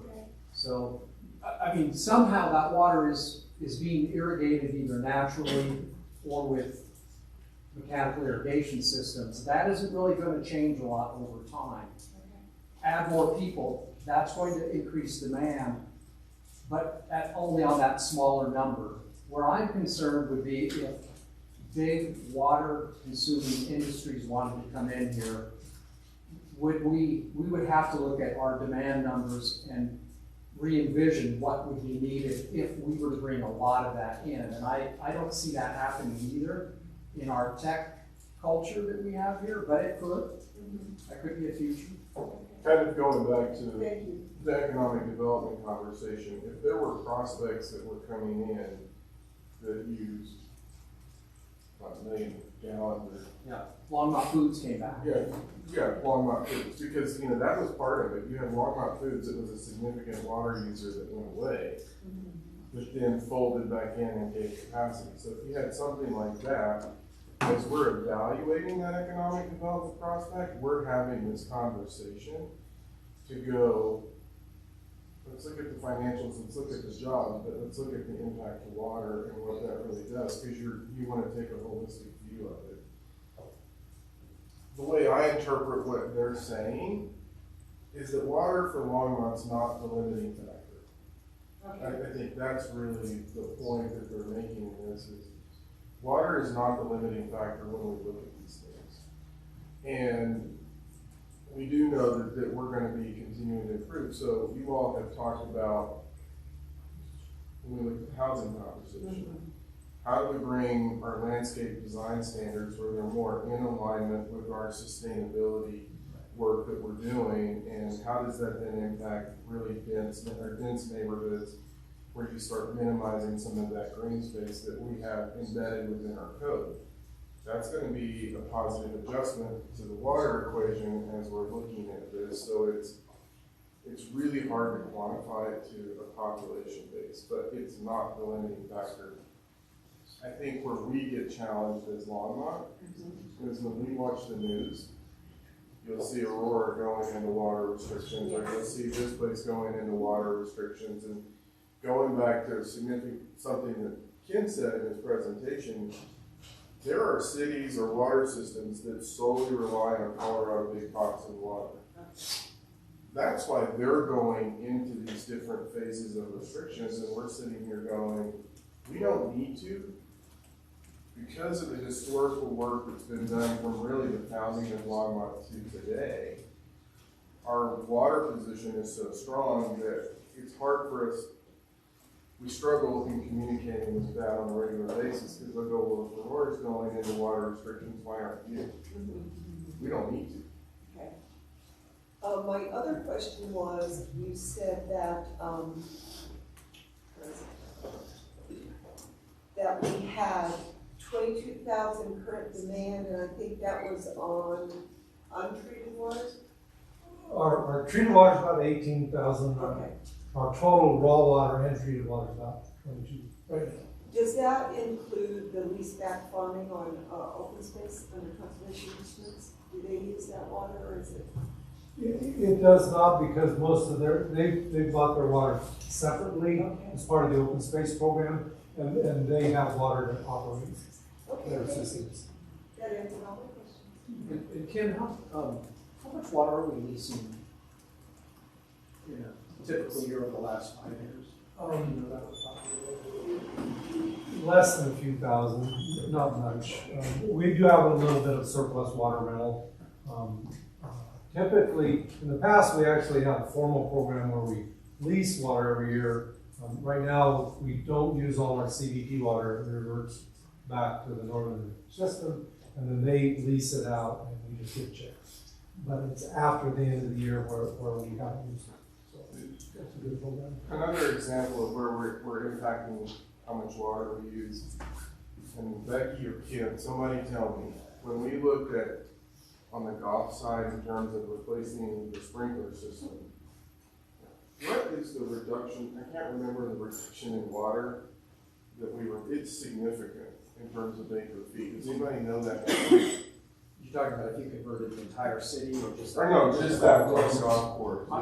I don't remember those, but those are using really outdated technology now, so the modern technology on those would probably reduce that 30%, 40%. So when you look at it on that per acre foot, but I just remember the number that I saw. I was like, holy smokes, that's a large number just by converting the sprinkler system that we have at the golf course. So a lot of times when we make these investments, we're also making it because we know it from a sustainability perspective, it's improving the overall water supply. We're fixing our golf course so well now, like Sunset, that they can tell exactly where something is dry and not, so. Yeah. It's We're good for the community. adopting newer, better technologies all the time, but there's a quantum step we need to make in some areas. And again, there are policy decisions that you will make in the future about that outdoor water use. But the key driver, adding more population to Longmont is not a driver. Adding single-family homes and annexing outward would be the key driver for water use. So there are major policy decisions that have been made, that are being made, that will be made in the future that will influence that. So that this water is really within your control as to how we develop and whether or not we want to annex and build differently. So no water park? So I have an algorithm that determines all this, because we do have, it's come before us about sustainability farming and actually the CHIPS initiative, the semiconductor manufacturing does require a lot of water.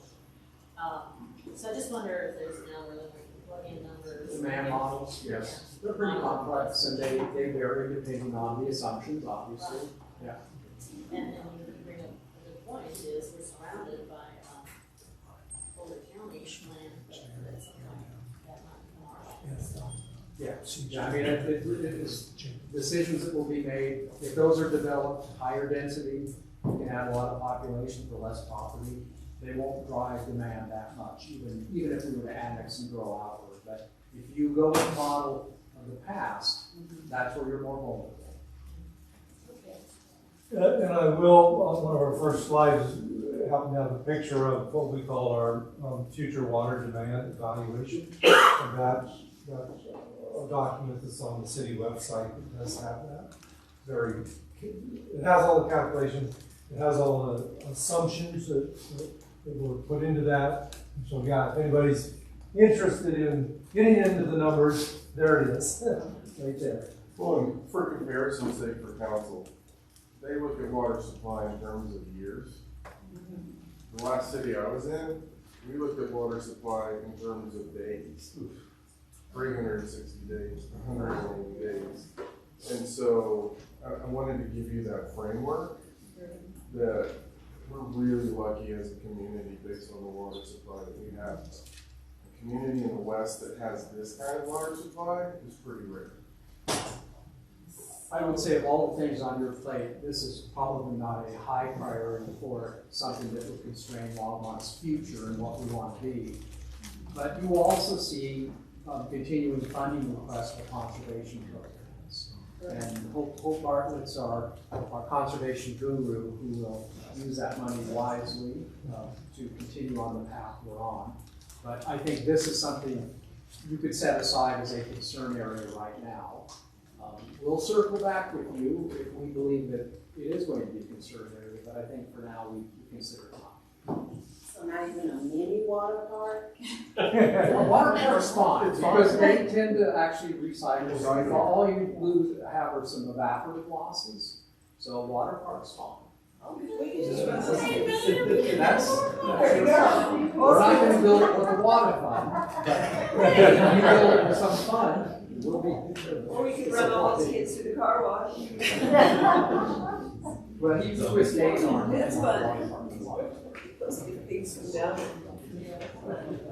Thank you very much. This was very helpful. And one of the reasons is to be able to answer questions to the public. Knowledge. So for the new council members, you haven't seen this, but so they're constantly watching snowpack and these issues. And when certain triggers start hitting, it'll go pretty quickly up in the day back to me. And I think we've had one occasion since I've been here where we did talk to council about snowpack and what the potential impact was. So they're watching this data real time and moving it through the system based on potential impacts in the community. If you want us to bore you to death with numbers and more presentations at council meetings, let us know. We're happy to come. I don't think it's a high priority. Thanks.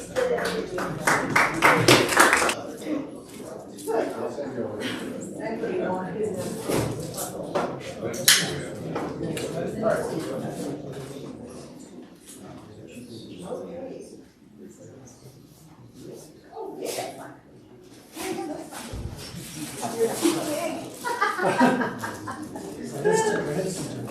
Well, I have nothing nice to say about that, Bill.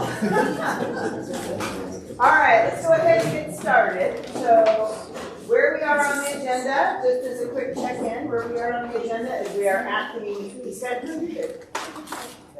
We're at the discussion of North Main. You'll notice that after that is the ballot issue debrief. We have so many staff that are here for distributed energy resources. I'm going to flip that. So we'll do ballot issues kind of at the end. The only staff member you need for that is me. And so we'll just kind of continue on. I had a couple people ask about tomorrow and about snow. They have updated the snow totals to be 2 to 5 inches starting tonight at 9 p.m. So at the end of the day, we'll kind of see how we're doing and where we land. But for now, let's go ahead and have a discussion around North Main. There's not a presentation for this. It really is, I think, basically just asking some questions, right? What questions do you have about, the current plans for North Main and things like that? So. Well, thank you, Sandy. I'll kick it off. All right. So we'll, actually, it's a continuation, I think, of your last discussion of place, and that's really about our North Main corridor study, which hopefully you've all had a chance to look at.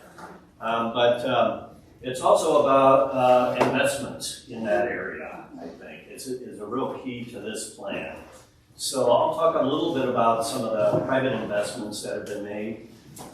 Phil is going to talk about how we get some pedestrian activity and transit in that area to help breathe some life into it. And Tony will tell us how it can be paid for. So that's the easy part.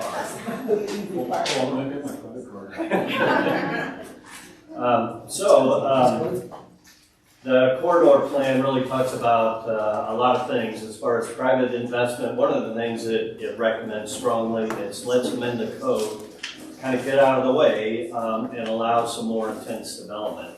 And you do that by getting more residential in at higher densities that don't use a lot of water and create a lot of activity and create a market area for some of the businesses that are kind of struggling there.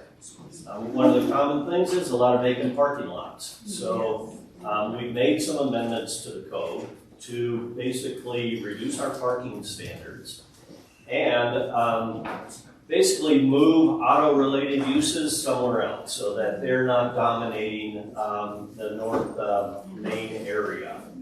So we did that about 2 years ago. We've had a few projects that were very serious. One of them I'll highlight was at 16th and Main, roughly about 250 apartment units and 10,000 square feet of retail on Main Street. It was a great project.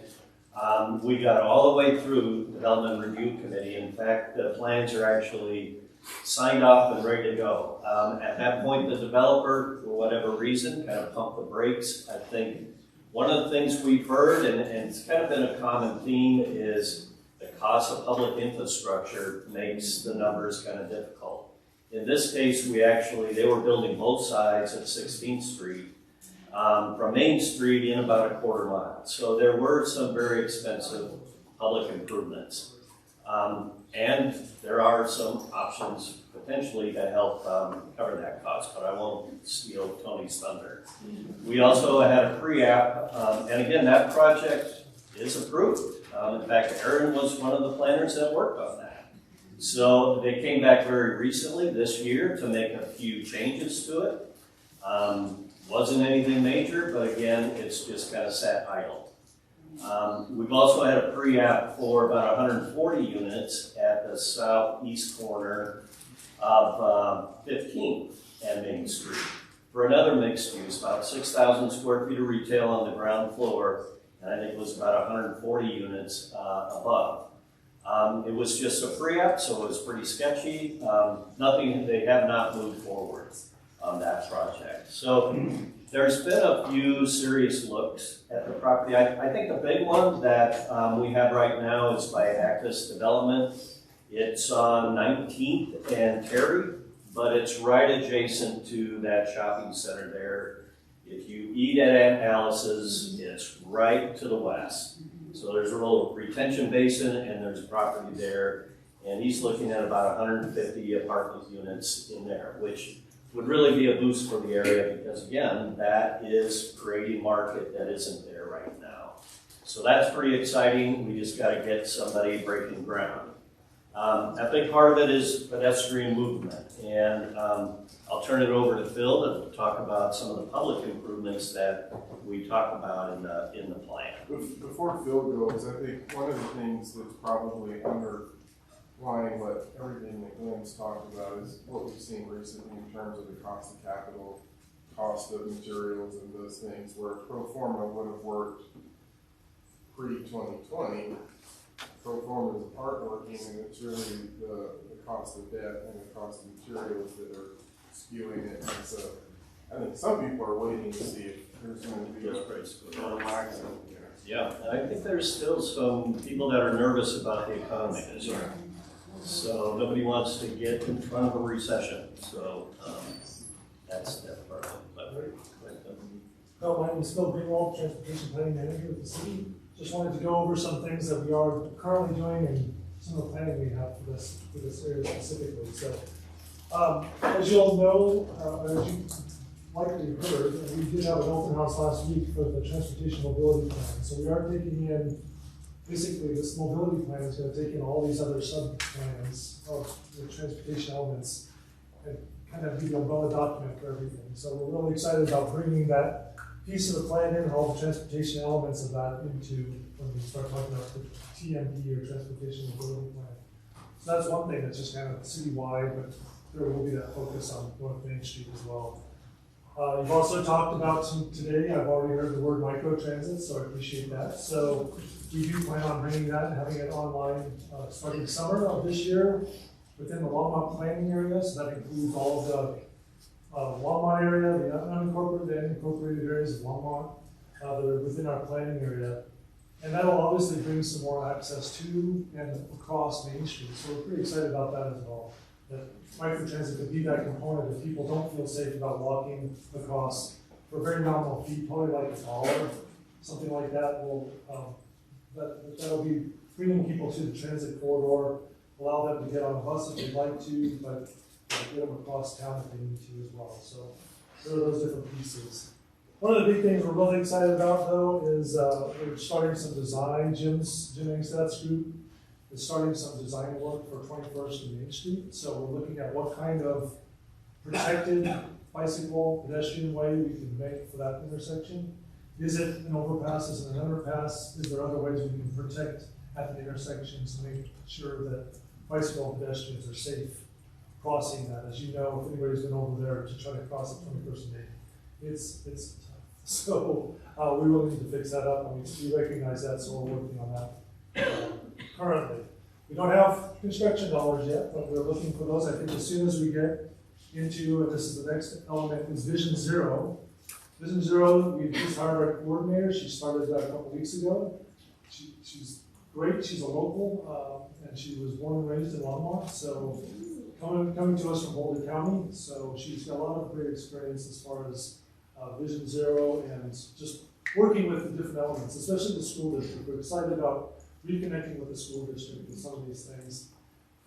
That'll help us up there as well to get kids across and to the transit system up on North Main as well. But it's obviously the bigger citywide element that we're working through here. And so Vision Zero, I think, will bring some more money to start funding these kind of underpasses. So as we get through the task force and then the action plan that we promised you and that you've asked for, we will get to that next level once the action plan is there. And even before the action plan really gets going, we think we have access to a lot of these dollars. So construction dollars will be key to this for a number of our intersections, but I think 21st and Main specific.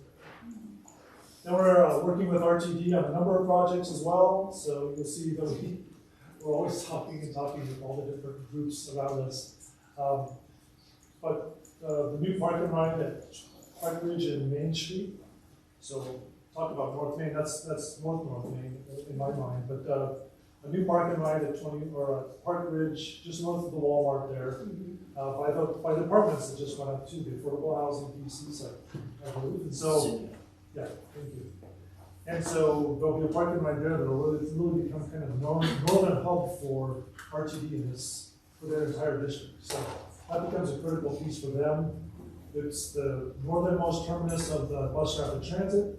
So another piece of what we're working on with RTD is the bus rapid transit system. We're all working together, us, CDOT, RTD, Boulder County, City of Boulder. We're all working together to get bus rapid transit up and running and doing all the things it needs to do with Tony's help at First and Main to make sure that's our transit hub. But the buses will go up and down Main Street as well. So a lot of service increases for North Main Street with this coming online. And with that, we're going to need some what we call super stops. And this is where they're not giant and they're not tall, but they're super in that they have a lot of different routes that access them. They have a lot of different bicycle and pedestrian connections as well. So that's, I guess, what makes them super. But those super stops will need to have connections across Main Street. So we've been talking with RTD about how they build, so their dollars, to build these connections across Main Street, safe connections, so that people can get, you know, as you're heading southbound, you're gonna have to cross the street if you live on the east side, southbound, coming back. So we're trying to build a very safe connection just north of 17th and also just north of 21st. So there's a couple connection super stops that will be part of this bus rapid transit system that's going on there. So the last thing I had was just adaptive signals on Main Street. Tim's group again is doing a lot of work with adaptive signals and getting those signals revamped so that they can really be more adaptive and they can work much better than kind of the previous systems. A lot of little glitches, I guess, and breakdowns, but we're fixing all that, right, Tim? Yes. And so, those adaptive signals will really be much more friendly to pedestrians. That was one of the big elements that you mentioned as well. That the signal systems along Main Street weren't really helping for pedestrians. They'd have to push the button and stand and wait and stand and wait and stand and wait. But now this new adaptive system will take that into account, push the button, and much more easygoing, I guess, much more flexible for the pedestrian system. So with that, I'll turn it over to Tony to talk about the next piece of law, unless you have questions. I do. So, on the subject of the adaptive walk lights, because I always hear about this at the Senior Citizens Advisory Board. They're worried about themselves and they're worried about their grandbabies. So, it'd be great if there could be a map of which signals have been replaced with adaptive systems and which have not, because they'll try to figure this out, you know, that, because the complaint was, well, you know, I think it's better, but it's not better enough, you know, and I still can't get across in time, and a woman with a stroller still can't get across in time, and so it'd be great to be able to know when formulating one's complaint, whether the complaint is that one hasn't been fixed yet, or whether it is, you guys are still underestimating the amount of time of an encumbered pedestrian or a hampered pedestrian needs to get across that street. I'm sure Jim is taking notes. Oh, no, Phil, you answer. Oh, okay. Well, I can say that I'm trying to be kept up to date as much as anyone else, and if there was to be a map made of these improvements, it would be going so quickly, because I think as they, just this week, they turned on a bunch of signals on Main Street closer to the downtown. So if you want to chat more about how fun. So currently, we have been working on Main Street. Okay, we have started replacing the camera systems and the operating systems from Second.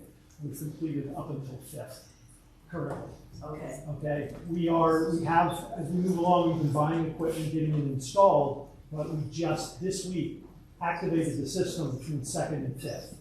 And as we move along, hopefully by the beginning of summer, we should have all of Main Street done. Understanding that CDOT is currently going to be replacing the signal at It's for you. 11th and 19th for the new signal system, and they are actually providing the new software and cameras for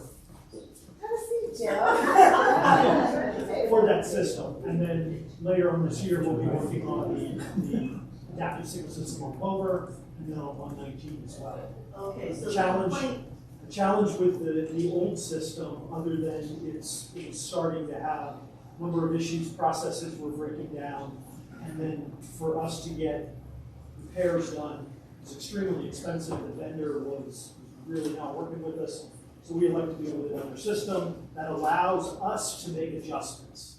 Okay, and with cameras, we can do real-time adjustments. So you've seen already, at least at Ford, because I experienced it Thursday, was there's a little more time on those crosswalks now. And we can adjust that. So if we know where at certain times, like on weekends, where we may see more people up and down Main Street, weekends we can have more time in the crosswalks. Okay. And I just sent something out of the Smart Cities Conference to Jim and David about how some cities are using LiDAR associated with these systems to test decisions and monitor it. So That sounds like a prairie dog to me. yeah. But, so it sounds also like a complaint I heard last week probably was for a light that hasn't actually been updated yet. But, you know, you wouldn't believe how hard it is if you're alien to get across the street. And or maybe, and you know, or if you've got a toddler and a stroller, both. So slow down.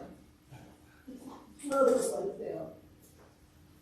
So Jim, do these new ones have the ability to be programmed for different speeds, different times of day? Like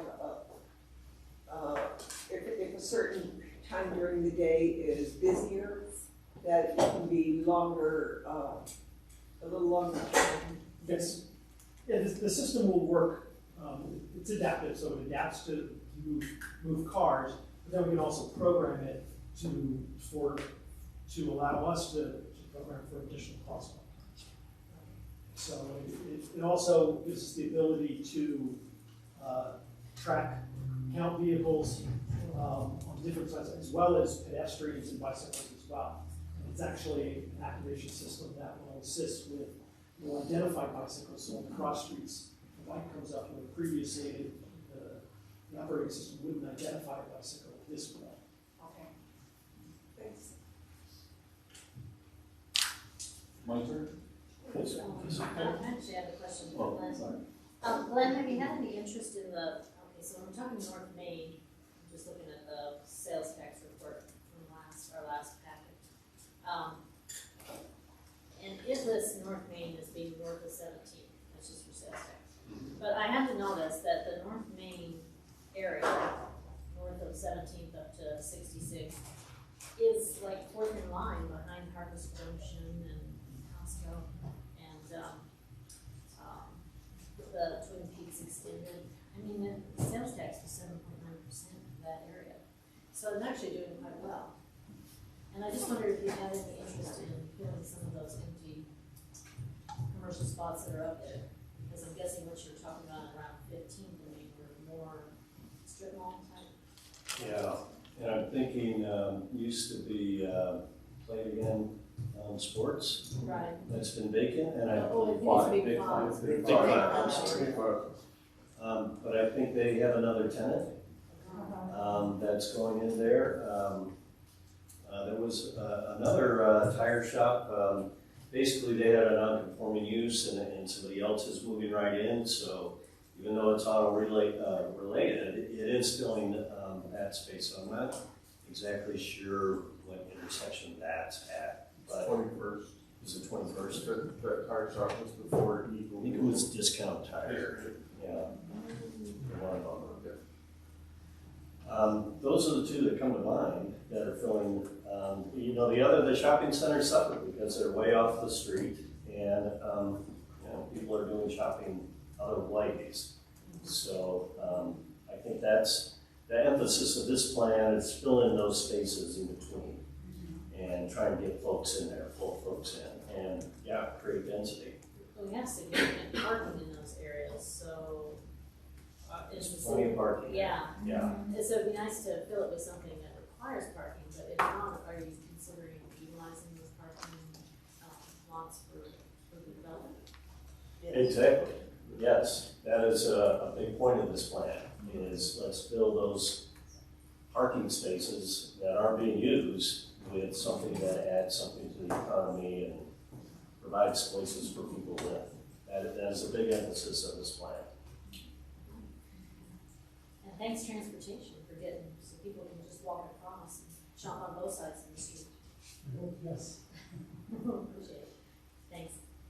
I know Tony's got just a quick overview of some funding mechanisms that we have at our disposal. You know, so I think everybody can understand that the area is wanting and needs some infrastructure and upgrades to the aesthetics of the area, particularly kind of that middle section. They're around 15th and then a few blocks in the direction. And the question has come up, well, what funding other than the city's standard resources might be available out there? Because the truth of the matter is those projects are fighting for the same resources throughout the city. And so the city, to some degree, is stretched in terms of what it can put back into that effort there. So basically, there are 3 self-serving means. In other words, the property owner's contribution to getting investment going back in that neighborhood. One is they can create, there's a couple of districts they can create. One's a BID, Business Improvement District, the other one's General Improvement District. Just to let you know right up front, the biggest challenge to those districts and their creation is that you've got to convince the property owners, or at least 50% of those the majority of the property owners, to participate in raising their taxes by establishing a mill levy. And so, if you look at the Downtown Development Authority, for example, they're a district that basically imposes a 5 mil tax on top of what other property taxes are paying to help them with their operations. And so you're effectively looking at the same mechanism using those 2 procedures. And it's just to be forthright, it's a real challenge to get that 51% of property owners to participate, because you're raising their taxes and there's tax avoidance. The other one that is most probably is extremely applicable and could be pursued more readily is what's called an urban renewal district, urban renewal area. And what the urban renewal area is, it's an area that the city council decides that it has certain or a number of conditions of blight and identify it and having these blight conditions, and then they can establish this district.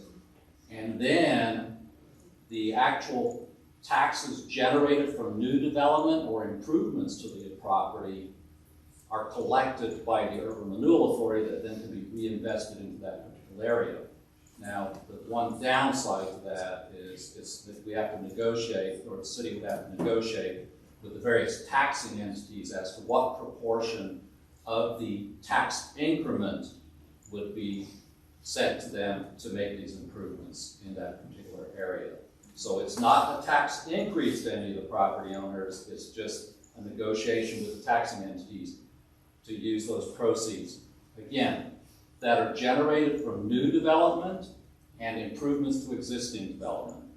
And then those jurisdictions continue to get their base taxes, in other words, what they've been receiving, through that same duration. And that actually has an escalator in it, so it can go up on a percentage every year.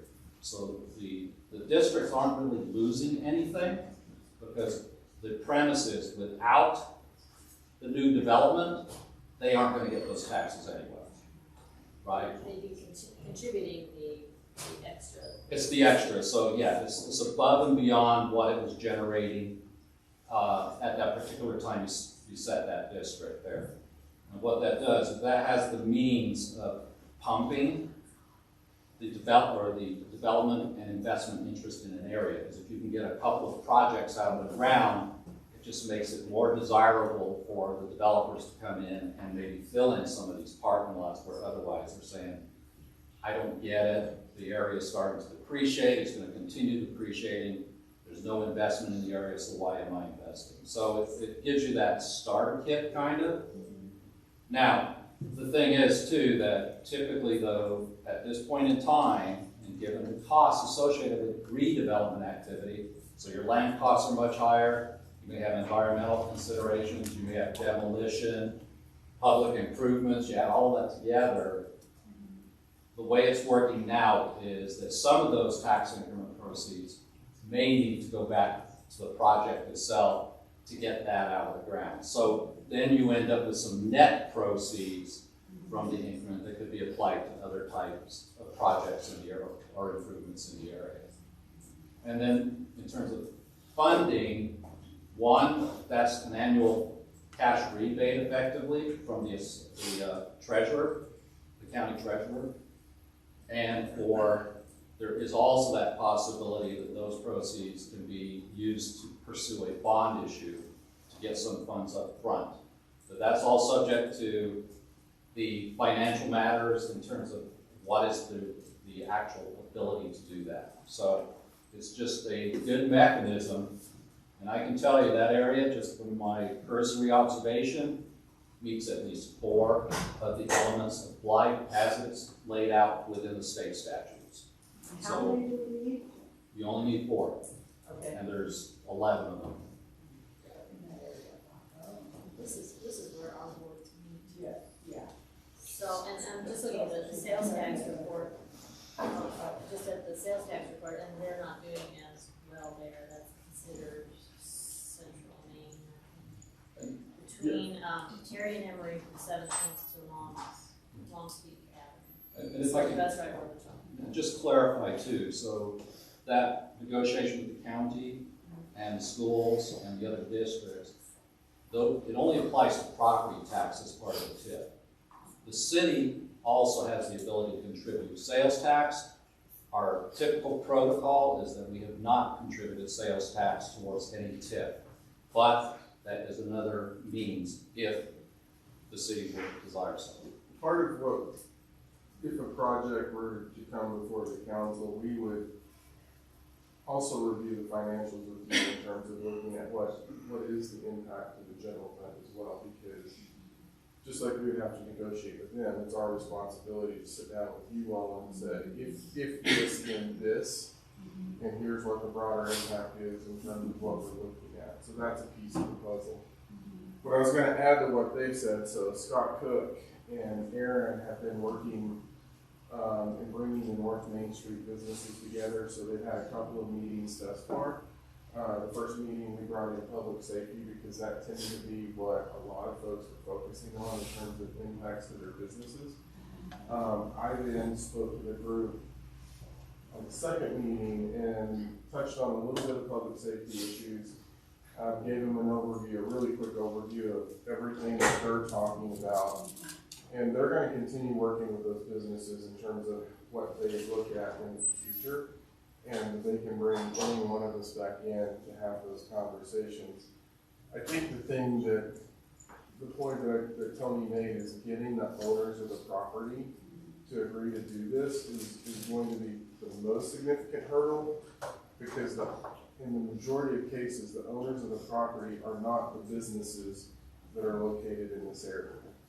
And so working with the businesses that are renting and having them work with the ownership groups, I think is going to be incredibly important for the future of how we approach that. And if I could just add too, so if additional taxes, typically they pass that cost on to the tenants, businesses too. So urban renewal has no impact on that particular matter.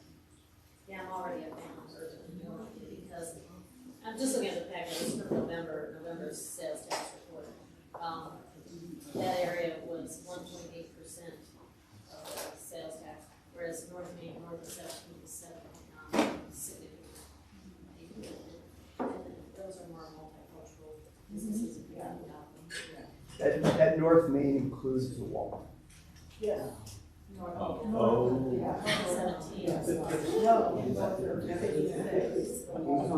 north of 60. Yeah, that's no, that's I have two questions.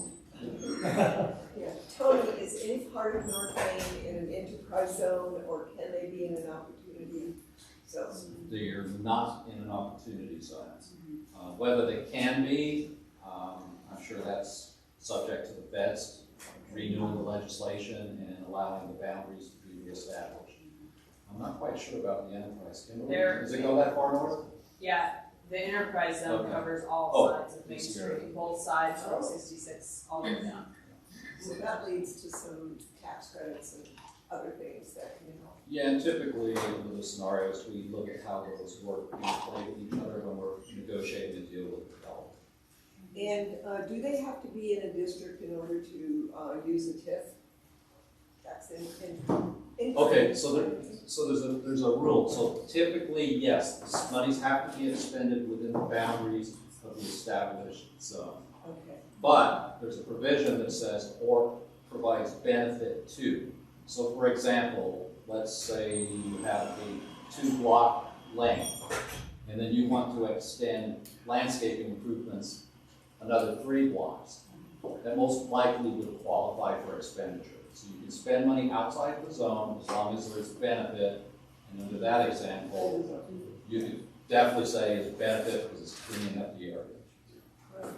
And Phil, would Safe Streets dollars work in that area for traffic, not mitigation, but safety? The Safe Streets for All program would, once we get into the Vision Zero action plan process. Okay. So we can, there's some discussion whether, as we're working through the process, can we access some of those dollars for actual projects and not just planning. So it would all work together if you just get those property owners. Thank you. Alright. So, and so I was the one who asked you all to come up, come join us, to kind of, so council, we're all on the same page and looking at these segments. I've been talking with business owners in the area, residents who live in, behind the stores. My daughter used to live in the apartment complexes right by the Moose Lodge. So, just often walking over there. And so that's, mine as well as it's in my ward. So there's that vested interest in meeting business owners as well as residents' needs for that area and really look at what's missing. So I really liked when we sat down and had our meeting. I really liked what you were presenting, that there is work being done, there is connection with the businesses there. So I wanted to let see that the rest of that the rest of the council knows this as well. In looking at different funding mechanisms or districts or things that we could do for that area, I think about, the impact to, not just our mom and pop, but our BIPOC businesses along those stretches who are leasing the places. They're not necessarily landowners. So what would the impact to certain businesses in that area when they can't, specifically in the restaurants? It's hard to make ends meet in the restaurant business, and it's to how can we alleviate some of that extra burden as we move forward. I often think about gentrification of this area, and we're pushing people who've been there for a long time out to make way for more bigger and just financially well-off businesses. I don't want to change that dynamic. So kind of balancing those two pieces is the concern I had. And then I did attend the last, the North Main with the Chamber of Commerce, their breakfast. So I didn't know what, and I was Harold and Zach were there, but I couldn't stay long enough to hear what the feedback was from the businesses, if they were hearing these proposals or these ideas that were kind of playing around with North Main improvements. What was the feedback that you got from from people in attendance there? I think the feedback was generally good. The one thing, and Aaron, you can jump in and help me on this, I think the public safety piece was the component that has sort of been overriding in both sessions. And I think when we talked about what we were doing from the standpoint of the smart city technology with the cameras and some of the other things, that seemed to help in understanding and seeing visibly the difference with the neighborhood impact team. I mean, if you think back 3 years ago on North Main versus today, and just how we work together, one of the things that they were really interested in is we look at, you know, the camera program we're doing, we want to partner with businesses. There was some interest in that. A lot of them seem to, and Aaron, correct me if I'm wrong on this one, I think they're curious about the business improvement district and the general improvement district.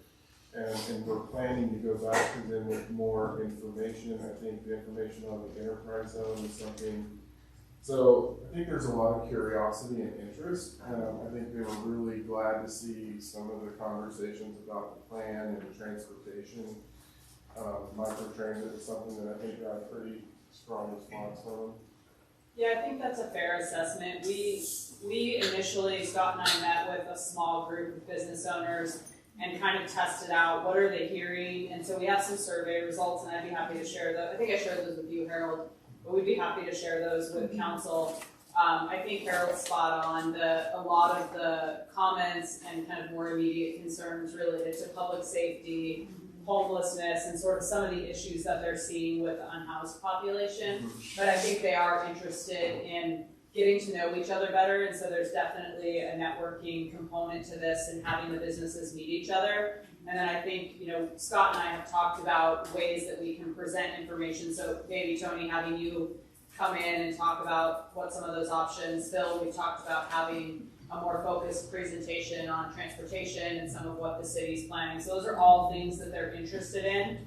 We're meeting quarterly, and we've obviously invited Harold and then Zach's team to join us each quarter, because there is definitely an interest in getting those city updates as well as having that relationship with public safety. I think they see a value in that. And so, you know, if you're hearing things, please pass that along to Scott and I, and we can kind of keep those. You know, we're trying to let the group decide what do they want to hear, but it's been really interesting because there's new businesses that come each time, and we've decided initially we were focused just on North Main, that 17th North, but we had some folks from the Midtown area come in, and so we thought, you know, there's a lot of similar issues and opportunities, so it's really sort of anyone north of the downtown, not that we exclude downtown, but they have a great team already helping them. So if you hear things, I think, you know, pass those along to Harold, and he's committed to working with Scott and I to continue doing this outreach. I think part of it's level setting as well.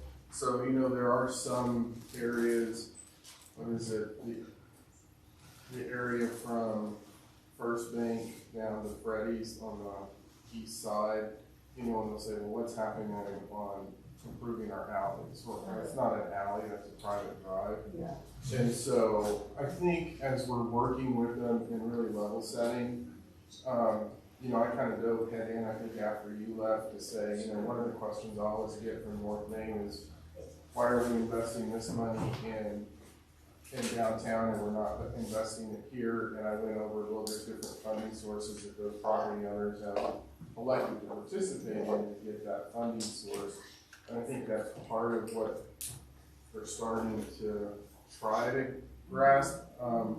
What I would say is I think we're going to need more of these quarterly meetings and just be really focused and not try to push anything too hard, but stay focused on where we're trying to get folks in and to come together and really understand what options we have. Kimberly and I have talked about this, is that there's also inherently a linkage to downtown in this entire segment, because as one segment does better, the other segment does better. And I think really, again, sliding up, looking at it from 30,000 feet, understanding where the connections are, how it all works together. So my take is, I think they're really interested. It's growing. We just need to be focused on continuing that conversation and engaging as many businesses as we can when we really start getting to the key decision points down the road. Could I just comment? The other thing tonight was talk about physical improvements, but actually all three mechanisms. allow you to set up programs to help businesses in those areas too. So even the urban renewal, you could take a portion of the increment and create some kind of programs to help the businesses, to get new businesses in, the established businesses, whether it ranges from facade improvements. And again, can you imagine if the business agrees to put in improvements in partnership with the city, that only enhances the increment. So I think there's a lot of great opportunities regardless of the three mechanisms that we put in place. I had a question along that lines, is that, I mean, one of the risks of increasing an area is, I think you mentioned it, gentrification and moving out some of our local businesses, but there's a way to support that with these funds? Okay. It's pretty much, at least on the urban renewal, it's pretty much, you figure out what to spend money on. Tony, what are the core qualifications for which businesses can qualify for some urban renewal help? You mean, well, first it's You just, said they have to. there's a blight conditions, blight cert, well, they call it condition survey now. It used to be blight survey. But effectively, someone has to go out, they look at the 12 conditions of the state law. If you go to the state statutes, that outlines, and actually we will be coming back here relatively soon with a slide presentation that will actually give you all that criteria. But it ranges from bad infrastructure to poor buildings, it's like vacant buildings, environmental conditions, buildings that have become meth labs, things like that. So there's a host of things, but what happens is after the blight study, as long as they find 4 of those in that area, it's not by property, but it's for the area the blight study's done, then the city council at its discretion can decide whether or not they want to create the district. And how long does an urban renewal district go for until? The district actually is in perpetuity. The TIF, or the tax increment period, is 25 years. So do you have a baseline of what their tax, Yes, so what happens is that they've established a tax increment clock. Okay. They figure out what the taxes were being paid, that's your base, or the valuations at that point are the base. And then every year they increase them, and we're saying it's on the range of 2.5% to 3.5% every year, that base goes up. That's on the tip, yes? No, that's the base, that's based No, I mean upon, for a that's just the program. general taxes somebody would pay year after year. So that the districts get that money regardless. And then the increment is above whatever that escalator is. Yeah, but we're talking about a tip program, right, not an urban renewal district. Well, the TIF is part of the urban renewal program. Yeah, so when you talk TIF, the TIF is the actual period in which the authority can collect those excess revenues. And it's a 25-year period. Let me give And you that's an mandatory, or is it? Hmm? It's 25 years? No, up to 25, so it's negotiable with the various districts. Let me give you a real world example. So if you look at the area around First and Main, from, what's the urban renewal area there? Well, the southeast urban. The southeast urban renewal. We have designated the southeast urban renewal area that exists and stays, goes to adjacent to the sugar mill in terms of property annexed in the city. So it's an urban renewal area. We have not tripped the clock in terms of collecting TIF on that because you typically look at projects coming forward. So once you get a project, that's when you start the clock. And another way to do it that was done actually at Village at Peaks is that's a different, larger urban renewal area. We started the clock on a smaller subsection of that area so that you're not tripping the entire district. So there are different ways to do it. We're bringing in someone to actually provide training for you all on this in the near future because as we continue looking at other projects in the southeast urban renewal area, we want to train you ahead of time. And so that'll be something we're going to put in on the agenda. I just have one other follow-up question for Phil. I have had some comments from North Main businesses about traffic coming into town from, 287, kind of through Highway 66, and they just still want to go at highway, rate of speed, and then that's kind of a problem. Yes, thank you. We understand that, yes. And this, I think the Vision Zero effort will really start looking into the idea of speed in this town and where we need to start doing things to mitigate it. So I think that's a perfect example of putting that in front of the Vision Zero piece and how we address it. And it's going to be working with everyone in this room basically to help those things work out. Some kind of rumble strips or hazards ahead. Well, I will say that we are working. One thing I did mention is we're working with CDOT on the north section because we've had a lot of head-on crashes north of Longmont, and we got denied a Safe Streets for All grant. The county actually got denied a grant for that, putting up a median, like a Jersey barrier separation. We got denied that grant, so we kind of shouldn't really yell, but we talked to CDOT very forcefully. You know, there needs to be something done, and we know we can't afford the bigger piece of this yet. But if they could do the rumble strips along the edges for the center line, for that center turn lane, we think that would wake people up or do whatever it is that might keep a few people at least from making that crossover into head-on traffic. Yeah. So just to give you, that's beyond North Main, I know, but it is north of town. On North Main, I mean, part of the problem is such a wide road, right? So people. It's very fast. Yeah. Is there going to be BRT only lanes that are going to reduce the? No, we don't plan on any BRT lanes except for the Kaufman Street project. Okay. Yeah. Everything else is mixed. Yep. Thank you. Thank you all. Very helpful. Thank you. Thank you.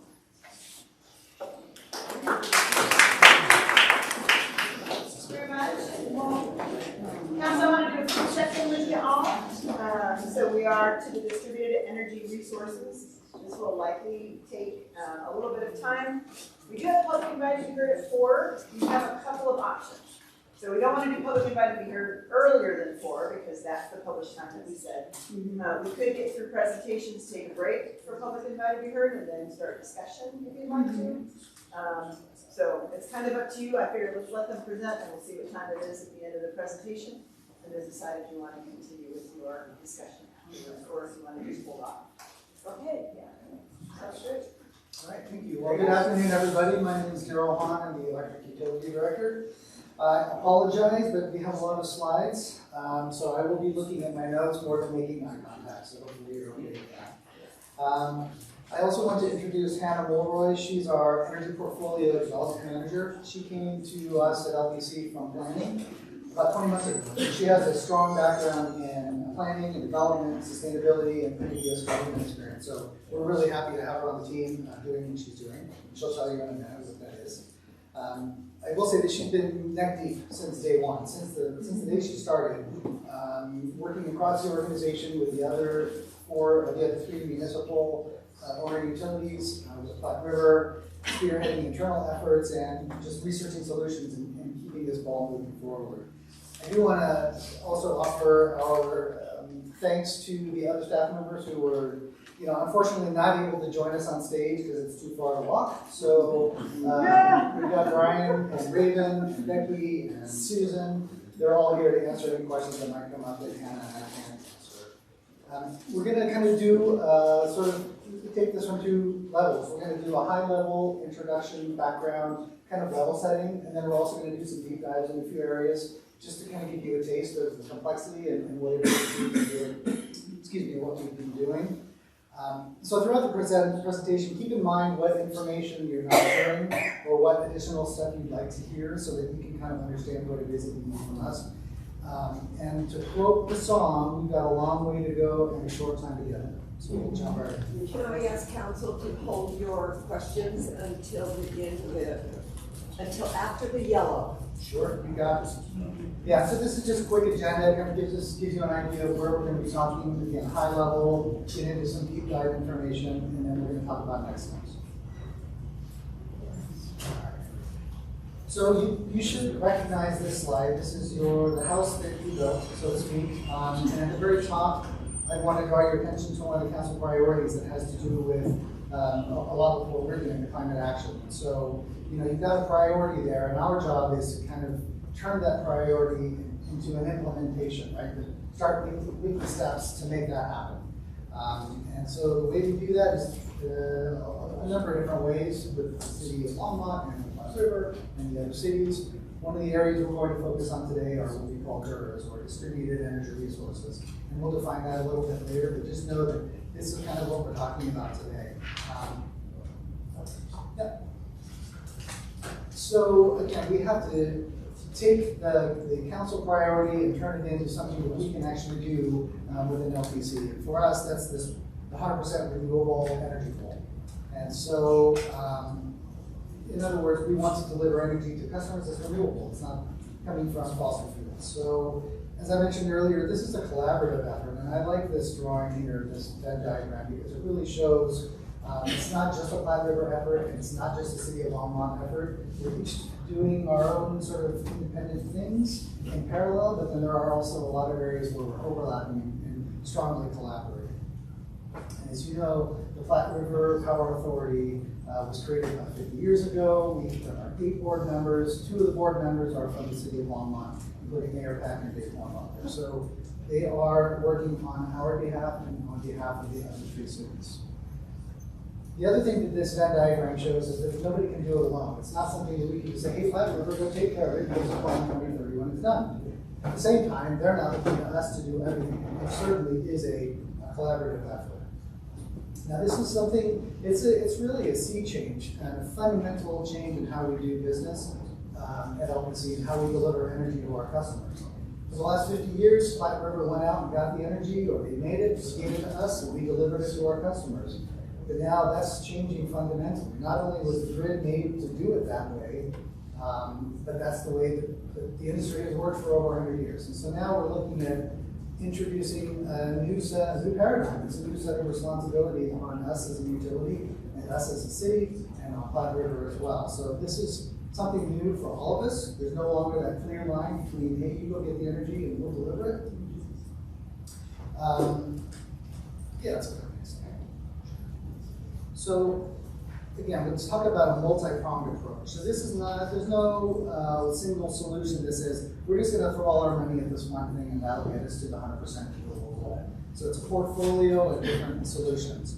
There are utility scale solutions. So Platte River is going out and doing power purchase agreements. They're building new solar facilities. They're getting big batteries. A lot of big utility scale things. And then we've got some smaller things. You know, the responsibility that's on us as LPC is really to supplement and complement the efforts that Platte River is doing, and so each of the cities is doing the same. So Platte River has done a bunch of work with us to determine what types of solar, how much wind, how many batteries, how many DERs are going to be needed. And we're estimating about 30 megawatts of what we call dispatchable energy resources. So solar is not dispatchable. It's on when it's on, it's off when it's off. Same with wind, right? So dispatchable is something that we can actually, no pun intended, hit the gas or hit the brake if we need to and when, right? So they're looking at about 30 megawatts of dispatchable load, 8 of which approximately is on the City of Longmont to figure out and make it happen. So where does that come from? Again, utility-owned resources, like if we have our own batteries, our own solar, consumer-owned resources, so if somebody has solar on the roof or they have a battery in their home, demand flexibility management tools, so this is things like maybe you have an EV and we work with you to say don't charge at this time, but do charge at this other time. And if we can do that in aggregate, we can actually get some real relief. And of course, there are new technologies. This is a new thing, like I mentioned, for the last 100+ years. The industry's been the same, and now suddenly, a lot of people like us are saying, hey, by 2030, 2040, 2045, everything has to be completely different than it's been forever. And so there's a lot of investment, a lot of new technology, even the federal government's getting in on the game. But again, we can't do it with what exists today, so we are looking at what we can do today, what no regrets decisions we can do today, that we won't get down the road and go, oh, we shouldn't have done that, we should have gone a different way. So we're taking a very deliberate choices right now to move forward with what we can. So here are some examples where we have been collaborating with Platte River, and I won't go through the whole list here, but just know that there are a lot of different parallel efforts taking place. And remember I mentioned the portfolio. So it's a little bit of a lot of different things and a lot of a few different things. You can notice in here that we do mention a distributed energy resource management system, the DERMS. So we've got all these distributed energy resources that Hannah's going to talk about, but they can't just kind of do their own thing whenever they want, however they want. There needs to be a management system, which is a whole new set of software and hardware that I don't want to say controls, but certainly influences these devices to do things that are for the benefit of the grid and for all customers. At the same time, we're doing all of these things, and this kind of came up earlier, I think in a discussion between Councilmember Martin and Harold. We're also paying attention to our core services. We're not going to talk much about that today, but we still have pipes and wires and poles and cables and all of those things and substations that we're still continuing to maintain and operate. All right, so this is a kind of a very important slide, and I don't want to give it short shrift, but I probably will. What this really shows is that, in 2018, Platte River passed what they call the Resource Diversification Plan, which was really a result of what we talked about earlier in terms of the council priorities and the 100% renewable goal. And since that time, maybe there may have been some stutter steps, let's say, early on.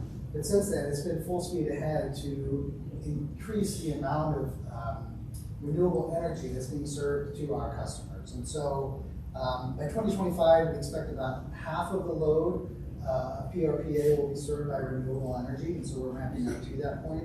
And then by 2030, the interesting thing is, we'll actually, in aggregate, in total for the year, have more renewable energy than we need in total to meet all of our load. But that's because sometimes you have renewable energy and nobody to buy it. And at other times, you've got a bunch of people who need energy and there's no renewable energy to give to them. So you're constantly sort of chasing this mark. And so in order to get to 100% renewable, you actually need more than 100% renewable, if that makes sense. There are, there's the 225 megawatt Roundhouse Wind Energy Center. 225 megawatts is a lot. Our load is about 200 megawatts on a very hot day. So again, that 225 is not only for us, but it's also for the other cities. There are other solar projects. Black Hollow is a solar power purchase agreement where we actually just cut a check every month to get the solar energy delivered to Platte River. So again, looking at the portfolio here.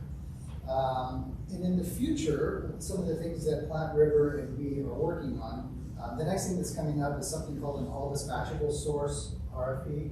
Now, you may have heard a lot about something called an all source RFP, which is a very sort of open RFP that says, look, we've got this problem, tell us how you want us to solve it. All source, right? Any source in the world. And so Platte River has taken that approach, but it's saying, yes, we actually have a lot of solar and wind and all that kind of stuff. What we really need are dispatchable resources. Again, what can we do to match the load? When somebody turns on a light, in the old days, a generator would just work a little bit harder and that would serve the energy. But now, you can't tell the sun to shine brighter or the wind to blow harder, right? It's like the light turns on and you've got to dispatch energy from some other source. So that'll be coming. We're also retiring the Rawhide coal generation facility in 2029. Now, the life of that could have been obviously extended much further, but in order to meet the goal, it's being retired early. And of course, we are working with Platte River to research new technologies as they become available. So I mentioned this earlier, I think, when I came in front of City Council. We took a field trip to Central California last year. We talked to several folks who are doing some very innovative, very creative things right now in this renewable energy and dispatchable energy area. So it's really an exciting time. But it's not proven, so they're working on new things. So just to kind of recap, I know I've been talking rapid fire here, but we talked about the climate action priority that came from you at council level, how we're translating that into a 100% renewable energy goal. How are we going to meet that? We're going to meet with Platte River, work with Platte River and the other cities. We've got things that we have to do, they're working on things that they're doing. And I talked a little bit about what we've been doing so far and what is yet to come. So I'm going to introduce or reintroduce Hannah. So she's a subject matter expert. As I mentioned, she's been deeply immersed in some of these next topics. And we'll share more about the roadmap, which goes into detail about the specific actions that she's been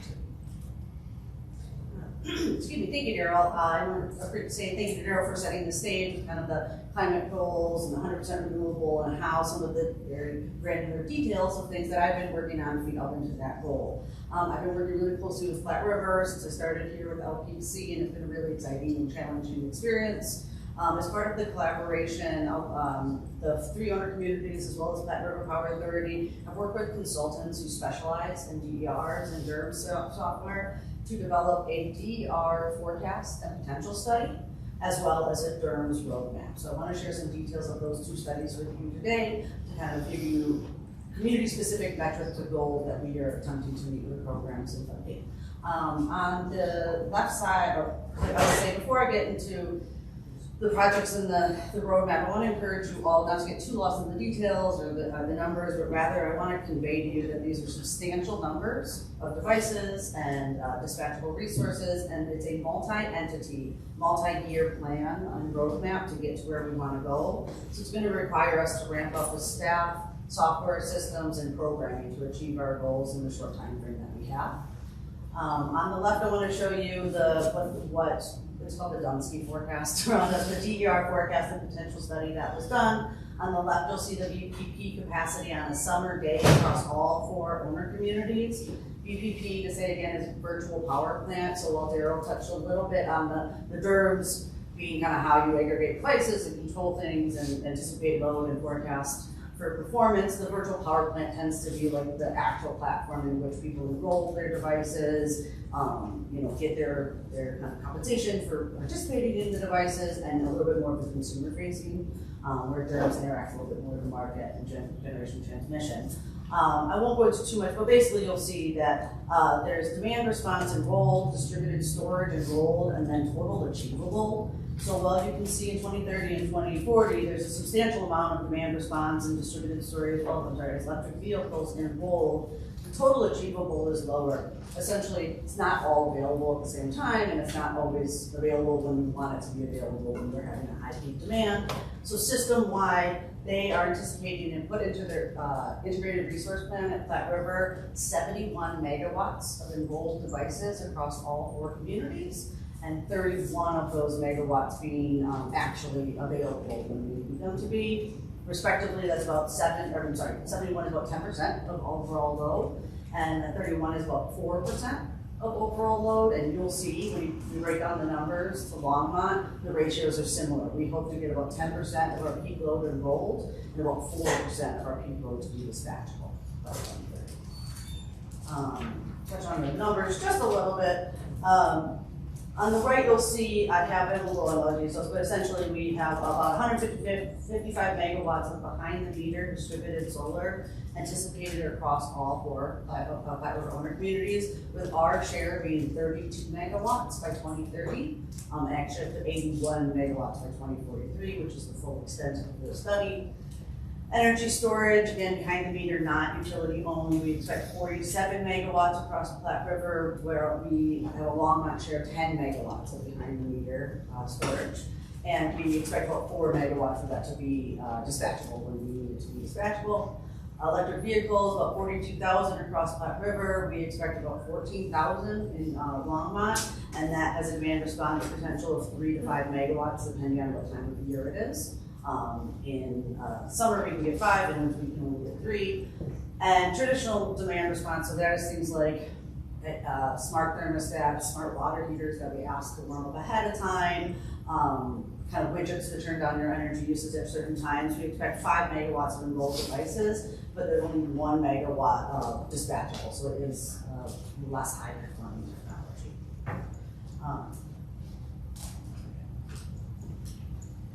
So sorry, one thing I do want to mention here, because it ties into something I'm going to be talking about a little bit later, is when we worked with Platte River and the consultant Dunsky on this, they took into consideration actual facts and stats and metrics that we and the other owner communities sent them. These are very much based in reality. And they did, I do want to let you know, the projections are counted for all 4 owner communities.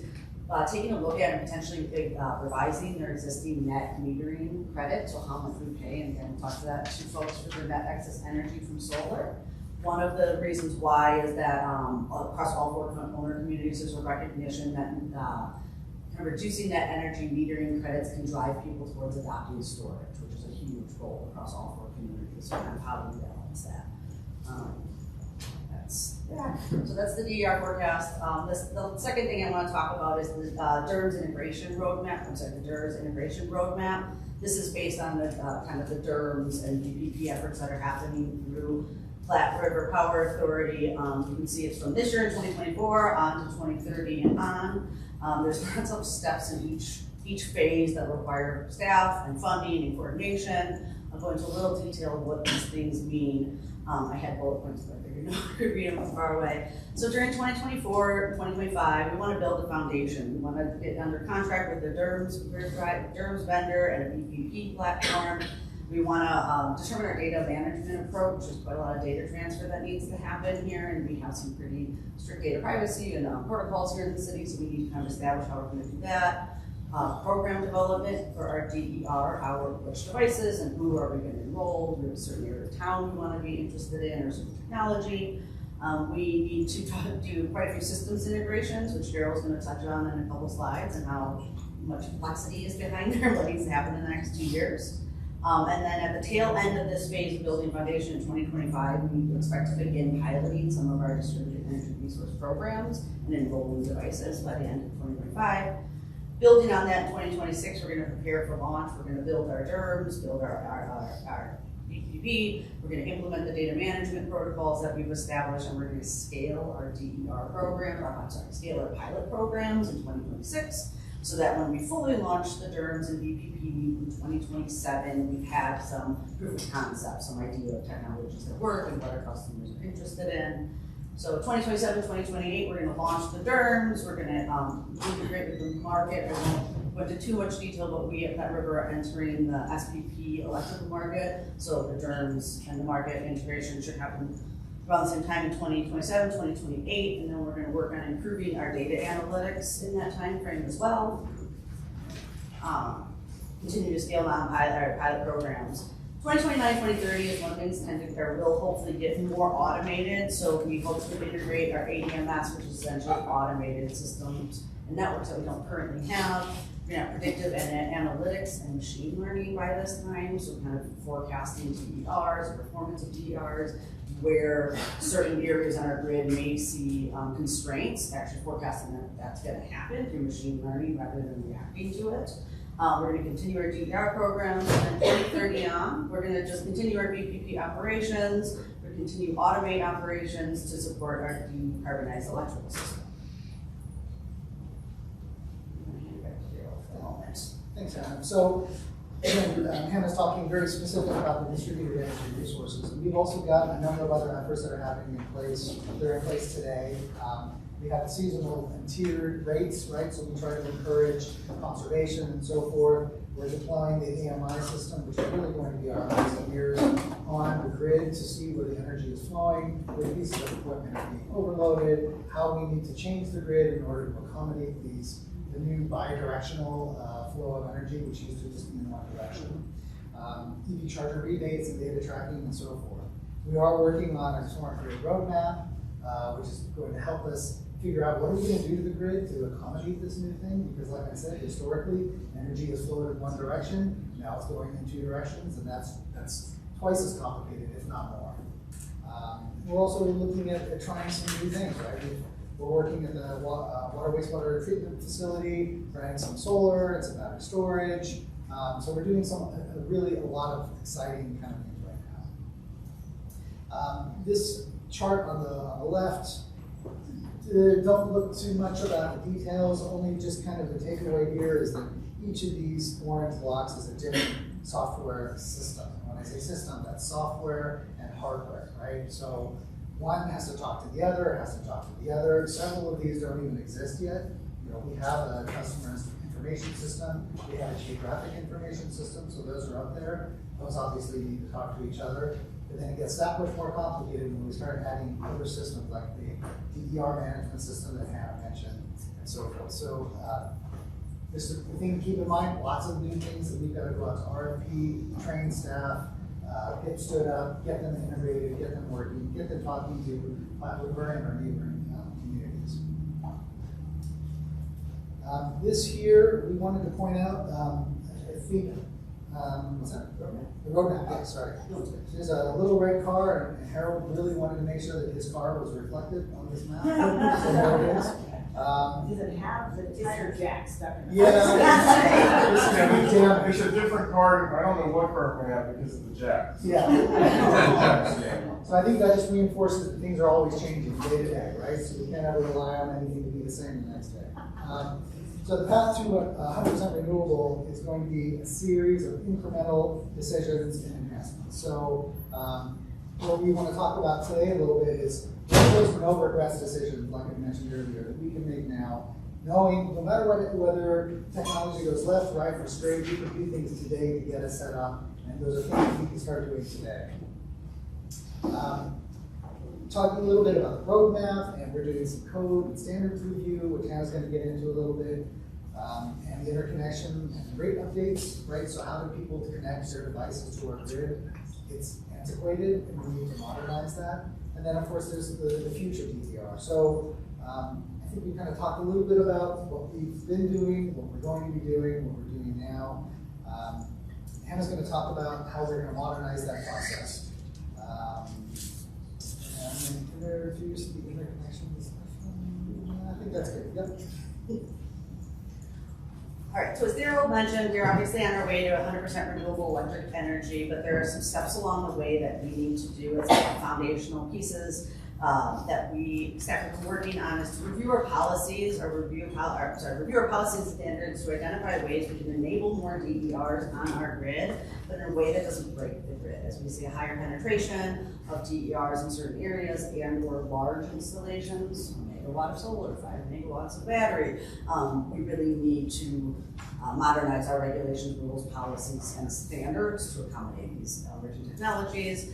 These policies are broadly known as interconnection standards. It's the national term, which it provides details on how DERs must connect to the grid. Any inconsistent policies can present barriers to adoption. We're seeing this in practice. It can cause delays, it can increase costs for customers, or have negative consequences on the grid or customer experience. So we've identified some kind of inconsistencies or improvements that could potentially be made to the interconnection standards as they. So really quick, I wanted to give you all just kind of a current state of what our standards currently allow for and why they may benefit from some modernization. As you can see, the solar generation is currently limited to 120%. Well, this has been kind of standard limitation in the past. I'm actually from the Midwest. It was 120% back when I was working on this 8 years ago. More recently, utilities have begun to allow for 200% of past usage. This is in line with state statutes and 200% of what the state statute has, and it also allows for building and transportation, electrification, and just to grow our local distributed generation. Kind of allow some flexibility in there. But currently we're at 120. We have no provision, or we have no codified provisions, I should say, for how to calculate the allowed generation for new construction or when a new owner takes over. We also don't have any provisions or calculations for building electrification and transportation electrification. So a resident could come in, have put in an EV or heat pump and want to build a larger solar system than they may have wanted to 2 years ago or a year ago. Currently, the code does not allow for us to take any approach that would allow for a variance for electrification or increased load. It's a pretty strict limited code. So our standards also only address solar PV, so photovoltaics, solar generation, does not address storage. And as storage can push back into the grid and be bidirectional, it does need to be held to interconnection standards as well. We currently do not have them. And we also don't just for other technologies. As Daryl mentioned, we don't really know what's going to be coming, so what else somebody could propose in the future. One concept that comes to mind is the V2G vehicle to grid EVs as batteries. Currently, it's not kind of occurring, it's not happening at scale, but our standards wouldn't address that. In these under revised scenarios, they would. Second to last, we have no provision to require engineering studies for how DERs are going to impact our grid. Thus far, it hasn't been a huge hindrance because we haven't seen a high penetration in any specific area and we haven't seen any kind of large installations, but we do need to be able to require folks to do system impact studies and facility studies to identify any upgrades that might be necessary. Really, this is in a little bit larger scale than you would be seeing residential. We're gonna have provisions, or would have, I should say, provisions to allow for residential, for example, to pass through with help with our engineering study. And then lastly, we don't have any communications or data protocols. This is important because it would allow for us to have visibility into our grid and our DERs and kind of understand better what they're doing, communicating back to us. But also it allows those, the established protocols now, when we're ready to launch a virtual power plant, the communications protocols will be correct. That we can kind of ask people to set things up correctly, that when we're ready to come back, they know how to talk to us through the right software protocols.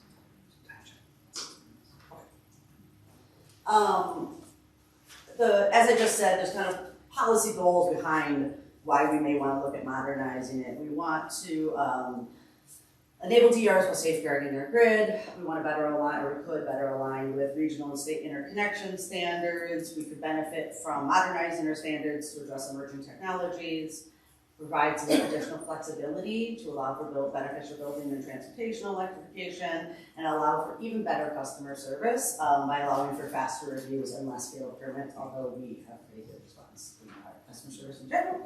And we want to establish equitable provisions, or could establish equitable provisions to require engineering studies, again, for larger resources or aggregating smaller resources. Another kind of fundamental part of looking at distributed energy resources and how we want to focus our own resources in time and energy, we wanted to bring some information to you all on the kind of net metering credit. Some of you may remember that last fall when Brian and Raven came to you all, those of you that were on the council, with our typical rate study to take effect the first of this year. We kind of let you all know that we're going to come back with current net metering or solar credit rate information.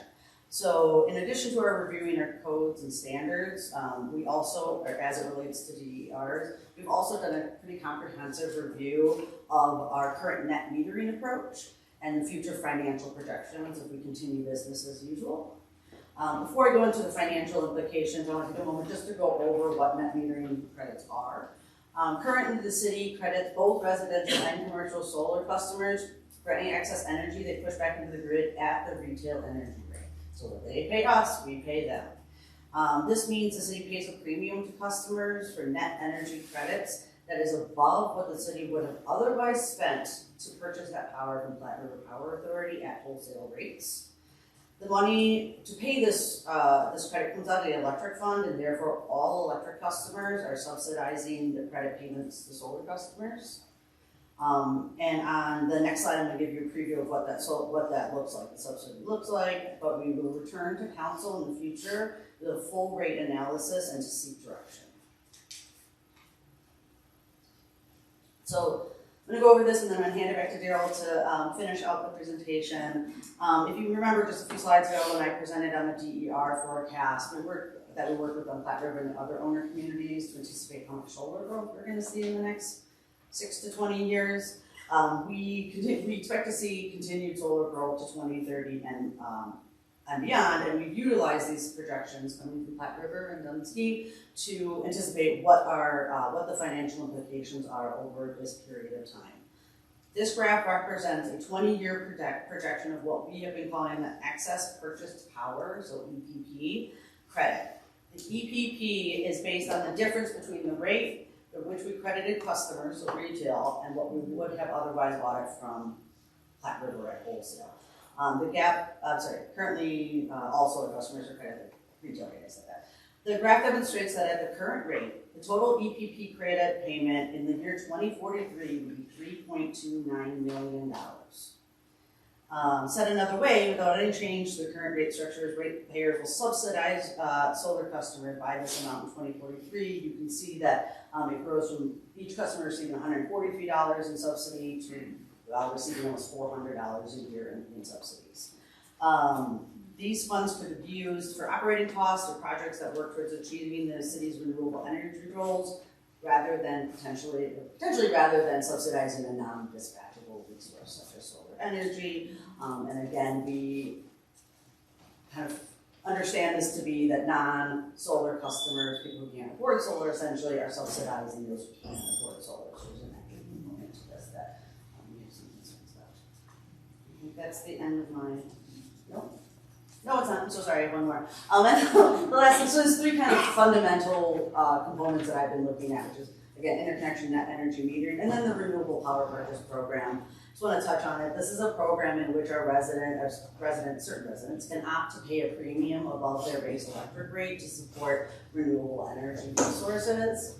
Upon reviewing it, we have realized that it no longer reflects the rate that we used to pay to Platte River for renewable energy resources. So Tariff 7 used to pay a certain amount above, kind of non-renewable sources for it. And we have determined, working with Platte River, that it no longer reflects that. So we think it's about half the cost it used to be. It historically helped fund Platte River's renewable, broadly helped support the renewable energy efforts, but moving forward, funds collected are going to be used to support more local DERs. And a good example of that would be that the City Council as well as LHA's board just approved an intergovernmental agreement for us to subsidize the Village on Main solar project. That was from this funding, so the RPP funding, which was luckily grateful was approved. That is actually my last slide. We'll pass it up to there. So this is just to give you a sense of where we're headed, right? So we're doing the introduction today. We're throwing a lot of information at you. We will be coming back with a more in-depth presentation sometime in the March, April timeframe. And then assuming we have some municipal code changes that we want to make, ordinances, we would do that in the next few months. And then whatever it is that we end up doing with you will probably take effect in January. So last slide. There's a lot of information here, a lot of detail, but also hopefully some good high-level stuff, so some key takeaways. It's an ambitious goal of the community and of the utility. We are working diligently with our partners, which includes Platte River and the other three of our communities. We are taking local action, right, which is the DERS, in addition to what Platte River is doing at a very high level. And we're looking at making some no-regret steps. So like Anna said, we've identified some issues with our interconnection standards and agreements. We've identified some potential areas of further investigation in our net energy metering. And so we just want to come back to you and say, we kind of want to get those things cleaned up. So those are the things that we would have to do regardless. So as we kind of finish up today, again, we just want to ask, is there any additional information that would be helpful to you before we come back to you in the next several weeks? So Darryl, before we, let's take a real quick pause for just a second, because it's 4 o'clock. What I would like for you all to do, so Darryl just asked you a question, what other information would be helpful for council? I want you to stop for a second. You all have pads of paper.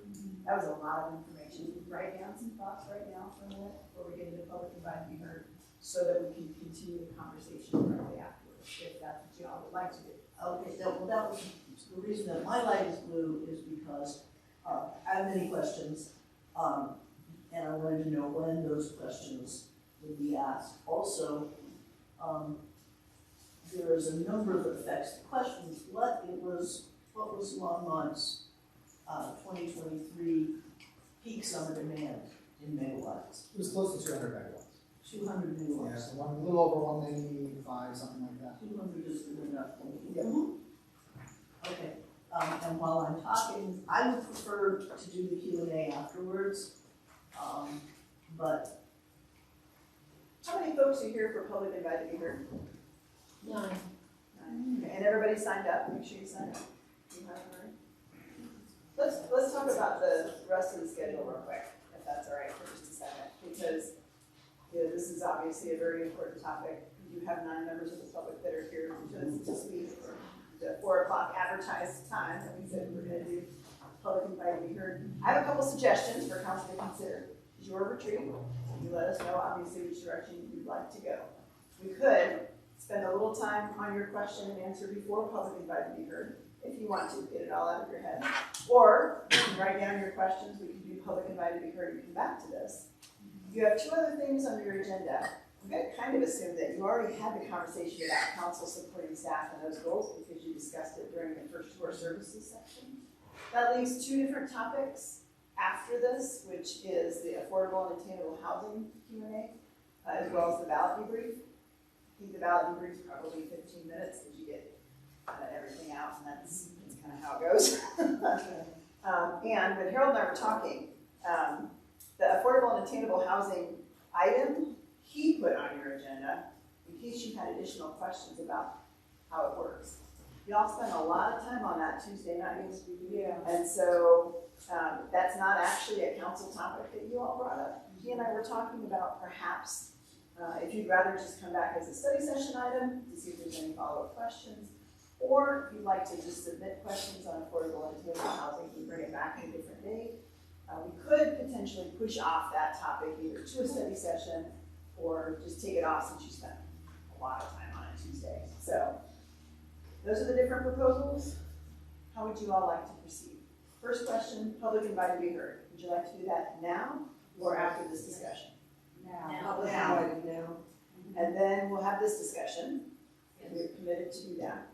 And then we could either do ballot debrief or you could do a Q&A for housing. If you're interested in staying a little longer, we might be able to wrap up the agenda today if you chose to.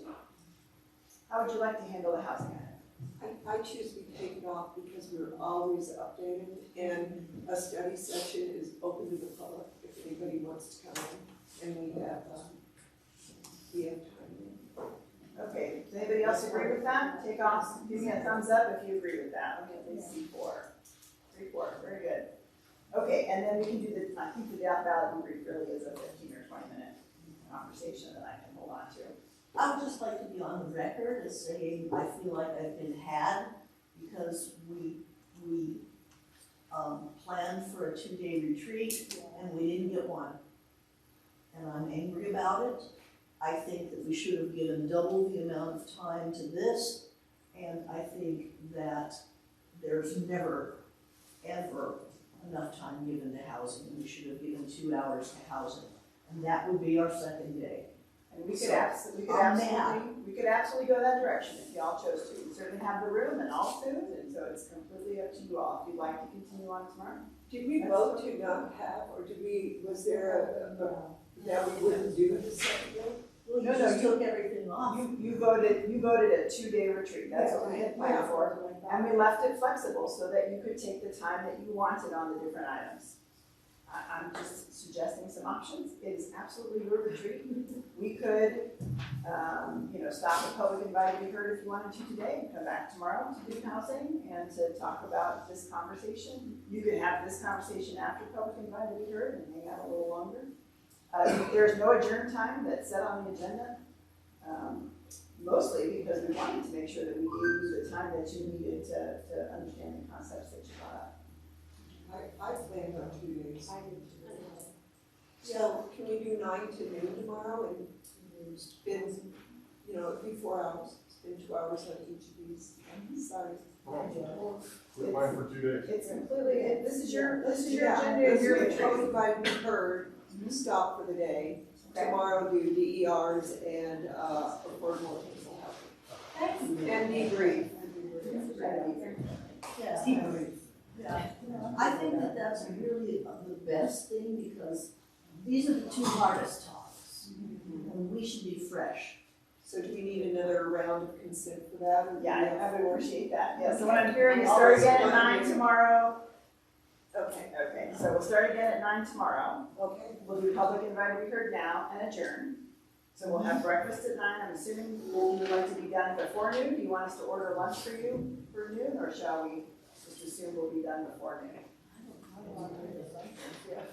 don't want to make a assumption. Yeah. I don't know. Okay. All right, I got you. Okay. I got you. So we'll go ahead and stop now. Public invite to be heard, and then we'll adjourn the meeting. Start again tomorrow at 9 a.m. to complete this conversation.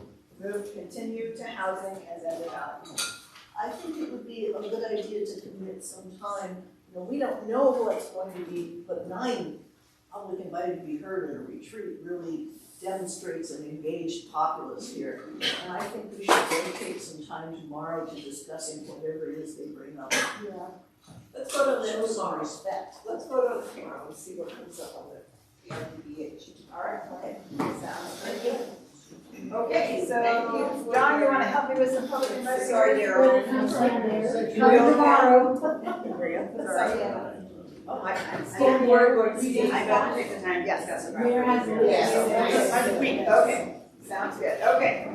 So for members of the public, the request is to stand here, the mayor has the list, and I believe Eric is probably first. Yep, and the same ground rules for council certification, minutes, name and address, and all.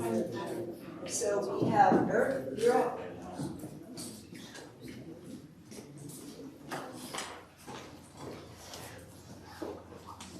Hi everyone, again, Eric Wallace, 339 Pratt Street. And I'm sure you'll be shocked, but I'm not going to talk about how.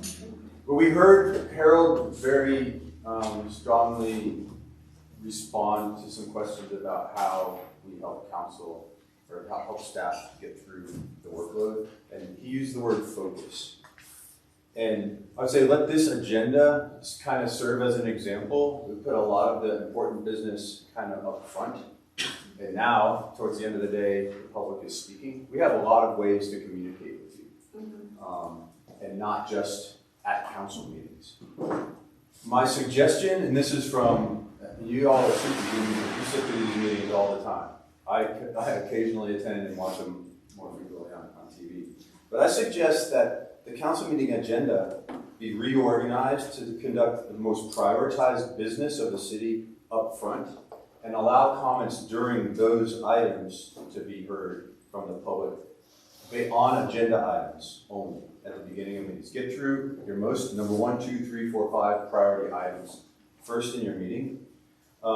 Many staff and citizens sit through hours of stuff that's extraneous to the actual prioritized business of conducting business for this city. And it almost effectively acts as a filibuster on citizen engagement. And you talk about staff hours that are being consumed, not on the city business that they're attending for, but on other business. And I think you can become more efficient to some degree by prioritizing that. So that's really my suggestion, that you all talk about it, but how can the agendas be set up to where people that are really interested in what's going on with those items be handled first and not at 9:30 or 10 in the evening after they've sat there for 3 hours. That's it. Thanks. Thank you, Eric. Lance Whitaker.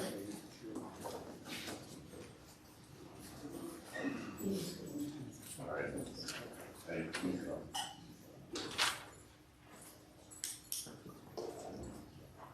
Well, I guess it's been a surprise to see me today. Name and address.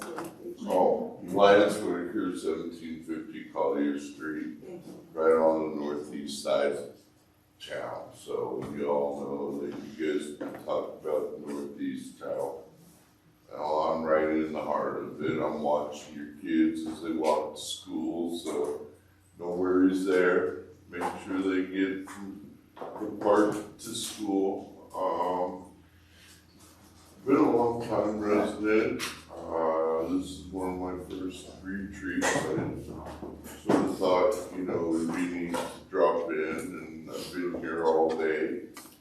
And I love the way to see how, politics moves in many different ways, and that the city council and the mayor aren't the only people that know each other, that, you all take part of, who we are in Longmont, and I'd like to give you all a nice clap and thank you all for your hard work. I mean, you all are part of the heart of what makes the mayor and the council work. A lot of times they're taking the blows, but you guys are all pulling the cart. And I'd like to thank you all. A little bit about, what was discussed earlier with public interaction. And a lot of what I hear is that you guys want to interact with the public more, and you want to get more culturally aware and stuff like that, and you're open to these things. My suggestion would be to stop wasting money on trash and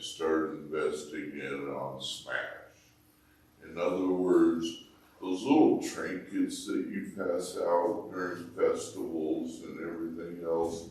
You know, they're nice little gimmicks and stuff like that, but increasing, you know, public stuff, you know, like bringing in talent every year, different talent to these festivals. Stop making them the same boring grudge round, you know, and make them new every year. You know, throw different people in the mix, different, you know, playground areas and stuff like that, instead of investing in, you know, a lot of the little, how many squeeze balls do we really need? You know, I mean, how stressful are you with the, you know, stress balls and everything else? Thank you. Thank you, Mayor, and the rest of you all. Thank you. Thank you. Eileen's here.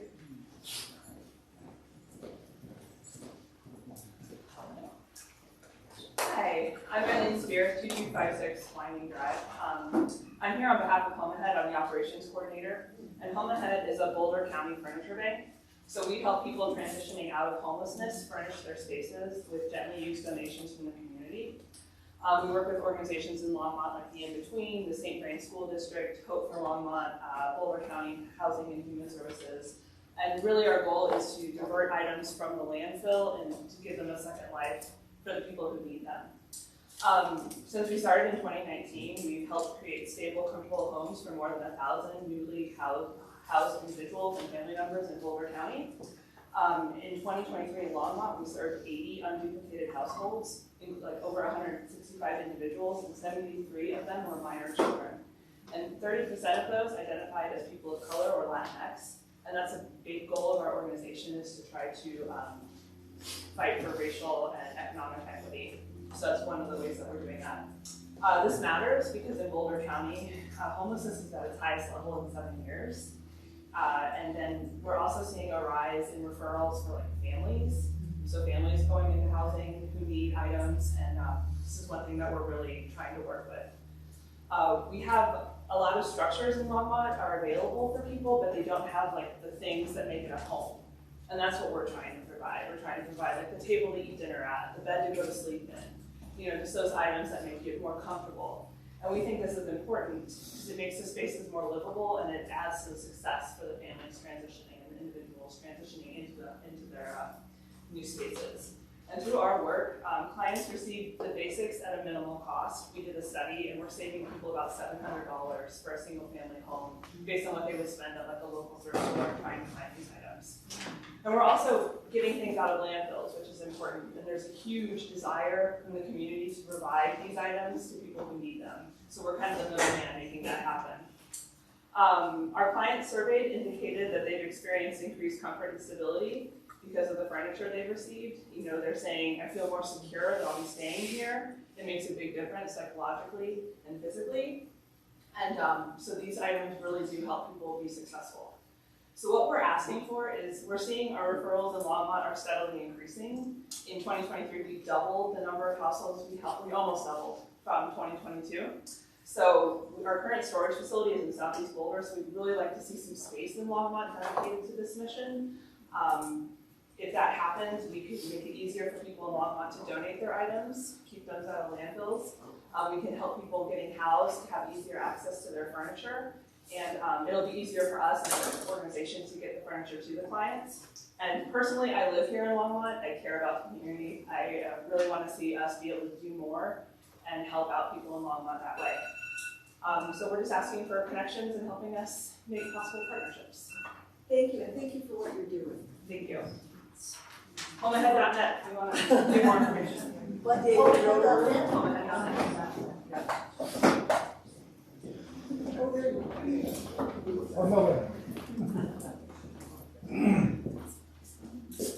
I'm David Roeder. I'm at 708 Bluegrass Drive. Proud to be a Longmont resident. I love it here, and thank you all for your service to the community. It's great. I'd like to encourage y'all to think about the transportation situation in Longmont, which I know you do. And I think it's pretty inadequate to non-car centric type people, such as myself. I bicycle by choice, not because of DUIs or other things like that. There's a lot of us. There would be more if the streets were safer. Every survey is what would encourage you to not use your car. Because most trips are under 3 miles or 5 miles, they're all short, but it's safe. A little piece of paint on the streets really isn't infrastructure. I know that we're starting with Vision Zero here in the city. I think that's great. I encourage you to use that, but also there's safe street programs for multimodal type transportation that can be incorporated into that. And I'd love to see Longmont make leaps and bounds in that direction. Let's see. I'd love to see some traffic calming. I'm not sure what the status of traffic enforcement is here for speeding and noise, but as far as I can tell, it's non-existent. And it's very scary when you're not in a car on Longmont's roadways.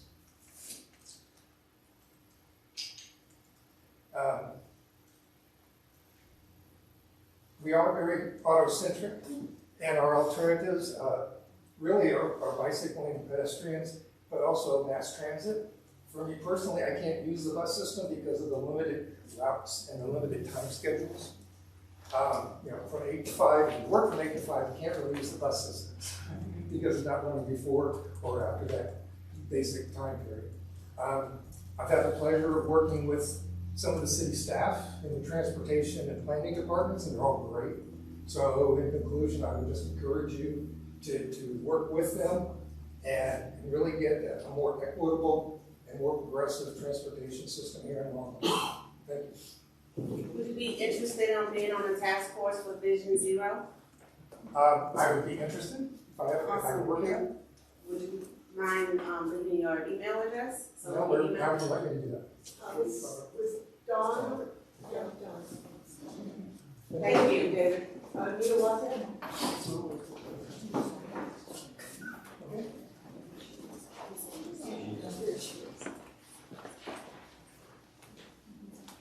Hi, good afternoon, Mayor, Council, and so many amazing city staff. Mia Wassink, 1471 Alpine Street. Today I'm actually addressing you as part of Launch Longmont, which I'm sure you all are very familiar with now. Really incredible group of grassroots community members saying we need to address housing and transportation in truly significant ways. It was great to hear about your prior conversations today and this week that really tied into that, and then even some of our amazing providers here in the community helping to address that. Well, we're also working to build this coalition out. So along with Prosper Longmont and a number of other organizations, you're actually going to be getting a memo from us soon about some of the ways that we can work even more deeply to address housing at every level, right? Like that is really what we need. This is not a single solution problem at this point. We need a multimodal, multi-sector coalition built to truly make Longmont a place where we can all thrive, which we share the council's vision around that. So we're going to have actually a few more speakers to address some of this more deeply. Is that my turn already?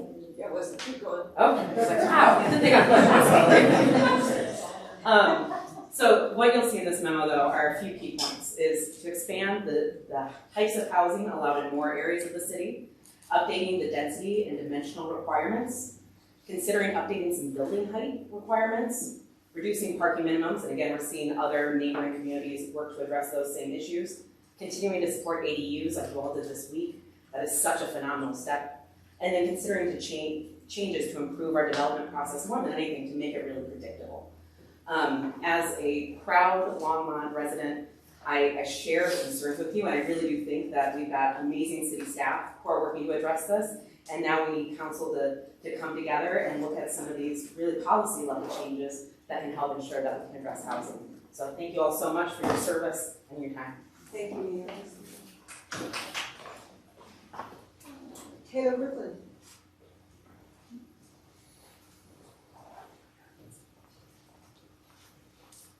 Well, I finally get to say afternoon, council. Taylor Brooklyn, 1704 Short Place. First, I want to say thanks for continuing the discussion tomorrow, because I love breakfast. But I would like to say that this past year, I attended the 7th Sustainable Transportation Summit at the museum, and we heard talks from Washington DOT and Oregon DOT. And they essentially stated the same thing. In order to have a good transportation plan, we must also have a robust land use plan.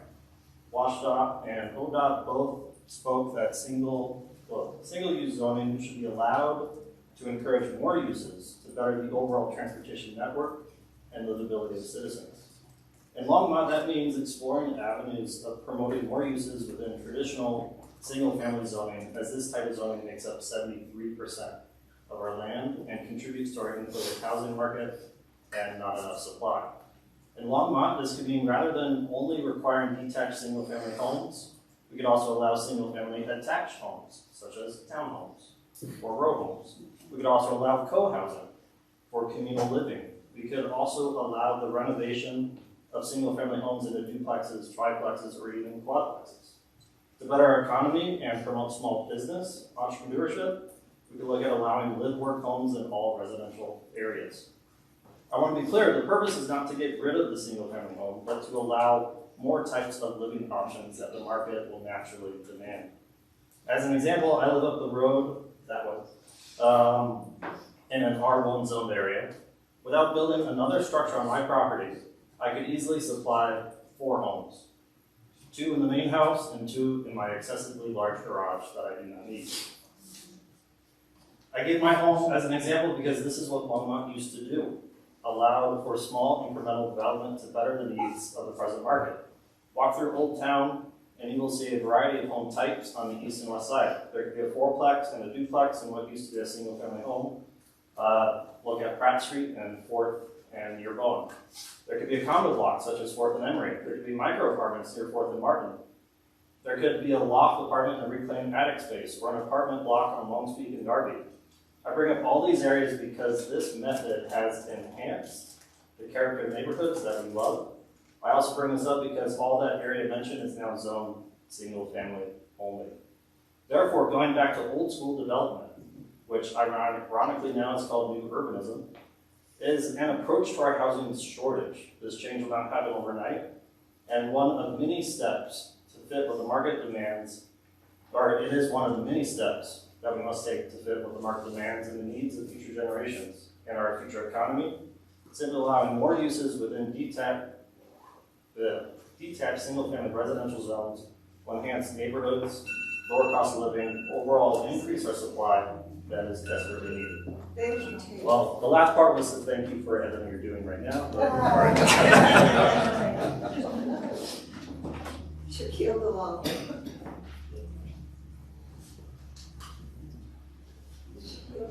Hi. Oh.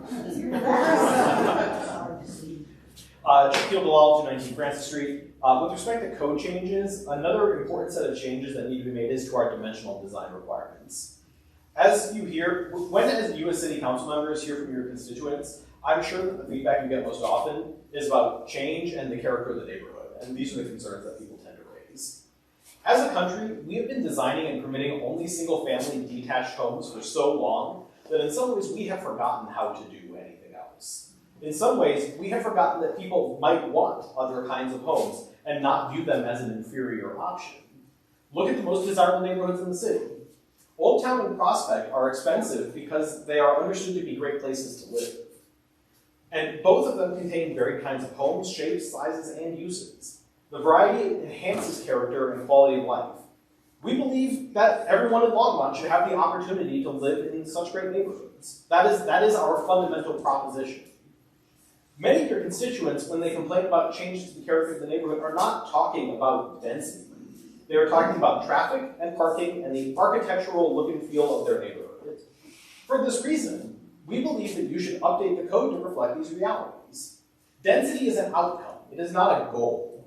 No one cares how many units per acre there are in their neighborhood. What they care about is their quality of life. The city should look to remove density limits and look to dimensional requirements to address character and compatibility. In addition, the city should consider reducing dimensional standards, like lot widths and setbacks, in residential areas to encourage the construction of more housing in the city. If we make these kinds of changes to the code to allow great neighborhoods, with great multimodal transit and make it possible to disperse these great neighborhoods throughout the city, we will improve quality of life and put ourselves on the path of addressing our housing affordability challenges. Thank you. Who's next here? Drew Sorrell.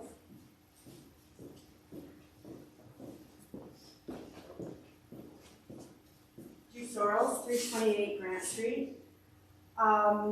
Good afternoon, Mayor Peck and City Council members. I'm going to start with a thank you.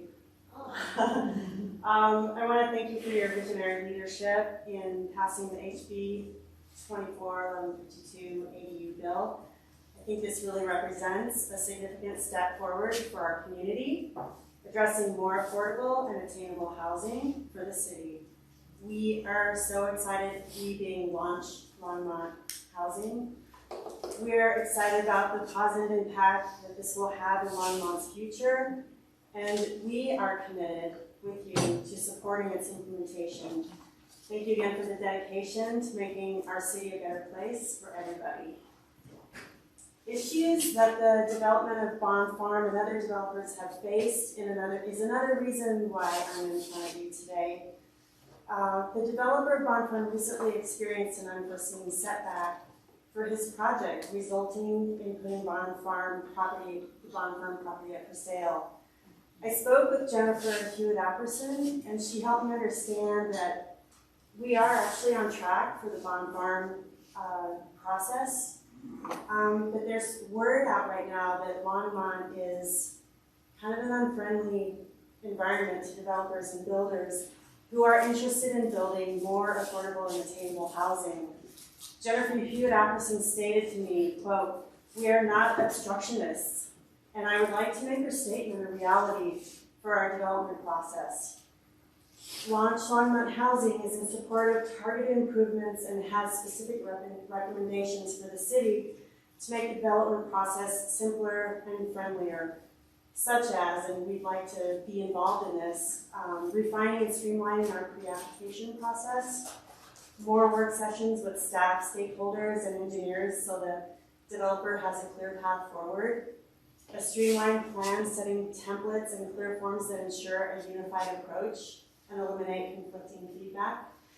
I think that with integration of some of these systems, there would be less confusion and reaction by developers.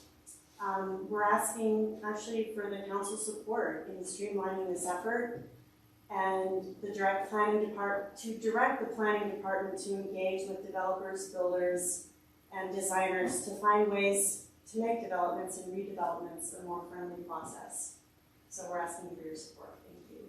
Thank you, Drew. Mike Schnatzmeyer.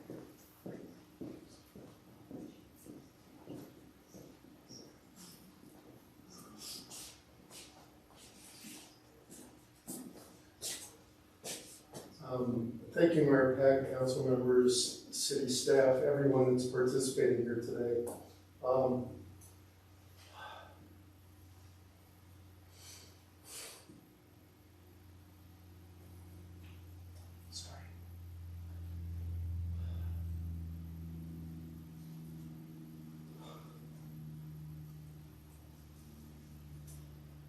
I don't have a prepared presentation. I would just like to bring up a couple of what I would consider first principles. One principle is that it should be a fundamental human right to be able to exist, to really survive and meet your basic human needs without having to own a car.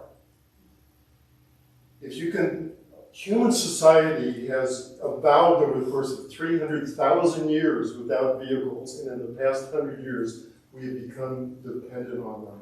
And it is a failed experiment in city planning and urban development. It has precipitated a multitude of crises that are existential for the human race. The climate crisis, potential for economic collapse, for ecological collapse, for the sixth mass extinction of wildlife and species, for equity issues, for a concentration of wealth and power through our economic and capitalist system, much of it predicated upon vehicle dependency. So what I'm suggesting, so the phrase that it should be a fundamental human right to exist without having to own a car came from Andres Duani from the Congress of New Urbanism. And I would suggest in moving forward that we really take that to heart and understand that if we can build our cities for moving people and not for moving cars, and if we can build our cities for being walkable and bikeable, that there are a whole host of things that resolve out of that. We can free up, on average, $12,000 a year for household income that can be used for housing, can be used for healthcare, can be used for education. We create walkable places that attract talent, that attract businesses, that help grow the economy, that can precipitate small business development because of walkable communities, that can get seniors out of their senior living facilities so they can meet with their friend down the public plaza and play chess, where kids can walk and bike to school instead of being shuttled in cars. There are a host of things that can come out of rebuilding our cities for people and not for cars. Related to this is that we need, and I was very encouraged to hear Harold say that we need to break down silos of conversation, we need whole systems thinking around these issues. Thank you very much. Thank you, Mark. And he's the last one on the list. Is there anyone else that would like to address council? National Pizza Day, by the way. just had to get that out there. I was waiting for that one. So that is the end of our session today. So we'll be here with some breakfast ready to go before 9, so let's just plan to get started at 9, if that works for everybody. Yes, thank you. All right, we're going to turn off the lights before then, everybody.